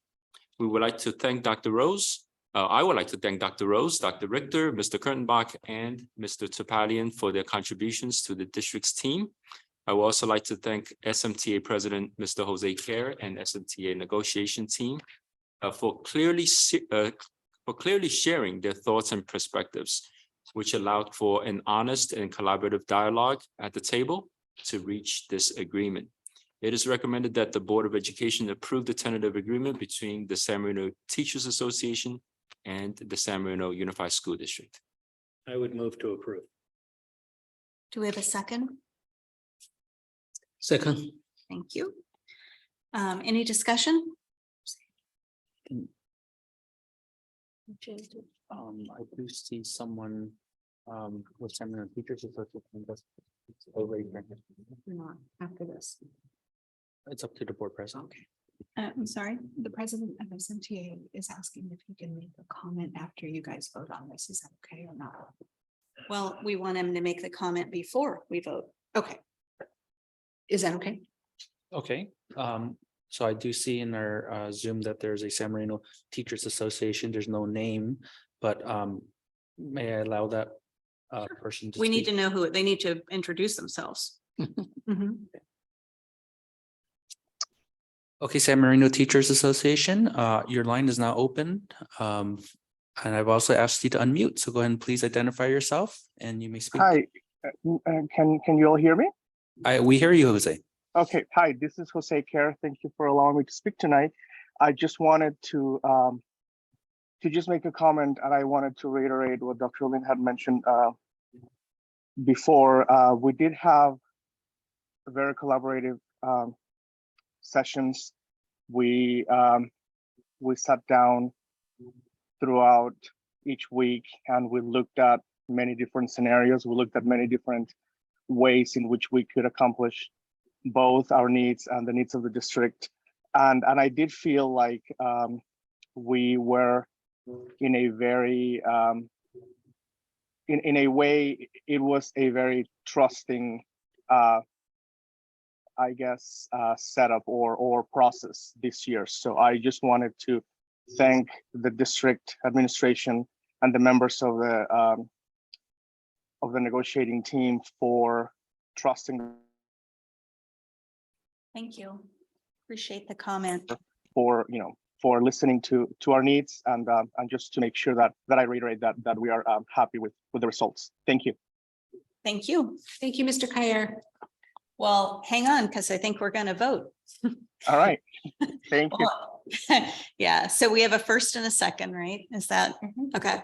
All right. So Mike, would you like to be the first vote? Aye. Joseph? Aye. Jane? Aye. Shelley? Aye. Aye. Great. And are you doing H as well? Yes, thank you again, Board President Caldwell. Item 13H is an action item regarding the approval of fiscal impact of the San Marino Teachers Associate Bargaining Agreement, as discussed in the previous action item. In accordance with California Government Code 3547.5, Educational Code 42142, and the criteria and standards adopted by the State Board of Education, the district has publicly posted a disclosure of collective bargaining agreement in response to a tentative agreement with SMTA for the 2022-23 fiscal year.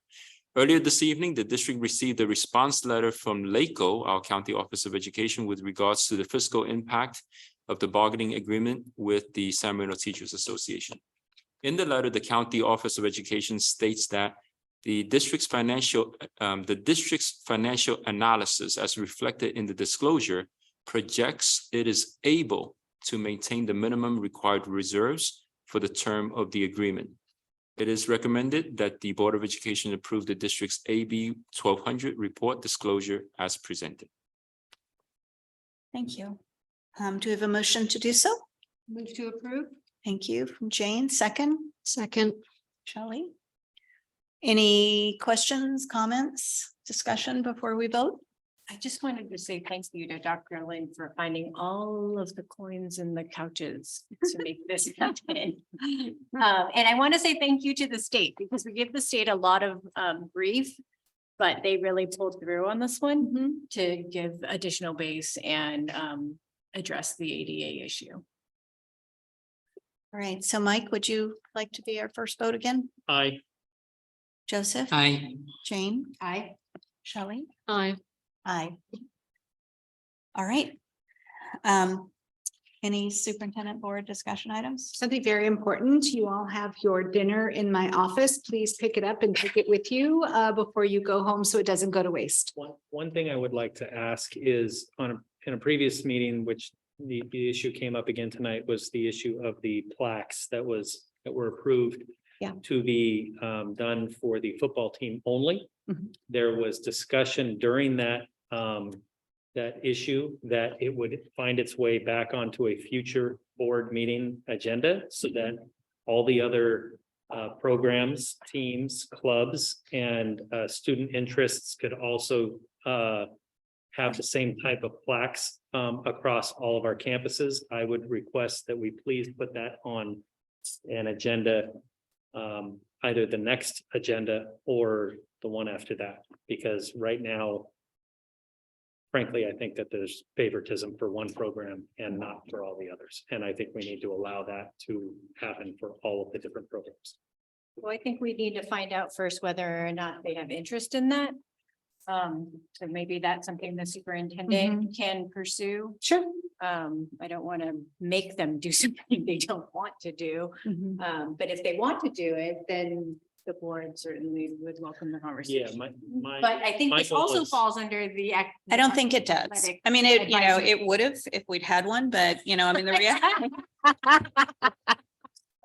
I'm gonna bug you about it forever because before I leave here, I really think we have to have it. And I mean, I mean.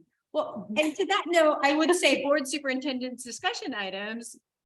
I would ask that we do look at this again. I just would like to see it fleshed out a little bit more because I just feel uncomfortable with. Yeah, Jeannie, Joseph and I and you, we were here during all of the committee work. And I saw firsthand all the benefits of the committee. I can speak specifically on the academics advisory and on the athletics advisory in terms of what we were able to accomplish. So I will be able to speak on that at the next meeting if it's on the agenda. Right. But I think to the plaque point, though, I mean, honestly, all we're doing is we're making it available for those who wish to pursue it. I agree. I And- in no way intended to force anybody to do anything. It was to open a door and to allow these programs to do that. Jane, if that's what they would like to do, but right now they're not permitted to even think of it. Well, but they are permitted to think of it. They just haven't. They're not permitted Felt to raise invited. money and to have plaques like the football team. Well, they haven't been invited to consider that. So. And I think that's all we're saying is that we believe that it should be For all an students. opportunity for any organized, recognized group in our campus, on any of our campuses. And we just need to figure out a way to make that happen. I mean, the reality is that's how we fund these activities. That's kind of how it's going to happen. And so we have to be able to do it. And I get anxious about us studying things to death, right? Like there's no way we can go out and figure it out because quite frankly, we need champions for these efforts and we don't have them. And so we have to get that in place. And I think it just does what Mike says, which is creates an opportunity and removes, maybe some perception. I see football as just being smart enough to ask, not getting favorability, but having said that, that's my view and others may see it differently. And either way, everyone should be entitled to do it. So it doesn't matter to me at the end. And I think what we do is the way we make it happen is we put it on the next agenda. Because otherwise it's not happening if it's not on an agenda. I'm okay with that. I'm going to work with the high school administration to, talk to the different program heads and find out if they are in fact interested, and if they're interested, I then don't we can think bring we it back. care if they're interested. Oh, we Well, don't? We Okay. do care if they're interested. I mean, that's what I'm saying. It's like some of us may care, but I personally don't care. Okay. What I care about is when they become interested, Uh-huh. that there's a mechanism for them to do it. And it should be like the band here, Yeah. I mean, like it's any campus. It doesn't have to be just the high school. Right. That's what my motion, that's exactly what my motion was when I tried to say, let's approve it for all campuses, all programs. So I appreciate that you're saying that because that is nearly verbatim what I was trying to approve. See, I So learned. I think it's Yeah, great. Let me make some comment, you know, I think as I mentioned, this public school, you know, we treat everyone is equally, but we need to realize for the football, you know, booster, you know, those people, they really, because they want to do something and then they jump out and give. I still remember I and Ginny, you know, 2005 or 2006. You know, those football booster, they willing give us 700,000, and some of committee and the community people they against to us and take several months and then even want to vote me out. You know, we need people want to be lead. Need to have a gut and step out and advocate. You know that's the way it can be the successful. Well, that's Yeah. what I'm trying to do right Yeah. now. I'm trying to advocate for the DAPA That's boosters. good. I'm trying to advocate for Yeah, the speech and debate okay. boosters. I'm trying to advocate for every other athletic program. I am doing what you're asking to Yeah. have done. So I would like to have that happen so that all of the students at all the campuses can have their passions promoted as much as the football. So I So think what it's is the 10, 11. direction I think of the what we person? want to do is, you know, if we ideally the 10, 11 agenda. If not, then what, 10, 28, whatever the next Tuesday is. I'm not sure, but you know, one of our October board meetings, I think preferably the next one. Yeah. You know, is that okay? Okay. Yes, and you want me just to bring it back the same way it came to the board on the football, right? Well, maybe send it to us. I mean, Okay. if you want to, I mean, like, maybe send it now if you don't mind, just so we see Yeah. it. And if anyone has input on how they would like to see that added to the agenda, I mean, it could be exactly. So the I same. can't do that without violating the Brown Act, right? But I have to send it to you because you're the board president and you're the one that works with me on the agenda. Because if I send it to all of you and you're deliberating on something that is going to be agendized and discussed at a board We're meeting, not that's. deliberating together. Well, I'm just asking people to edit. I think at some point, though, as long as it's on the agenda, then we can discuss it. Yeah. So as long as you Yeah. come up with something with her and Yeah. on the agenda, Well, then I we won't can be here. Well, Yeah, then, but in then, it October, does- then we shouldn't do it the next meeting. It should be the next one where there's gonna be. I don't need to be here for that. No, I think it would be helpful if you were. here. Okay, October 28th. all right. So that. October 28th, okay. Thank you. Thank you. Good night, everybody. Thank you so much.